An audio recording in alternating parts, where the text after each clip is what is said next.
ಇವತ್ತು in terms ಈ ಕಾರ್ಯಕ್ರಮದಲ್ಲಿ ವಿದ್ಯುಕ್ತವಾಗಿ ಪ್ರಾರ್ಥನೆಯನ್ನು ನೆರವೇರಿಸಿಕೊಡಲಿದ್ದಾರೆ ಅಂತಾರಾಷ್ಟ್ರೀಯ ಕಲಾವಿದರಾದಂತಹ ಡಾಕ್ಟರ್ ಅಮ್ಮ ರಾಮಚಂದ್ರ ಅವರು.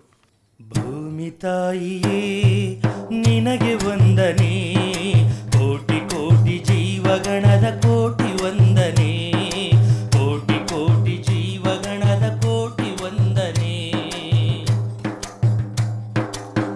ನಿನ್ನ ಒಡಲಲ್ಲಿ ಜೀವವು ಜನಿಸಿದೆ, ನಿನ್ನ ಮಡಿಲಲ್ಲಿ ಜೀವವು ಬದುಕಿದೆ. ನಿನ್ನ ಕರುಣೆ ಪ್ರೀತಿಯೇ ನಮ್ಮ ಜೀವಧಾರೆಯು, ನಿನ್ನ ಶಾಂತಿ ಸಹನೆ ತತ್ವವೇ ಅಮರ ಶಕ್ತಿಯು.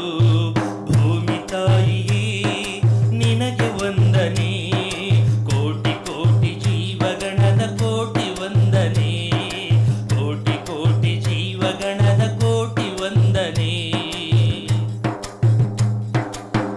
ಒಂದೆಡೆ ಹರಿಯುವ ಸಾಗರ ನದಿಗಳು, ಒಂದೆಡೆ ಸಾಲು ಸಾಲು ಪರ್ವತಗಿರಿಗಳು, ತಂಗಾಳಿ ಬೀಸುವ ಹಸಿರು ವನಗಳು, ಈ ಲೋಕಕ್ಕೆಲ್ಲ ಅನ್ನ ಬೆಳೆವ ಕರ್ಮ ಭೂಮಿಯು.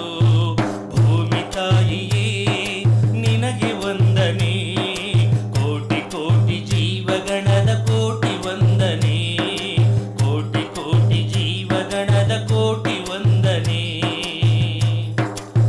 ನಿನ್ನ ಚಲನೆಯೇ ಹಗಲು ರಾತ್ರಿಯು, ಹಗಲು ರಾತ್ರಿಯೇ ಜನನ ಮರಣವು, ಈ ನಿಜವ ತಿಳಿಯಲು ನಾನಿನ್ನ ಬೆರೆಯುವೆ. ನಿನ್ನ ಅಮರ ಶಕ್ತಿಯಿಂದ ನಮ್ಮ ಹರಸು ತಾಯಿಯೇ. ಭೂಮಿ ತಾಯಿಯೇ ನಿನಗೆ ವಂದನೆ, ಕೋಟಿ ಕೋಟಿ ಜೀವಗಣದ ಕೋಟಿ ವಂದನೆ, ಕೋಟಿ ಕೋಟಿ ಜೀವಗಣದ ಕೋಟಿ ವಂದನೆ, ಕೋಟಿ ಕೋಟಿ ಜೀವಗಣದ ಕೋಟಿ ವಂದನೆ. ಈಗ ಕಾರ್ಯಕ್ರಮಕ್ಕೆ ಆಗಮಿಸಿರುವ ಅತಿಥಿಗಳ ಪರಿಚಯವನ್ನು ಮಾಡಿಕೊಡಲಿದ್ದಾರೆ ಹಾಗೂ ಸ್ವಾಗತವನ್ನು ಮಾಡಲಿದ್ದಾರೆ ಸಂಯೋಜನಾಧಿಕಾರಿಯಾದಂತಹ ಶ್ರೀ ಜೈನಹಳ್ಳಿ ಸತ್ಯನಾರಾಯಣಗೌಡ ಅವರು. ಗೌರವಾನ್ವಿತ ಗಣ್ಯರೇ, ಎಲ್ಲ ಗೌರವಾನ್ವಿತ ಪತ್ರಿಕೋದ್ಯಮ ಮಾಧ್ಯಮ ಮಿತ್ರರೇ, ಗೌರವಾನ್ವಿತ ಪ್ರಾಧ್ಯಾಪಕರೇ, ಎಲ್ಲ ಆತ್ಮೀಯ ಯುವ ಮಿತ್ರರೇ, ನಿಮಗೆಲ್ರಿಗೂ ಕರ್ನಾಟಕ ರಾಜ್ಯ ಮುಕ್ತ ವಿಶ್ವವಿದ್ಯಾನಿಲಯದ ಪರವಾಗಿ ಗೌರವಪೂರ್ವಕವಾಗಿ ಸ್ವಾಗತ.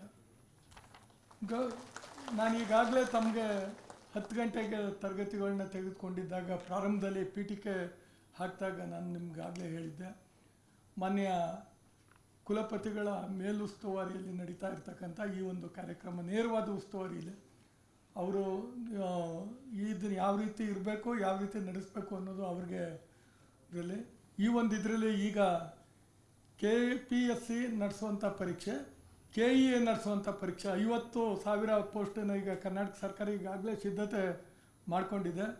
ಅದು ಯಾವಾಗ ಬೇಕಾದರೂ ಆಗ್ಬೋದು. ಆ ಥರ ಸಾಹೇಬ್ರಿಗೆ ಹೇಳಿದಾಗ ತಕ್ಷಣ ಮಾಡಿ ಇಂಥ ಕೆಲಸಕ್ಕೆಲ್ಲ ನಾನು ಪೂರ್ಣವಾಗಿ ಸಹಕಾರ ಕೊಡ್ತೀನಿ. ವಿದ್ಯಾರ್ಥಿಗಳಿಗೆ ಅನುಕೂಲ ಆಗಬೇಕು, ವಿದ್ಯಾರ್ಥಿ ಮುಖವಾಗಿ ನಮ್ಮ ವಿಶ್ವವಿದ್ಯಾನಿಲಯ ಯಾವಾಗಲೂ ಇರಬೇಕು ಅಂತ ಹೇಳಿ ಆದೇಶ ಕೊಟ್ಟಿದ್ದರಿಂದ ಇವತ್ತು ನೀವೆಲ್ಲ ಇಲ್ಲಿ ಕುಳಿತಿದ್ದೀರಿ. ನಾವು ಮಾಧ್ಯಮ ಮಿತ್ರರಿಗೆ ಈ ಒಂದು ವಿಚಾರದಲ್ಲಿ ಇದನ್ನು ಪ್ರಸಾರ ಮಾಡಿದಂಥ ಎಲ್ರಿಗೂ ನಾನು ಗೌರವಪೂರ್ವಕವಾಗಿ ವಂದನೆಗಳನ್ನ ಸಲ್ಲಿಸ್ತೇನೆ. ಸ್ನೇಹಿತರೆ, ಈಗ ಹೊಸ ಗುರಿ, ಸ್ಪಷ್ಟ ಆಲೋಚನೆ, ಸ್ಪಷ್ಟ ಮನಸ್ಸಂಕಲ್ಪದೊಂದಿಗೆ ಪ್ರೊಫೆಸರ್ ಗೌರವಾನ್ವಿತರಾದ ಡಾಕ್ಟರ್ AP ಜಾನ್ಪ್ರಕಾಶ್ ಅವರು, ಕುಲಪತಿಗಳು, ಕರ್ನಾಟಕ ರಾಜ್ಯ ಮುಕ್ತ ವಿಶ್ವವಿದ್ಯಾನಿಲಯ, ಹಿರಿಯ ಪ್ರಾಧ್ಯಾಪಕರಾಗಿ ಭೌತಶಾಸ್ತ್ರ ಅಧ್ಯಯನ ವಿಭಾಗದಲ್ಲಿ ಅವರು Mysuru ವಿಶ್ವವಿದ್ಯಾನಿಲಯದಲ್ಲಿದ್ದರು.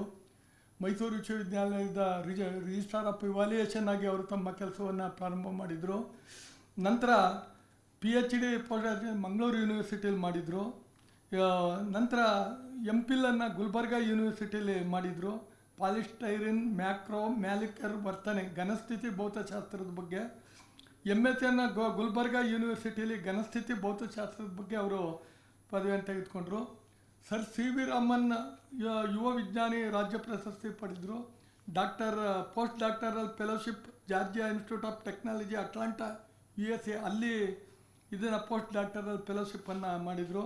Post doctoral fellowship National Science Council Taiwan ಸರ್ಕಾರದಲ್ಲಿ ಅವರು ಪಡೆದರು. ವಿದ್ಯಾರ್ಥಿ ಪ್ರಯಾಣ ಪ್ರಶಸ್ತಿಯನ್ನು ಎಲೆಕ್ಟ್ರೋಕೆಮಿಕಲ್ ಸೊಸೈಟಿ USA ಮಾಡಿದರು. ಹಿರಿಯ ಸಂಶೋಧನಾ ಫೆಲೋಶಿಪ್ಪನ್ನು ಭಾರತ ಸರ್ಕಾರ ಅವರಿಗೆ 2001ರಲ್ಲಿ ನೀಡಿತು.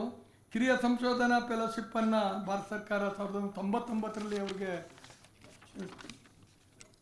ನಂತರ ಅಧ್ಯಕ್ಷರಾಗಿ ಭೌತಶಾಸ್ತ್ರ ವಿಭಾಗದ ಅಧ್ಯಕ್ಷರಾಗಿ, ಮೌಲ್ಯಮಾಪನ ಕುಲಸಚಿವರಾಗಿ, ಹಿರಿಯ ಪ್ರಾಧ್ಯಾಪಕರಾಗಿ, ಅಧ್ಯಯನ ಮಂಡಳಿ ಅಧ್ಯಕ್ಷರಾಗಿ, post doctoral fellow Georgia Institute of technology USA ಅಲ್ಲಿ ಒಟ್ಟು ದೀರ್ಘವಾದ 29 ವರ್ಷಗಳ ಅನುಭವವನ್ನು ಅವರು ಗಳಿಸ್ಕೊಂಡಿದ್ದಾರೆ.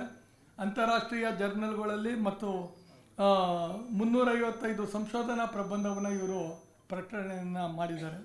ಸಿಲಿಕಾನ್ ಆಧಾರಿತ ಅರ್ಧವಾಹಕ ಸಾಧನಗಳ ತಯಾರಿಕೆ, ಅರ್ಧವಾಹಕ ಸಾಧನಗಳ ವಿಶ್ಲೇಷಣೆ ಮತ್ತು ನಂಬಕರಿಕತೆ ರಿಯಲಿಬಿಲಿಟಿ ಅಧ್ಯಯನವನ್ನು ಮಾಡಿದ್ದಾರೆ. ಬಾಹ್ಯಾಕಾಶ ಮತ್ತು ಉನ್ನತ ಶಕ್ತಿಯ ಭೌತಶಾಸ್ತ್ರ ಅನ್ವಯಗಳಿಗೆ ವಿಕಿರಣ ಪರಿಣಾಮಗಳ ಅಧ್ಯಯನ, MLA ಹರಳುಗಳ ಬೆಳವಣಿಗೆ ಮತ್ತು ನ್ಯಾನೋ ಕಣಗಳ ವಿಶ್ಲೇಷಣೆ ಇವನ್ನು ಅವರು ಮಾಡಿದಂಥ ಪ್ರಮುಖ ಸಂಶೋಧನಾ ಆಸಕ್ತಿಯ ಫಲವಾಗಿ ಆಗಿರ್ತಕ್ಕಂಥದ್ದು. ಮೈಸೂರು ಯೂನಿವರ್ಸಿಟಿ ಮತ್ತು ಇತರ ಸಂಸ್ಥೆಗಳಲ್ಲಿ DIE, BRNS, DST, UGC ಮುಂತಾದ ಏಜೆನ್ಸಿಗಳಿಂದ 8ಕ್ಕೂ ಹೆಚ್ಚು ಪ್ರಾಯೋಜಿತ ಯೋಜನೆಗಳನ್ನು ಸಂಪೂರ್ಣವಾಗಿ ಯಶಸ್ವಿಗೊಳಿಸಿದ್ದಾರೆ. ಇವರ ಮಾರ್ಗದರ್ಶನದಲ್ಲಿ ಪೂರ್ಣಗೊಂಡ 11 ವಿದ್ಯಾರ್ಥಿಗಳು PhD ಮುಗಿಸಿದ್ದಾರೆ. ಇನ್ನೂ 7 ಜನ ಸಂಶೋಧನಾ ವಿದ್ಯಾರ್ಥಿಗಳು ತಮ್ಮ ಸಂಶೋಧನೆಯನ್ನು ಮುಂದುವರಿಸಿದ್ದಾರೆ. ನಮ್ಮ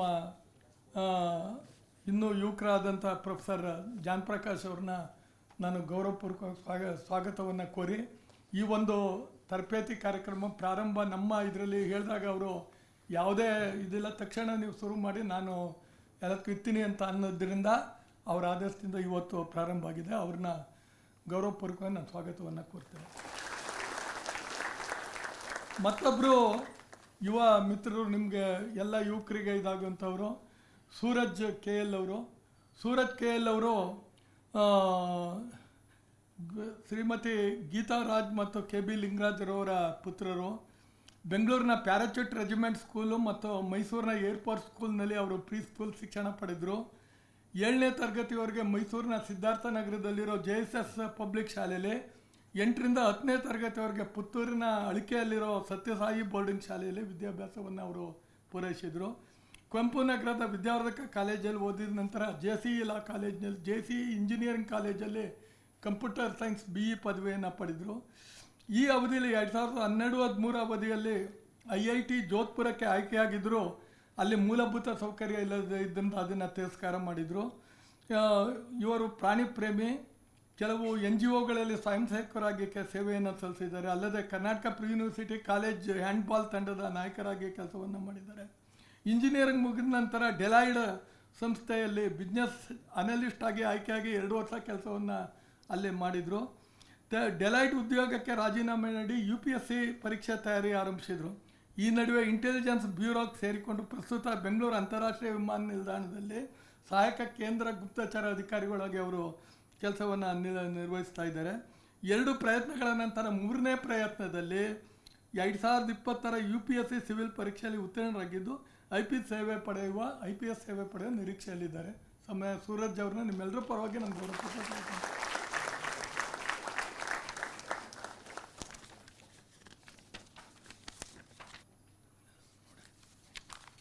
ಸನ್ಮಾನ್ಯ ಅಜ್ಜಿಪುರ ಕೊಳ್ಳೇಗಾಲ ತಾಲೂಕಿನ ಅಜ್ಜಿಪುರದ ಬಸವರಾಜು ಅವರು ಅಜ್ಜಿಪುರದ ಹನೂರು ತಾಲೂಕು ಚಾಮರಾಜನಗರ ಜಿಲ್ಲೆಯಲ್ಲಿ ಮುಗಿಸಿದರು. KS ಅಧಿಕಾರಿಯಾಗಿ 2010ರಲ್ಲಿ ಅವರು ಸೇವೆಗೆ ಸೇರಿಕೊಂಡ್ರು. ನಂತರ ಪ್ರೊಬೇಷನರಿ ಅಧಿಕಾರಿಗಳಾಗಿ ಮಂಡ್ಯದಲ್ಲಿ ಅವರು ಸೇವೆಯನ್ನು ಪ್ರಾರಂಭ ಮಾಡಿದರು. ಮೈಸೂರಿನ ಉಪವಿಭಾಗಾಧಿಕಾರಿಗಳಾಗಿ ಕೆಲಸ ಮಾಡಿದರು. ಸಬ್ ಡಿವಿಷನಲ್ ಮ್ಯಾಜಿಸ್ಟ್ರೇಟ್ ಆಗಿ ಫಸ್ಟ್ ನೇರವಾಗಿ ಸಬ್ ಡಿವಿಷನ್ ಮ್ಯಾಜಿಸ್ಟ್ರೇಟ್ ಆಗಿ ಅವರು ಆಯ್ಕೆಯಾದರು. ಅದಾದ ನಂತರ ಉಪವಿಭಾಗಾಧಿಕಾರಿಗಳಾಗಿ ಪುತ್ತೂರು ದಕ್ಷಿಣ ಕನ್ನಡ ಜಿಲ್ಲೆ ಅಲ್ಲೇ ಕೆಲಸವನ್ನು ಮಾಡಿದರು. ಪ್ರಧಾನ ವ್ಯವಸ್ಥಾಪಕರಾಗಿ ಮೆಸ್ಕಾಂ ಮಂಗಳೂರು ಅಲ್ಲಿ ತಮ್ಮ ಸೇವೆಯನ್ನು ಪ್ರಾರಂಭ ಮಾಡಿದರು. ಅಪರ ಅಬ್ಕಾರಿ ಆಯುಕ್ತರಾಗಿ ಅಬ್ಕಾರಿ ಕಚೇರಿ ಬೆಂಗಳೂರಿನಲ್ಲಿ additional commissioner of exercise department ಅಲ್ಲಿ ಕೆಲಸವನ್ನು ಮಾಡಿದರು. ನಂತರ ಬೆಂಗಳೂರು ಅಭಿವೃದ್ಧಿ ಪ್ರಾಧಿಕಾರದ ಕಾರ್ಯದರ್ಶಿಗಳಾಗಿ ಕರ್ತವ್ಯವನ್ನು ನಿರ್ವಹಿಸಿದರು. ವಿಶೇಷ ಜಿಲ್ಲಾಧಿಕಾರಿಗಳಾಗಿ ಬೆಂಗಳೂರು ನಗರ ಜಿಲ್ಲೆಯಲ್ಲಿ ಕೆಲಸ ಮಾಡಿದರು.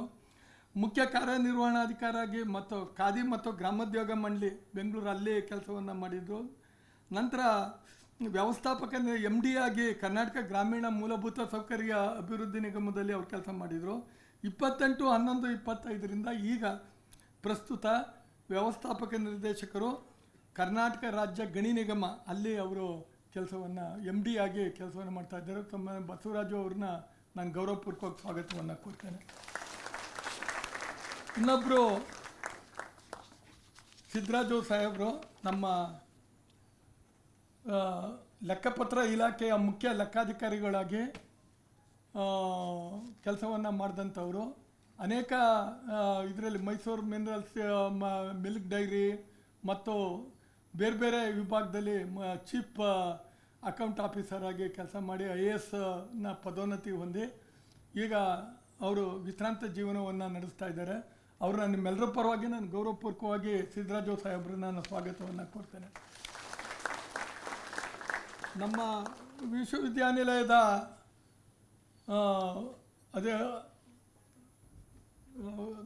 ಪರೀಕ್ಷಾಂಗ ಕುಲಸಚಿವರು ಆದಂಥ ಆನಂದ್ ಕುಮಾರ್ ಅವ್ರನ್ನ ಮತ್ತು ಆನಂದ ಗೌಡ್ರನ್ನ, ರಮಾನಾಥ್ ನಾಯ್ಡು ಅವ್ರನ್ನ ನಾನು ನಿಮ್ಮೆಲ್ಲರ ಪರವಾಗಿ ನಾನು ಗೌರವಪೂರ್ವಕ ಸ್ವಾಗತವನ್ನು ಕೊಡ್ತೇನೆ. ಬನ್ನಿ ಕೂತ್ಕೊಳ್ಳಿ. ನಮ್ಮ ಕರ್ನಾಟಕ ಸರ್ಕಾರದ ಪೊಲೀಸ್ ಇಲಾಖೆ ಅಸಿಸ್ಟೆಂಟ್ ಕಮಿಷನರ್ ಆಫ್ ಪೊಲೀಸ್ ಆಗಿ ಬೆಳಿಗ್ಗೆ ತಾನೇ ಹೇಳಿದರು, ಭಾರಿ ಬಿಜಿ ಇದ್ದೀನಿ, ಬಂದು ಹೋಗ್ತೀನಿ ಅಂತ ಹೇಳಿದರು. ಅವ್ರನ್ನ ರವಿಪ್ರಸಾದ್ ಅವ್ರನ್ನ ನಿಮ್ಮೆಲ್ಲರ ಪರವಾಗಿ ನಾನು ಗೌರವಪೂರ್ವಕ ಸ್ವಾಗತವನ್ನು ಕೊಡ್ತೇನೆ. ಎಲ್ಲ ಮಾಧ್ಯಮ ಮಿತ್ರರಿಗೆ ನಿಮ್ಗೆಲ್ರಿಗೂ ಏನು ನೀವು ಆಸೆ ಇಟ್ಕೊಂಡು ಬಂದಿದ್ದೀರೋ ಆ ಆಸೆಯನ್ನು ಪೂರೈಸೋದಕ್ಕೆ ನಮ್ಮ ವಿಶ್ವವಿದ್ಯಾನಿಲಯ ಕಂಕಣಬದ್ಧಾಗಿದೆ. ನಮ್ಮ ಕುಲಪತಿಗಳು ಸುಮಾರು ಅವರ ಬಿಡುವಿನ ಸಮಯದಲ್ಲಿ ನೀವು ಭೇಟಿ ನೀಡ್ತಾರೆ. ನಿಮ್ಗೇನೇನು ಗೈಡ್ಲೈನ್ಸ್ ಯಾವ ರೀತಿ ಇದಾಗಬೇಕು, ನಿಮ್ಮ ತೊಂದರೆ ಏನಿದೆ ಅದೆಲ್ಲದ್ರ ಬಗ್ಗೆ ಅವರು ತಮ್ಮ ಮಾಹಿತಿಯನ್ನು ಕೊಡ್ತಾರೆ. ಅವ್ರನ್ನ ಅನುಮತಿ ಕೋರಿ ನನ್ನ ಈ ಸ್ವಾಗತವನ್ನು ಮುಗಿಸ್ತೇನೆ. ನಮಸ್ಕಾರ.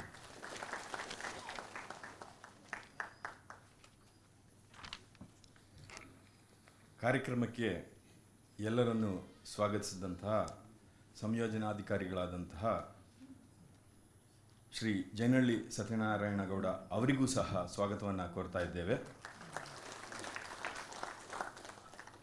ಈಗ ಕಾರ್ಯಕ್ರಮ ಉದ್ಘಾಟನೆ ಜರುಗಲಿದೆ. ಸಸಿಗೆ ನೀರೆರೆಯುವ ಮೂಲಕ ಕಾರ್ಯಕ್ರಮವನ್ನು ಆರಂಭ ಮಾಡ್ತಾ ಇದ್ದೇವೆ, ಉದ್ಘಾಟನೆ ಮಾಡ್ತಾ ಇದ್ದೇವೆ. ದಯಮಾಡಿ ಎಲ್ಲ ಅತಿಥಿ ಗಣ್ಯರು ಮಾನ್ಯ ಕುಲಪತಿಗಳ ಅಧ್ಯಕ್ಷತೆಯಲ್ಲಿ ಕಾರ್ಯಕ್ರಮ ನೆರವೇರಿಸಿಕೊಡಬೇಕಾಗಿ ಪ್ರಾರ್ಥನೆ.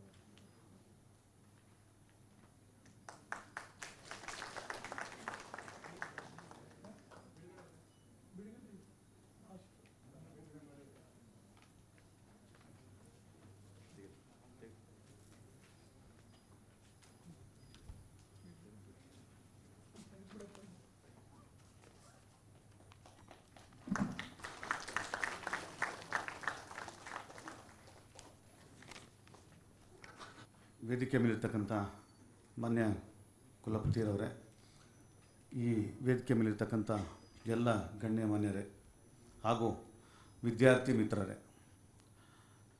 30 ವರ್ಷಗಳ ಹಿಂದೆ ನಾನು ಅಲ್ಲಿ ಕೂತಿದ್ದೆ ಇದೇ ಹಾಲಲ್ಲಿ. 96ನೇ ಇಸ್ವಿನಲ್ಲಿ ನಾನು ಇಲ್ಲಿ MA ಓದುವಾಗ ಇದೇ ಥರ ಒಂದು ಕಾಂಪಿಟೇಟಿವ್ ಎಕ್ಸಾಮಿನೇಷನ್ ಹೇಗೆ ನಡೀತದೆ ಅದನ್ನು ಟ್ರೈನಿಂಗ್ 3 days ಟ್ರೈನಿಂಗ್ ಇತ್ತು. ಆ ವರ್ಷ ನಮ್ಮದೇ ಕ್ಯಾಂಪಸ್ನ ಬಾಟ್ನಿ ಡಿಪಾರ್ಟ್ಮೆಂಟ್ ಅಂತ ಅನ್ಕೋತೀನಿ, ವಿದ್ಯಾರ್ಥಿ ಶ್ರೀ ನಾರಾಯಣ ಸ್ವಾಮಿ ಅವರು IRS ಆಗಿ 1 ವರ್ಷ ಆಗಿತ್ತು ಅವ್ರದ್ದು. ಅವರು ಈಗ ರಿಟೈರ್ಡ್ ಆಗಿದ್ದಾರೆ ಹೋದ ವರ್ಷ. ಅವರು ಬಂದು ನಮಗೆ ಒಂದಷ್ಟು ಹೇಳ್ಕೊಟ್ಟಿದ್ದರು. ಹಾಗೆ ರೀತಿ ಜೈನಹಳ್ಳಿಯವರ ಸಹಪಾಠಿಗಳು ಭಾಳ ಜನ ಆನಂತರ KS ಅಧಿಕಾರಿಗಳಾಗೋದಂಥವ್ರು ನಮಗೆಲ್ಲ ಬಂದು ಇಲ್ಲಿ ಪಾಠ ಹೇಳಿದರು. ಈಗ ನಾನು ನಿಮಗೆ ಮಾತಾಡೋಕ್ಕೆ ಒಂದು ಅವಕಾಶವನ್ನು ಮಾನ್ಯ ಕುಲಪತಿಗಳು ಕೊಟ್ಟಿದ್ದಾರೆ, ನಾನು ಅವರಿಗೆ ಅಭಿನಂದನೆಗಳನ್ನು ಸಲ್ಲಿಸ್ತೀನಿ. ಆದರೆ ನಮ್ಮ ಕಾಲದಲ್ಲಿ ಈ ಹಾಲು ಕಿಕ್ಕಿರ್ದಿತ್ತು, ಇಲ್ಲಿ ನೆಲದಲ್ಲಿ ಕೂತಿದ್ದು ನಾವು ಭಾಳ ಜನ.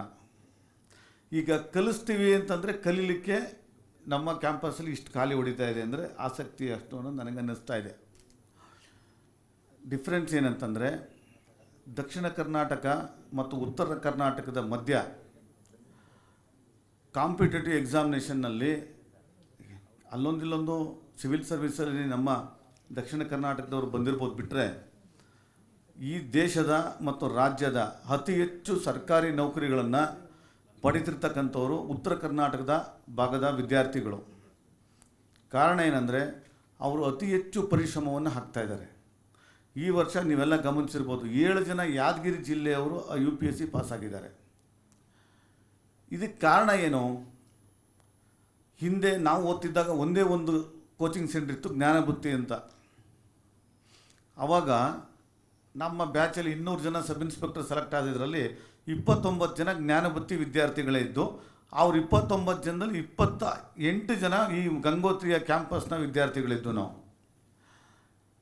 ಈಗ ದಕ್ಷಿಣ ಕರ್ನಾಟಕದ ನಮ್ಮ ಪಟ್ಟಿ ತೆಗೆದರೆ ಸಬ್ ಇನ್ಸ್ಪೆಕ್ಟರ್ ಆಯ್ಕೆ ಪಟ್ಟಿ, SDA, FDA, KAS, ಇಲ್ಲಿದು ಪರ್ಸೆಂಟೇಜು ದಕ್ಷಿಣ ಕರ್ನಾಟಕ ಅಂದರೆ ಅಪ್ ಟು ದಾವಣಗೆರೆ ತನಕ 30% ಇದೆ. ಯಾಕೆ ಹೇಳ್ತಾ ಇದ್ದೀನಿ ಇದೊಂದು ಸ್ಟ್ಯಾಟಿಸ್ಟಿಕ್ಸ್ ಅಂತಂದರೆ, ನಮ್ಮ ಪರಿಶ್ರಮ ಅಷ್ಟು ಸಾಲ್ತಾ ಇಲ್ಲ.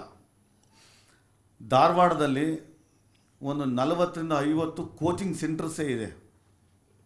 ಮೈಸೂರಿಂದ ಹೋಗಿ ಅಲ್ಲಿ ಉಳಿದು ಊಟ ತಿಂಡಿ ಕಷ್ಟಪಟ್ಟು ಮಾಡಿಕೊಂಡು ತರಬೇತಿ ಪಡಿತಿರ್ತಕ್ಕಂಥ ಮೈಸೂರಿನ ಹಲವಾರು ವಿದ್ಯಾರ್ಥಿಗಳು ನನಗೆ ಗೊತ್ತಿರೋರು ಇದ್ದಾರೆ ಅಲ್ಲಿ. ಆದರೆ ನಮ್ಮ ಇಷ್ಟು ಸುವ್ಯವಸ್ಥಿತಂಥ ಒಂದು ಕ್ಯಾಂಪಸ್ಸಲ್ಲಿ ಉತ್ತಮವಾದಂಥ ಕೋಚಿಂಗ್ ಕೊಡ್ತೀವಿ ನಿಮಗೆ, ಈ ಕಾಂಪಿಟೇಟಿವ್ ಎಕ್ಸಾಮಿನೇಷನ್ ಬರೀಲಿಕ್ಕೆ ಕಲಿಸ್ತೀವಿ ನಿಮಗೆ ಅಂತಂದಾಗ ನೀವು ಹೆಚ್ಚಿನ ಆಸಕ್ತಿಯಿಂದ ಬರಬೇಕಾಗ್ತದೆ. ದಯಮಾಡಿ ಅವಕಾಶಗಳು ಕಡಿಮೆ, ಜನ ಜಾಸ್ತಿ ಇದ್ದಾರೆ, ಕಾಂಪಿಟೇಷನ್ ಜಾಸ್ತಿ ಇದೆ. ಹಾಗಾಗಿ ನಿಮ್ಮ ಪರಿಶ್ರಮ ತುಂಬ ಜಾಸ್ತಿ ಬೇಕಾಗ್ತದೆ. ಸಾಧಾರಣಕ್ಕೆ ನಾನು ಓದ್ತೀನಿ ಅಂದರೆ ಆಗೋದಿಲ್ಲ. ನಮಗೇನು ಜನಗಳಿಗೆ ನಮಗೆ ಹಣ್ಣು ತಿನ್ನೋ ಆಸೆ, ಮರ ತನಕ ಹೋಗ್ತೀವಿ, ಮರ ಹತ್ತೋದಿಲ್ಲ, ಹಣ್ಣು ಕಿತ್ಕೊಂಡು ಬರೋದಿಲ್ಲ. ಇದು ಭಾಳ ಜನ ವಿದ್ಯಾರ್ಥಿಗಳ ರೀತಿ ನೀತಿ, ಓದೋ ರೀತಿ ನೀತಿ. ಎಕ್ಸಾಮ್ ದಿನ ಎಕ್ಸಾಮ್ಗೆ ಕಾಲ್ ಮಾಡಿದಾಗ ಅಪ್ಲಿಕೇಶನ್ ಹಾಕೋದು. ಈಗ ಎಕ್ಸಾಮ್ ಹೇಗೆ ಓದಬೇಕು, ಪೇಪರ್ಸ್ ಹೇಗಿರ್ತದೆ. ನಾನು 30 ವರ್ಷದಿಂದ ಎಕ್ಸಾಮ್ ಬರೆದವನು. ನಮ್ಮ ಸೂರಜ್ ಅವರು ಈಗ UPSC ಪಾಸ್ ಮಾಡಿ ಬಂದಿದ್ದಾರೆ. ಅವರು ನನಗಿಂತ ತುಂಬ ಚೆನ್ನಾಗಿ ನಿಮ್ಗೆ ಹೇಳ್ಕೊಡ್ತಾರೆ. ಇವಾಗಿನ ಪ್ಯಾಟ್ರನ್ಸ್ ಹೇಗಿದೆ, ಯಾವ ರೀತಿ ತಯಾರಾಗಬೇಕು, ನೀವು ಎಷ್ಟು ಗಂಟೆ ಓದಬೇಕು. ಒಂದು ಕಾನ್ಸ್ಟೇಬಲ್ ಎಕ್ಸಾಮಿಂದ ಹಿಡಿದು ನೀವು UPSC ಎಕ್ಸಾಮ್ ತನಕ ತಯಾರು ಮಾಡುವಾಗಲೂ ತುಂಬ ಶ್ರಮ ಪಡಬೇಕು. ಅದು ಸುಲಭ ಅಲ್ಲ, ಅಷ್ಟು ಕಾಂಪಿಟೇಷನ್ ಇದೆ. ಮೊನ್ನೆ ತಾವೆಲ್ಲ ನೋಡಿರ್ಬೋದು, ನಮ್ಮ ನಾಳೆ ಭಾನುವಾರ ದಿನ ಕಾನ್ಸ್ಟೇಬಲ್ಸ್ ಎಕ್ಸಾಮ್ ನಡೀತಾ ಇದೆ. 4,000 ಪೋಸ್ಟ್ಗೆ 3 ಲಕ್ಷ ಜನ ಕಾನ್ಸ್ಟೇಬಲ್ಸ್ಗೆ ಎಕ್ಸಾಮ್ಗೆ ಅಪಿಯರ್ ಆಗ್ತಿದ್ದಾರೆ. ಅಂದರೆ ಎಷ್ಟು ಕಾಂಪಿಟೇಷನ್ ಇದೆ ಅನ್ನೋದು ನೀವು ಅರ್ಥ ಮಾಡ್ಕೋಬೇಕು. ನಾನು ಹಿಂದೆ ಇಲ್ಲೇ ಕೆಲಸ ಮಾಡುವಾಗ ಹುಣಸೂರಲ್ಲಿ 2 ಮಹಿಳಾ ಕಾನ್ಸ್ಟೇಬಲ್ಗಳು ಹೊಸದಾಗಿ ಸೆಲೆಕ್ಟ್ ಆಗಿ ಬಂದಿದ್ದರು. ಏನು ನಿಮ್ಮದು ಕ್ವಾಲಿಫಿಕೇಷನ್ ಅಂತ ಕೇಳಿದೆ. BE ಸಾಫ್ಟ್ವೇರ್ ಅಂತಂದರು. ಅಂದರೆ ಯಾಕಮ್ಮ ಪೊಲೀಸ್ ಕೆಲಸಕ್ಕೆ ಬಂದಿದ್ದ, ನಿನಗೆಲ್ಲ ಆಪರ್ಚುನಿಟೀಸ್ ಭಾಳ ಚೆನ್ನಾಗಿದೆಯಲ್ಲ. ಇಲ್ಲ ಸರ್, ಅದು ನೌಕರಿ ನಂಬಿಕೆ ಇಲ್ಲ. ಇಲ್ಲಿ ನಮಗೆ 60,000 ಸಂಬಳ ಸಿಗ್ತೈತೆ ಸ್ಟಾರ್ಟಿಂಗಲ್ಲಿ, 15,000 ಸಂಬಳ ಕೊಡ್ತಾರಲ್ಲಿ. ಅದು 1 ವರ್ಷ 2 ವರ್ಷ 3 ವರ್ಷ ಆದಮೇಲೆ ನಮ್ಗೆ ಒಳ್ಳೆಯ ಅವಕಾಶಗಳು ಸಿಕ್ಕಿದ್ರು ಸಿಗ್ಬೋದು, ಸಿಗದೇ ಇದ್ರೂ ಇಲ್ಲ ಅಂತಕ್ಕಂಥದ್ದು ಹೇಳ್ತಾ ಇದ್ದಾರೆ. ಕಾಂಪಿಟೇಟಿವ್ ಎಕ್ಸಾಮಿನೇಷನ್ನಲ್ಲಿ ಅಷ್ಟು ಕಾಂಪಿಟೇಷನ್ ಇದೆ. ಹಾಗಂತ ನೀವು ದುಡ್ಡು ಅಗತ್ಯ ಇಲ್ಲ. ತುಂಬ ಶ್ರಮ ಪಡಬೇಕು ಮತ್ತು 100% ನಾನು ರೀಚ್ ಆಗಬೇಕು ಅಂತಕ್ಕಂಥ ಆಸಕ್ತಿ ಇಟ್ಕೊಂಡು ಓದಬೇಕು. ಆವಾಗ ಮಾತ್ರ ನೀವು ರೀಚ್ ಆಗ್ತೀರಾ. 100% ನಿಮಗೆ ಆದ ಅವಕಾಶಗಳು ಸಿಗ್ತದೆ. ಅದು ಯಾವ ರೀತಿ ಓದಬೇಕು, ಹೇಗೆ ಓದಬೇಕು, ಹೊಸ ಹೊಸ ಪ್ಯಾಟ್ರನ್ಸ್ ಎಲ್ಲ ಚೇಂಜ್ ಆಗಿಬಿಟ್ಟಿದೆ. ಈಗ ನಾವು ಓದೋ ಕಾಲದಲ್ಲಿ ಇದ್ದಂಥ ಪ್ಯಾಟ್ರನ್ಸ್ ಈಗಿಲ್ಲ. ಈಗ ಹೊಸ ಹೊಸ ಟೈಪ್. ಮತ್ತು ಓದೋದು ಅದೇ, ನೀವು ಬೇಸಿಕ್ ನಾಲೆಡ್ಜನ್ನು ಎಷ್ಟು ಬೆಳೆಸ್ಕೊತೀರಿ ಪುಸ್ತಕಗಳು ಓದ್ಕೊಂಡು, ಅದರ ಮೇಲೆ ನಿಮ್ಮ ಏನು ಫೌಂಡೇಶನ್ ಗಟ್ಟಿಯಾಗಿ ನಿಲ್ತದೆ. ಇತಿಹಾಸ ಪುಸ್ತಕನ ನೀವು 1000 ಕ್ವಶನ್ಸ್ ಅಥವಾ 10,000 ಕ್ವಶನ್ಸ್ಗೆ ಉತ್ತರ ಓದ್ಕೊಂಡು ಹೋದ್ರೆ ಆಗೋದಿಲ್ಲ. ಇತಿಹಾಸ ಪುಸ್ತಕನೇ ಓದಬೇಕು ಸರಿಯಾಗಿ. ಆವಾಗಲೇ ಯಾವ 1000 ಕ್ವಶನ್ಸ್ಗೂ ನೀವು ಅಲ್ಲಿ ಉತ್ತರ ಪತ್ತೆ ಮಾಡ್ತೀರ. ಹಾಗೆ ಪ್ರತಿಯೊಂದು ಸಬ್ಜೆಕ್ಟ್ಸಲ್ಲೂ ಕೂಡ ನೀವು ಇವತ್ತು ತುಂಬ ಶ್ರಮಪಟ್ಟು ಓದಬೇಕಾಗ್ತದೆ. ದಯಮಾಡಿ ಆ ನಿಟ್ಟಿನಲ್ಲಿ ನೀವೆಲ್ಲರೂ ಗಮನ ಹರಿಸ್ಬೇಕು. ಇದು ಬರೀ ನಮ್ಮದು ಇವಾಗೇನೋ 50-60 ಸಾವಿರ ಪೋಸ್ಟು ರಾಜ್ಯ ಸರ್ಕಾರ ಕಾಲ್ ಮಾಡಿದೆ ಅನ್ನೋ ಕಾರಣಕ್ಕಾಗಿ ನೀವು ಭಾಳ ಜನ ಎಕ್ಸಾಮಿನೇಷನ್ ತೊಗೊಳಕ್ಕೆ ಬಂದಿದ್ದೀರಾ. ನಮ್ಮ ದೇಶದಲ್ಲಿ 50 ಲಕ್ಷ ಪೊಲೀಸ್ ಇದೆ. Central police, paramilitary police, state police ಎಲ್ಲ ಸೇರಿಕೊಂಡ್ರೆ ನಮ್ಮ ಕೋಟ ಡೆಲ್ಲಿ ಪೊಲೀಸಲ್ಲೂ ಇದೆ, ಕರ್ನಾಟಕ ಕೋಟ. ಕರ್ನಾಟಕದಿಂದ ಇಷ್ಟು ಪರ್ಸೆಂಟೇಜು ಡೆಲ್ಲಿ ಪೊಲೀಸ್ಗೂ ಸೆಲೆಕ್ಟ್ ಮಾಡಬೇಕು ಅಂತಿದೆ. ನಮ್ಮವ್ರು ಹೋಗೋರೇ ಇಲ್ಲ. CRPF ಇರ್ಬೋದು, BSF ಇರ್ಬೋದು, ITBP ಇರ್ಬೋದು, ಇಂಥ ಹಲವಾರು ಹುದ್ದೆಗಳು 50 ಲಕ್ಷದಷ್ಟಿದೆ. ಈ ಪೋಸ್ಟ್ಗಳಿಗೆ ಕರ್ನಾಟಕದ ವಿದ್ಯಾರ್ಥಿಗಳಲ್ಲಿ ಬಿಜಾಪುರ, ಬಾಗಲಕೋಟೆ ಆ ಕಡೆ ಅವರು ಸ್ವಲ್ಪ ಪ್ರಯತ್ನ ಪಡ್ತಿದ್ದಾರೆ ಬಿಟ್ಟರೆ ದಕ್ಷಿಣ ಕರ್ನಾಟಕದವರು ಒಬ್ಬರು ಹೋಗಲ್ಲ. ಯಾಕೆ ನಾನು ಪೊಲೀಸ್ ಸುತ್ತಿಲಿರೋದ್ರಿಂದ ನಾನು ಪೊಲೀಸ್ ಬಗ್ಗೆ ಹೇಳ್ತಾ ಇದ್ದೀನಿ. ಮೊದಲನೇದು ಫಿಸಿಕಲ್ ಫಿಟ್ನೆಸ್ಸೇ ಇಲ್ಲ. ಎಲ್ಲ ದಪ್ಪ ಆಗ್ಬಿಟ್ಟು ತಿಂದ್ಬಿಟ್ಟು 80 kg 90 kg ಇದ್ದಾರೆ. ಓಡೋಕ್ಕಾಗಲ್ಲ. 1.6 ಕಿಲೋಮೀಟರ್ನ ಓಡೋ ಶಕ್ತಿನೇ ಇಲ್ಲ ನಮ್ಮ ಹುಡುಗರಿಗೆ, 24-25 ವರ್ಷ ಹುಡುಗರಿಗೆ. ಇಷ್ಟು ಅನ್ಫಿಟ್ ಫಿಸಿಕ್ ಇಟ್ಕೊಂಡ್ರೆ ಆಗೋದಿಲ್ಲ. ನೀವು ಪೊಲೀಸ್ ಫೋರ್ಸ್ಗೆಲ್ಲ ಬರಬೇಕು ಅಂತಂದರೆ ಫಿಸಿಕಲ್ ಫಿಟ್ನೆಸ್ ಜಾಸ್ತಿ ಇರಬೇಕು. ದಯಮಾಡಿ 50 ಲಕ್ಷ ಅಷ್ಟು ಪೋಸ್ಟ್ಗಳಲ್ಲಿ ರೈಲ್ವೆ ಪೊಲೀಸು ನಮ್ಮ ಕರ್ನಾಟಕದವ್ರು ಹುಡುಕಿದ್ರೂ ಸಿಗೋದಿಲ್ಲ. ಕರ್ನಾಟಕದ ಸದರ್ನ್ ಸ್ಟೇಟ್ಸಲ್ಲಿ ಸ್ವಲ್ಪ ಮಟ್ಟಿಗೆ ತಮಿಳ್ನಾಡವರು ಬರ್ತಾಯಿದ್ದಾರೆ. ದಯಮಾಡಿ ಇಷ್ಟೆಲ್ಲ ಆಪರ್ಚುನಿಟೀಸ್ ಇದ್ದಾವೆ. ನಾವು ಅದನ್ನು ಸದುಪಯೋಗ ಪಡಿಸ್ಕೊಂಡು ಪಡ್ಕೋಬೇಕಾದ್ರೆ ತುಂಬ ಎಫರ್ಟ್ ಮಾಡಬೇಕು. ತುಂಬ ಕಾಂಪಿಟೇಷನ್ ಇದೆ. ದುದಿಗೆಡಬೇಡಿ. ನೀವು ರೀಚ್ ಆಗೋ ತನಕ ತುಂಬ ಶ್ರಮ ಪಡಿ, ಆಟೋಮೆಟಿಕ್ ನೀವು ರೀಚ್ ಆಗ್ತೀರಿ. ಇಷ್ಟು ಹೇಳ್ತಾ ನಾನು ಇಲ್ಲಿ ಕರೆಸಿ ಮಾತಾಡಲಿಕ್ಕೆ ಅವಕಾಶ ಮಾಡಿಕೊಟ್ಟಿದ್ದಕ್ಕೆ ನಮಸ್ಕಾರ ಅಂತ ತಿಳಿಸಿ ಮಾತಾಡ್ತೀನಿ. ಸ್ಪರ್ಧಾತ್ಮಕ ಪರೀಕ್ಷಾ ಕ್ಷೇತ್ರದ ವಾಸ್ತವಾಂಶಗಳನ್ನು ಭಾಳ ಮನಮುಟ್ಟುವಂತೆ ನಮಗೆ ಅನಾವರಣಗೊಳಿಸಿದ್ದಾರೆ ಸನ್ಮಾನ್ಯ ಶ್ರೀ ರವಿ ಪ್ರಸಾದ್, ಸಹಾಯಕ ಪೊಲೀಸ್ ಆಯುಕ್ತರು, ಮೈಸೂರು ನಗರ. ಇವರಿಗೆ ನಿಮ್ಮೆಲ್ಲರ ಪರವಾಗಿ ಅನಂತ ವಂದನೆಗಳನ್ನು ಅರ್ಪಿಸ್ತಾ ಇದ್ದೇವೆ. ಹಾಗೆ ಕಾರ್ಯಕ್ರಮಕ್ಕೆ ಆಗಮಿಸಿ ಪ್ರೋತ್ಸಾಹದ ಮಾತುಗಳನ್ನು ಆಡಿದಂತಹ ಶ್ರೀ ರವಿ ಪ್ರಸಾದ್ ಅವರಿಗೆ ಮಾನ್ಯ ಕುಲಪತಿಗಳು ಗೌರವ ಸಮರ್ಪಣೆ ನೀಡಬೇಕಾಗಿ ಕೋರಿಕೆ.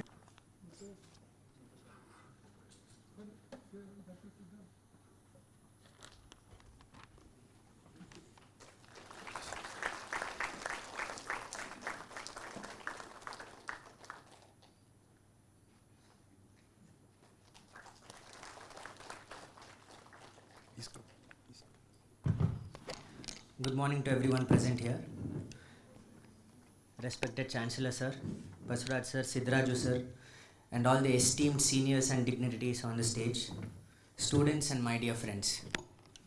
So, I believe Ravi Sir has given you all the motivation that you needed for this exam.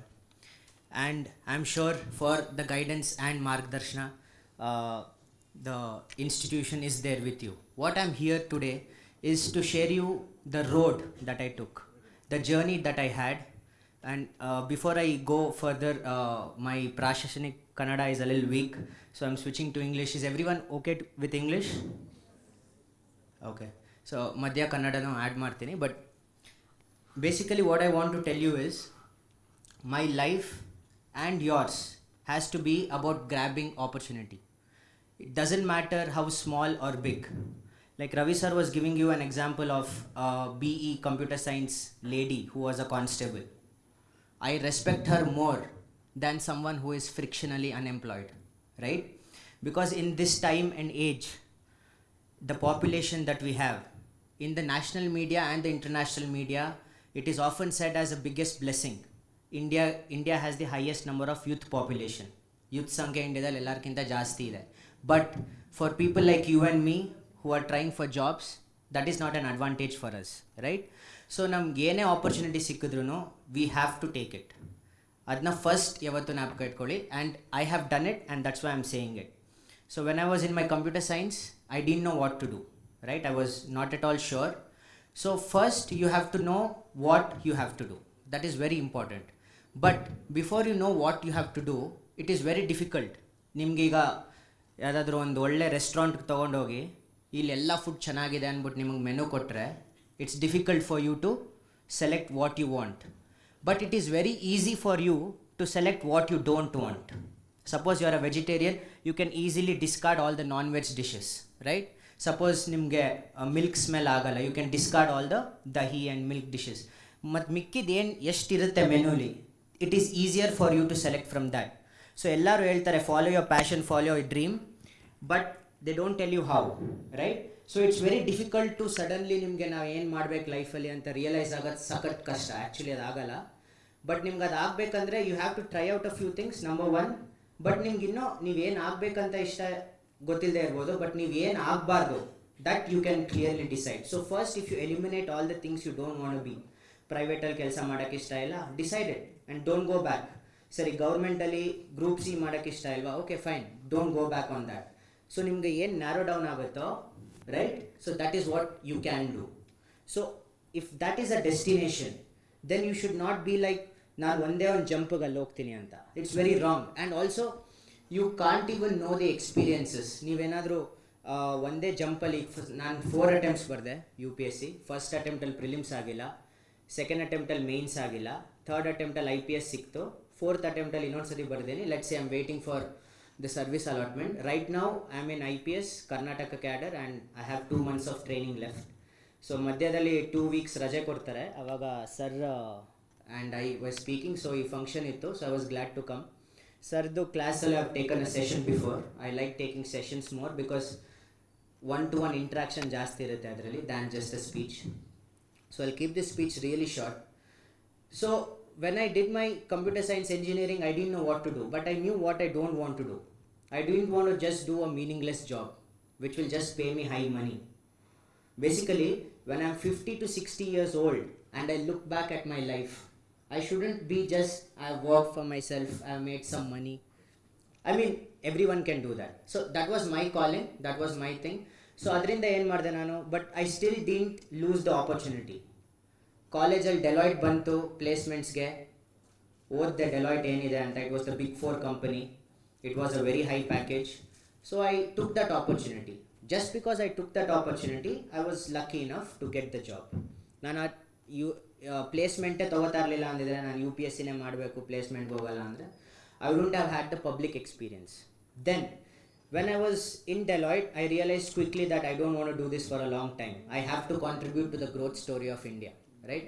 So ನಾವೆಲ್ಲ ರೋಡ್ ಚೆನ್ನಾಗಿಲ್ಲ, ಬಸ್ ಸರ್ವಿಸ್ ಚೆನ್ನಾಗಿಲ್ಲ, ಗೌರ್ಮೆಂಟ್ ಫೆಸಿಲಿಟೀಸ್ ಚೆನ್ನಾಗಿಲ್ಲ ಅಂತ ಹೇಳ್ತೀವಿ. But trust me, government on a large scale, government doesn't know you individually. They don't hate anyone, right? The system is bad. Some bad players are there, right? Suppose there is a good looking bus, but if there are a few loose bolts in the bus is a very good bus, it has a good engine, it is going to the right destination, ello hogbeka alli hogtade. But if there are a few loose bolts, the bus tends to fall down, right? So that is what is happening in the government system. But sir heldange you are seeing now 50,000, actually 70,000 posts vacancy they are planning to fill Karnatakadalli. KPSC lu interview marks, it's just 25 marks. They can't give above 20 and they can't give below 10. These are steps to reduce corruption. So ನೀವು motivation ಮತ್ತು aspiration ಇರುತ್ತಲ್ಲ government exam ಬರೆಯೋಕ್ಕೆ, ಅದನ್ನು ಕಮ್ಮಿ ಮಾಡ್ಕೋಬೇಡಿ. It is always the best place. And the reason also I chose the government job from a private job is not because private job is bad, it's very good. But it's not because private job is paying less, it's paying very much. It's not because private job has no life, it does have life. If you're doing your work properly, it does have life. But the only special thing government gives you is not a protocol darshan, because if you are having good money, ನೀವು ದುಡ್ಡು ಕೊಟ್ಟಿನೋ ದರ್ಶನ ಮಾಡ್ಕೋಬೋದು. It's not the power, it's not the authority, but it's the power and the opportunity to help others like you. That's the only thing. That's the only thing a government job gives you, and you have to sit here today and decide ನಿಮ್ಗೆ ಅದೇ ಮಾಡಬೇಕಾ ಅಂತ. Because ಎಲ್ಲರೂ how to clear the exam ಅಂತ ಕೇಳ್ತಾರೆ. The question mainly, since I cleared it in 2023, so since 3 years, the most basic question I get is how to clear this exam. But trust me, if you just type the same question on YouTube, you will get guidance from KPSC rank 1, UPSC rank 1, SSC rank 1, IB, ಎಲ್ಲರದು video ಇದೆ ಯೂಟ್ಯೂಬಲ್ಲಿ, right? So how is always there. So how ಇಷ್ಟು ಎಲ್ಲರಿಗೂ open ಆಗಿ access ಇದ್ದರೆ ಹೆಂಗೆ clear ಮಾಡಬೇಕು ಅಂತ, why is only 1% clearing? Like why does so less people clear, especially why do south Karnataka people clear even less? It is because we lack the why. ಯಾಕೆ ನಾನು ಈ ಎಕ್ಸಾಮ್ ಕ್ಲಿಯರ್ ಮಾಡಬೇಕು, ಯಾಕೆ ನನಗೆ ಕೆಲಸ ಬೇಕು? If you know the why, if you know why you want this job, it can be anything. If it's money, I respect that. If it's a good position in the society, I respect that. If you want to make your parents proud, I respect that. And if you want to do social service, I respect that. Whatever your reason is, you should know why. It should be very strong. It can't just be because someone else is saying, or because I'm telling you all these things, or you see officers in a good way. No. That can motivate you for 1 month, 2 months. ಈಗ ನಾನು ಅಷ್ಟೇ ಇವತ್ತಿಲ್ಲಿ ನಿಂತ್ಕೊಂಡು ಏನಾದರೂ motivation talks ಕೊಟ್ಟರೆ, my life is like this, like that, it will may be motivate you for a month, 2 months, then your life will take over. Nim life, everyone has their own life. Life will take over. You can't be motivated. What will keep you going in this exam is discipline, right? So if you want to become a good runner, ನೀವು ಒಂದು ಒಳ್ಳೆ runner ಆಗಬೇಕಂದ್ರೆ 100 videos ನೋಡ್ಬೋದು. ನೀವು ಹೆಂಗೆ ಆಗ್ಬೋದು runner. You can ask others also. Usain Bolt videos ನೋಡ್ಕೊಂಡು, ಇಲ್ಲ ಕಿಪ್ಚೋಗೆ ವೀಡಿಯೋಸ್ ನೋಡ್ಕೊಂಡು, you can get inspiration. But that doesn't make you a good runner.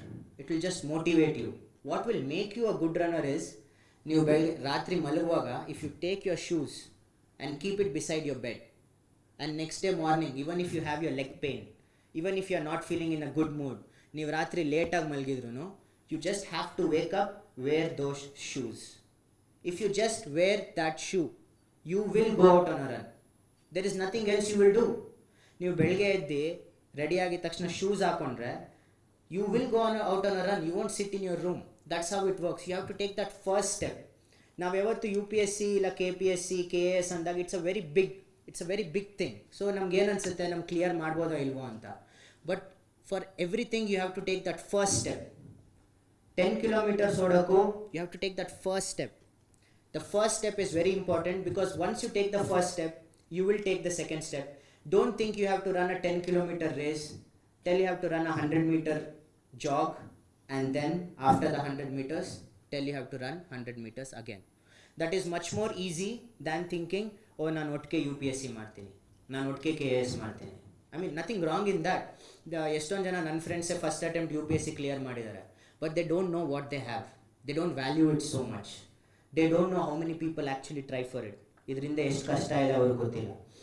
So when I didn't clear my first attempt, Deloitte ಕೆಲಸ ಇರಲಿಲ್ಲ, prelims ಆಗಿಲ್ಲ, ಓದಿದ್ದೆ. I was always been academically good, never failed anywhere, no exams. So first time failure, right? So you start to think, oh shit, ಎಲ್ಲ ಮುಗ್ದೋಯ್ತು, ಇನ್ನೇನು, like there is nothing else to do. But that's not the way. ಈ ಎಕ್ಸಾಮ್ಗಳಲ್ಲಿ ಪ್ರತಿಯೊಂದು exam ಯಾವುದೇ ಇರ್ಬೋದು, UPSC ಇರ್ಬೋದು, KAS ಇರ್ಬೋದು, ಇಲ್ಲ ಎನಿ ಅದರ್ ಗೌರ್ಮೆಂಟ್ ಎಕ್ಸಾಮ್ ಇರ್ಬೋದು, ಓದೋದು ಕಷ್ಟ ಅಲ್ಲ. ಆ ಟೈಮ್ 1 year ಆದರೂ ಪರವಾಗಿಲ್ಲ, 2 year ಆದರೂ ಪರವಾಗಿಲ್ಲ ಅಂತ ಸ್ಟಿಕ್ ಆನ್ ಆಗ್ತೀವಲ್ಲ, so that is difficult. So ನೀವಿದು ಡಿಸೈಡೇ ಮಾಡಿದ್ದೀರಾ ಅಂದರೆ, decide it firmly today, right? It's a 50-day course. I will attend it fully. I have decided to come here. ನಾನು ಅಟೆಂಡ್ ಮಾಡ್ತೀನಿ, ನೋಡೋಣ ಅವ್ರು ಏನು ಹೇಳ್ತಾರೆ. 50 days you will lose nothing. It's barely a month and a half. So first thing, guarantee ಆಗ್ಬಿಡಿ, you have to do this. Second, ಏನು doubt ಇಟ್ಕೋಬೇಡಿ. ಒಂದ್ಸತಿ you have taken a decision. That is what officer is. ನೀವು ನಾಳೆ officer ಆದಾಗಲೂ ಅಷ್ಟೇ, ಸುಮಾರು rights ಇರುತ್ತೆ, ದಂಗೆಗಳಾಗುತ್ತೆ. I mean ನನ್ನ ಫೀಲ್ಡಲ್ಲಿ ಮಾತಾಡ್ತಾ ಇದ್ದೀನಿ. Murders, political murders, sensational murders, ಅವ್ರು ಏನೇ ಆಗಿರ್ಬೋದು. You have to take a decision. ಆ ಡಿಸಿಷನ್ ತೊಗೊಂಡ್ರೆ ನೀವು 80% ಜನನೂ ಖುಷಿ ಮಾಡಿದ್ರು, they will always be 20% who will not get that advantage. Even if you take the best decision, there will always be 5 to 10% people who will not be happy, and you have to be ready for that. So ನೀವು ಯಾವುದೋ ಒಂದು ಡಿಸಿಷನಿಂದ ನಿಮ್ಮ parents ಇಲ್ಲ ನಿಮ್ಮ relatives happy ಇಲ್ಲದೆ ಇರ್ಬೋದು, ಪರವಾಗಿಲ್ಲ.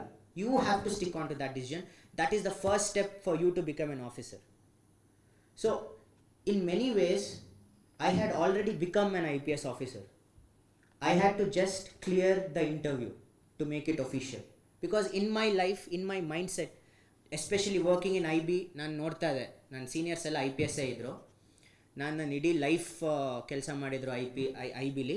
I would have not got promoted to the level that I am in today. That is what further motivated me. ಇಲ್ಲಾಂದರೆ ನಾನು IBಲಿ ಖುಷಿಯಾಗಿದ್ದೆ. ಸೊ ಫಸ್ಟ್ ಅಟೆಂಪ್ಟ್ ಆಗಿಲ್ಲ, ಕೆಲಸ ಇರಲಿಲ್ಲ, but I was earning a lot. ಕಷ್ಟ ಆಯಿತು ಮನೇಲಿ ದುಡ್ಡೆಲ್ಲ ಕೇಳೋಕ್ಕೆ. So it's fine. I wrote a Group C exam, Group C level 7 exam. That's fine. Doesn't make you any less. ನೀವೆಲ್ಲರಿಗೂ ನಿಮ್ಮ ರಿಲೇಟಿವ್ಸ್ಗೆ ನಾನು KAS ಇಲ್ಲ UPSC ಮಾಡ್ತೀನಿ ಅಂದ್ಬಿಟ್ಟು SI ಎಕ್ಸಾಮ್ ಬಟ್ ಸೆಲೆಕ್ಟ್ ಆದರೆ it's nothing wrong with its fantastic job. Like sir, the sir, Ravi sir who just spoke was an SI, and now look where he is, right? So it's all about how you perform in your job. So that is why ನನಗೆ ಹಂಗಿರೋಕ್ಕೆ ಇಷ್ಟ ಇರಲಿಲ್ಲ. I got an opportunity to write the IB exam. I wrote the IB exam. Again ನಾನು ಹೇಳಿದ್ನಲ್ಲ, starting ಹೇಳಿದೆ, any opportunity passing by, just take it, just take it. Any opportunity, because you all are ready, you all are fine. Just take the opportunity, because you don't have to study for multiple exam. ನೀವು ಯಾವ ಎಕ್ಸಾಮ್ಗೆ ಓದ್ತಾ ಇದ್ದೀರಾ ಅದೇ ಓದಿ, but ನಿಮ್ಗೆ ಅದಾಗಿಲ್ಲ 1 or 2 years, please have a plan B. It can be another government job, nothing wrong with that.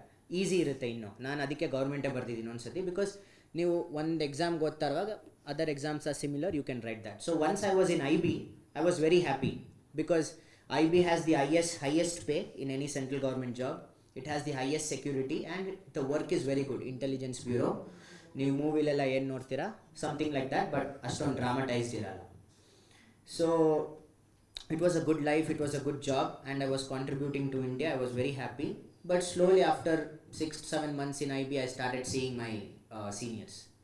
They were all IPS officers, and I had many ideas how to ನಾನು ಏರ್ಪೋರ್ಟಲ್ಲಿದ್ದೆ, ಸೆಕ್ಯೂರಿಟಿ ಹೆಂಗೆ improve ಮಾಡ್ಬೋದು ಅಂತ. I had many ideas, but I am a Group C level 7 employee, so I couldn't form policies, I couldn't take decisions. So slowly I started realizing, ನಾನು ಈ ಕೆಲಸದಲ್ಲಿ ಇದ್ರೂ ನಾನು ಎಷ್ಟು ಇಂಪ್ಯಾಕ್ಟ್ ಮಾಡ್ಬೋದು ಅದು ಸ್ವಲ್ಪ ಕಮ್ಮಿನೇ. ನಾನಾಯಿತು, ನನ್ನ ಡೆಸ್ಕ್ ಆಯಿತು, ನನ್ನ ಮುಂದೆ ಯಾರ್ಯಾರು ಪ್ಯಾಸೆಂಜರ್ಸ್ ಬರ್ತಾರೋ ಅವ್ರಿಗೆ ನಾನು ಏನೋ ಹೆಲ್ಪ್ ಮಾಡ್ಬೋದು ಅಷ್ಟೇ ಹೊರತು large scale impact is very less. So that is what further motivated me. And ಕೆಲಸ ಮಾಡ್ತಾನೆ, IB ಮಾಡ್ತಾನೆ. It was night job actually, it was night shift. Airport runs 24 hours, so you have to go night, you have to go day in batches. But I still manage, and God's grace, maybe my luck, I cleared in 2023. I got into IPS, right? So once I was in IPS, I went to Labasna go there, fantastic place. You meet very high level people, you meet the PM, you meet the secretaries, you meet the president, you're shaking hands with Amit Shah, right?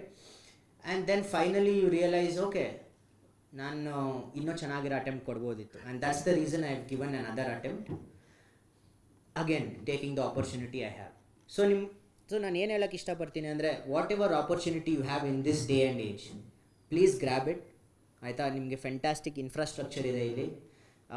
Actually sir is very motivated. You guys may not know, but to arrange such and to coordinate with all of us, to see when we are free and then call us, it takes a lot of dedication. And if a third person is doing that for you, then you can know and you can be sure that you guys are in the right hands.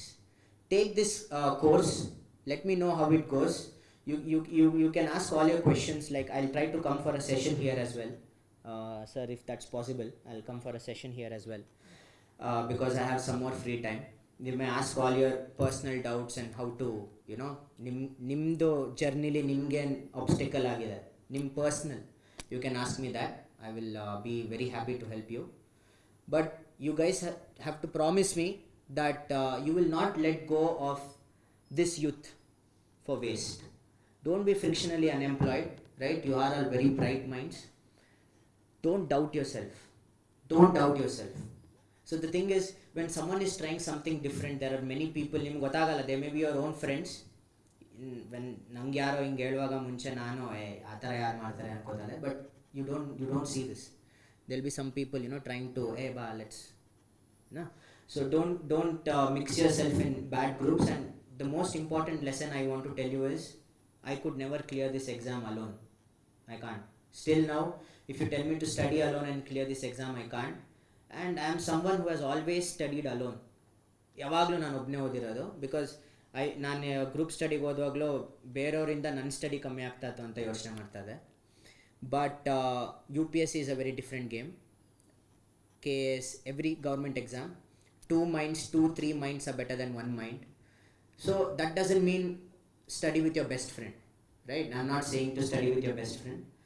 ನಿಮ್ಮ ಥರನೇ mind set ಇದೇ ಗ್ರೂಪಲ್ಲಿ ಸಿಗ್ತಾರೆ, ಆಯಿತಾ? ನಿಮ್ಮದೇ lifestyle, ನಿಮ್ಮದೇ financial background, or ಎರಡೂ ಇಲ್ಲ ಅಂದ್ರೂ ದ ಮೋಸ್ಟ್ ಇಂಪಾರ್ಟೆಂಟ್ ಥಿಂಗ್ ನಿಮ್ಮದೇ ಛಲ, right? Your mindset, your hunger. Who is as hungry as you? someone who is as hungry as you is the right person to study with. Because some days ನಿಮಗೆ mood ಇಲ್ಲದೆ ಇರ್ಬೋದು, you may not feel the mood to study. He or she will motivate you. Maximum 3 to 4 members, ಅದಕ್ಕಿಂತ ಜಾಸ್ತಿ ಇರಬಾರ್ದು group. Maximum 5 ತನಕ ಹೋಗ್ಬೋದು, but ಇಬ್ಬರೇ ಇರಬಾರ್ದು. It should be more than 2 and 5 ವರ್ಗು. Have a group like that. Share your answers with each other. ಎಷ್ಟೇ ಖರಾಬ್ ಆನ್ಸರ್ ಇದ್ರೂ ಬೇಜಾರು ಮಾಡ್ಕೋಬೇಡಿ. If you see my answers ಸಖತ್ ಖರಾಬ್ ಇತ್ತು ಸ್ಟಾರ್ಟಿಂಗಲ್ಲಿ. You don't know what to write because mine is a science background, right? So ನಂಗೆ ಬರೆಯೋಕ್ಕೂ ಗೊತ್ತಿಲ್ಲ. My 4 years of computer science and engineering notes is less than 35 pages. ನನಗೆ ಇನ್ನೂ ಇಟ್ಟಿದ್ದೀನಿ ಸುಮ್ಮನೆ ಮೆಮೊರಿಗೆ. So I never knew how to write. U P S ಸಿಲಿ ನಿಮ್ಗೆ ರ್ಯಾಂಕ್ ಬರೋದೆ ರಿಟರ್ನಿಂದ. But my interview, I am probably one of the very few guys who have scored more than 195 in both my selections. Both my interviews I got 195 and 198. Why I got? Not because I speak the best. I didn't get it because my mains marks was the best. I got so much high marks in interview because I never let go of an opportunity. In everyone's resume who was giving UPSC, ಅವ್ರಿಗೇನು ಕಾಣಿಸುತ್ತೆ, 2020 engineering ಮುಗಿಸ್ತಾ, so 4 years ಇಂದ ಓದ್ತಾನೆ. 2018 engineering ಮುಗಿಸ್ತಾ 6 years ಇಂದ ಓದ್ತಾನೆ. But I never had those blank years, right? So I had computer science, then I immediately I had Deloitte, then a year later I had IB, and then immediately I had IPS. And this is what the panelists also appreciate. ನೀವು ಯಾವತ್ತೂ ಏನು ಅನ್ಕೋಬೇಡಿ, ನಾನು ಡೈರೆಕ್ಟಾಗಿ KPSC ಇಂಟರ್ವ್ಯೂಗೆ ಹೋದ್ರೆ ನಂಗೆ highest marks ಬರೋದು. ದೋಸ್ panellist ನಿಮ್ಮದು ರೆಸ್ಯೂಮಲ್ಲಿ constable ಅಂತ ಇದ್ದರೆ ಅವ್ರು ನಿಮ್ಗೆ ಇನ್ನೂ ಎಕ್ಸ್ಟ್ರಾ ಮಾರ್ಕ್ಸ್ ಕೊಡ್ತಾರೆ. This is my guarantee, right? So always have this, always have a plan B. Don't let this time go for waste. ಸಖತ್ ಫಾಸ್ಟಾಗಿ ಪಾಸ್ ಆಗುತ್ತೆ. Because when you're in engineering you're doing so many things, time passes slow. So you think ಈಗಲೂ ಹಂಗೆ time pass ಆಗುತ್ತೆ ಅಂತ. But no, time passes very fast when you're doing the same thing again and again. ನಿಮಗೆ ಗೊತ್ತಾಗಲ್ಲ, but ಮೊನೋಟನಸ್ಸಲ್ಲಿ it just passes away. And when you wake up you are 28 years old. That's very late. So you all have to promise me by 28 you will be in your plan A or at the minimum in your plan B, because these are steps. ನೀವು ಏನೇ steps ತೊಗೊಂಡ್ರು, ನೀವು plan ಬಿಗೆ ಹೋದ್ರೂ ಅಲ್ಲೇ ನಿಲ್ಲಿಸಿ ಅಂತಲ್ಲ. Plan ಬಿಗೆ ಹೋಗಿ and then climb on, continue your climb with the extra support of your plan B job, the money and the respect that you get from it. So these are the small points I had. Another further questions, I'll try taking a session sometime in next week or something. But until then, have a firm plan. Go to YouTube, go to KPSC rank 1 or their videos, UPSC rank 1 or videos. Follow their structure. ನಿಮ್ಗೆ ಅವ್ರ mind resonate ಆದರೆ. ನನ್ನ clean strategy ಹೇಳ್ಬೇಕಂದ್ರೆ in my session or in personal I let you know what you can do. Because strategy, ಒಂದು universal strategy ಹೇಳೋದು easy, but not everyone is the same. Some may be a Kannada medium, some may be working, some may be, graduated 5 years ago. So everyone's life is different, so everyone's strategy is different. But I want you all to have a same mindset. Just have the same mindset. Grab any opportunity you get. India is the best place to be in right now. If you observe our neighbors, they are all falling apart. There is war, there is coup, economic troubles, bankruptcy, full throughout our neighbors. US itself is not safe. Every one of my friends is migrating back from UK because UK has become very poor. Its standard of living is very high. Suppose you get 5 lakh salary, your expenses is 4,50,000. So if you are saving just 50,000 in UK, what's the point? Inflation has hit an all-time high. Russia, Ukraine and the Gulf, you know the situation, what's going on there, right? India is the best place to be in, and government job in India is the best place to be in because you can contribute to India's story. Our parents, our past generations joined government services for job security. They joined government services for a good pay. I want you all to join government services to make Viksit Bharat by 2047. Thank you everyone. ನಮ್ಮ ನಡುವೆ ಇರುವಂತಹ IAS ಅಧಿಕಾರಿ, ಯುವ ಸಾಧಕರು Shri KL Suraj ಅವರು ಅನೇಕ ಯಶಸ್ಸಿನ ಸೂತ್ರಗಳನ್ನು ನಮ್ಮ ಮುಂದೆ ಇಟ್ಟಿದ್ದಾರೆ. ಆದರೆ ಭಾಳ ಪರಿಣಾಮಕಾರಿಯಾದಂಥ ಸೂತ್ರ ಯಾವುದು ಅಂದರೆ, ಸಾಧನೆಗೆ ಯಾವುದನ್ನು ಮಾಡಬೇಕು ಅನ್ನೋದಕ್ಕಿಂತ ಯಾವುದನ್ನು ಮಾಡಬಾರ್ದು ಅನ್ನೋದರ ಕಡೆ ಗಮನ ಹರಿಸಿ ಅನ್ನುವ ಭಾಳ ಮುಖ್ಯವಾದಂಥ ಸೂತ್ರವನ್ನು ಇಟ್ಟಿದ್ದಾರೆ. ನಿಮ್ಮೆಲ್ಲರ ಪರವಾಗಿ ಅವರಿಗೆ ಅನಂತ ಅನಂತ ಧನ್ಯವಾದಗಳು. ಹಾಗೆ ಸನ್ಮಾನ್ಯ ಕುಲಪತಿಗಳು IPS ಅಧಿಕಾರಿ KL ಸೂರಜ್ ಅವರಿಗೆ ಗೌರವ ಸಮರ್ಪಣೆಯನ್ನು ಮಾಡಿಕೊಡಬೇಕಾಗಿ ಪ್ರಾರ್ಥನೆ.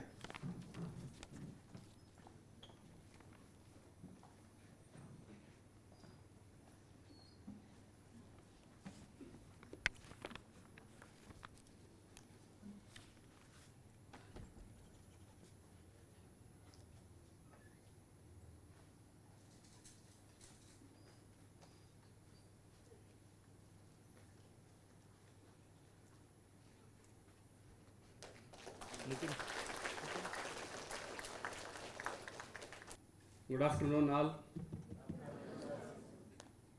ನಾನು ಈ ಸಂದರ್ಭದಲ್ಲಿ ಕರ್ನಾಟಕ ರಾಜ್ಯ ಮುಕ್ತ ವಿಶ್ವವಿದ್ಯಾಲಯವನ್ನು ನೆನೆಸಲೇಬೇಕು. ಯಾಕೆಂದರೆ ಸತ್ಯನಾರಾಯಣ ಗೌಡರು ನಾನು ಡಿಗ್ರಿ ಮಾಡೋ ಕಾಲದಿಂದ ಅಂದರೆ ಸುಮಾರು 2000 ಇಸ್ವಿನಲ್ಲಿ ಮೈಸೂರಿನಲ್ಲಿ ನಾನು JSS ಕಾಲೇಜಿನಲ್ಲಿ BA ಮಾಡ್ತಾಯಿದ್ದೆ. ಅವ್ರು 94ರಲ್ಲೇ ಜ್ಞಾನಭೂತಿ ಸ್ಟಾರ್ಟ್ ಮಾಡಿದರು.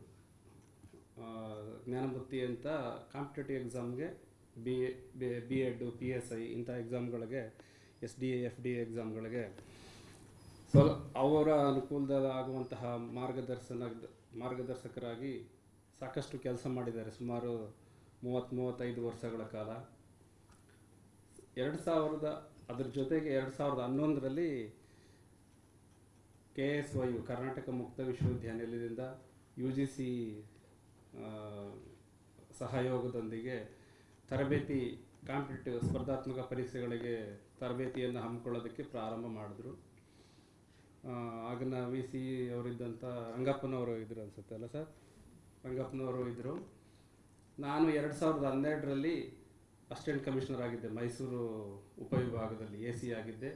ಇದೇ ಹಾಲಲ್ಲಿ ಬಂದು ಅವತ್ತು ಕೂಡ ಮಾತಾಡಿದ್ದೆ. Almost 24 years back, 14 years back, 14 ವರ್ಷಗಳ ಹಿಂದೆ. ಜ್ಞಾನಭೂತಿನಲ್ಲಿ 2002ನೇ ಇಸ್ವಿನಲ್ಲಿ ನಾನು ಡಿಗ್ರಿ ಮುಗಿದಾಗ ಇದೇ ಥರ ನಿಮ್ಮ ಥರ ನಾನು ಒಂದು 60 ಡೇಸ್ ತರಬೇತಿ ಕಾರ್ಯಕ್ರಮದಲ್ಲೂ ಭಾಗವಹಿಸಿದ್ದೆ.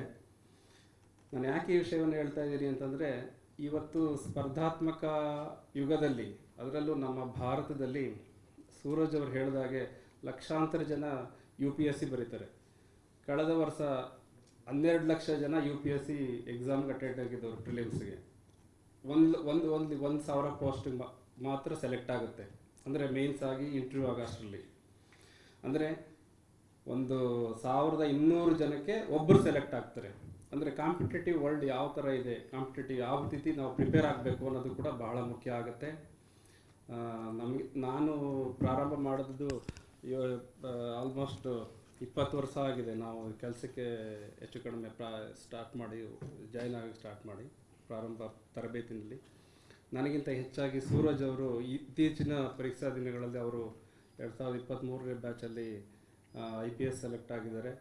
ಅವ್ರಿಗೆ ಸಾಕಷ್ಟು ಇವತ್ತಿನ ಇದನ್ನು ಹೇಳೋದಕ್ಕೆ ಪ್ರಸ್ತುತವಾಗಿರುತ್ತೆ ಅಂತ ಹೇಳಿ ನಾನು ಈ ಅವಕಾಶ ಮಾಡಿಕೊಟ್ಟಂಥ ನಮಗೆ ಸಾಮಾನ್ಯವಾಗಿ ಕರ್ನಾಟಕ ಮುಕ್ತ ವಿಶ್ವವಿದ್ಯಾನಿಲಯ ಅಂತಂದರೆ ಸಾಕಷ್ಟು ವಿದ್ಯಾರ್ಥಿಗಳಿಗೆ, ಕರ್ನಾಟಕದಾದ್ಯಂತ ಲಕ್ಷಾಂತರ ವಿದ್ಯಾರ್ಥಿಗಳಿಗೆ ವಿದ್ಯಾದಾನವನ್ನು ನೀಡಿದಂತಹ ಕರ್ನಾಟಕ ಮುಕ್ತ ವಿಶ್ವವಿದ್ಯಾನಿಲಯ ಇವತ್ತು ಅದರ ಕುಲಪತಿಗಳಾಗಿ ಜ್ಞಾನಪ್ರಕಾಶ್ ಸರ್ ಅವರು ನಿಮ್ಮೆಲ್ಲರಿಗೂ ಕೂಡ ಈ ಒಂದು ಅವಕಾಶವನ್ನು ಕೊಟ್ಟಿದ್ದಾರೆ.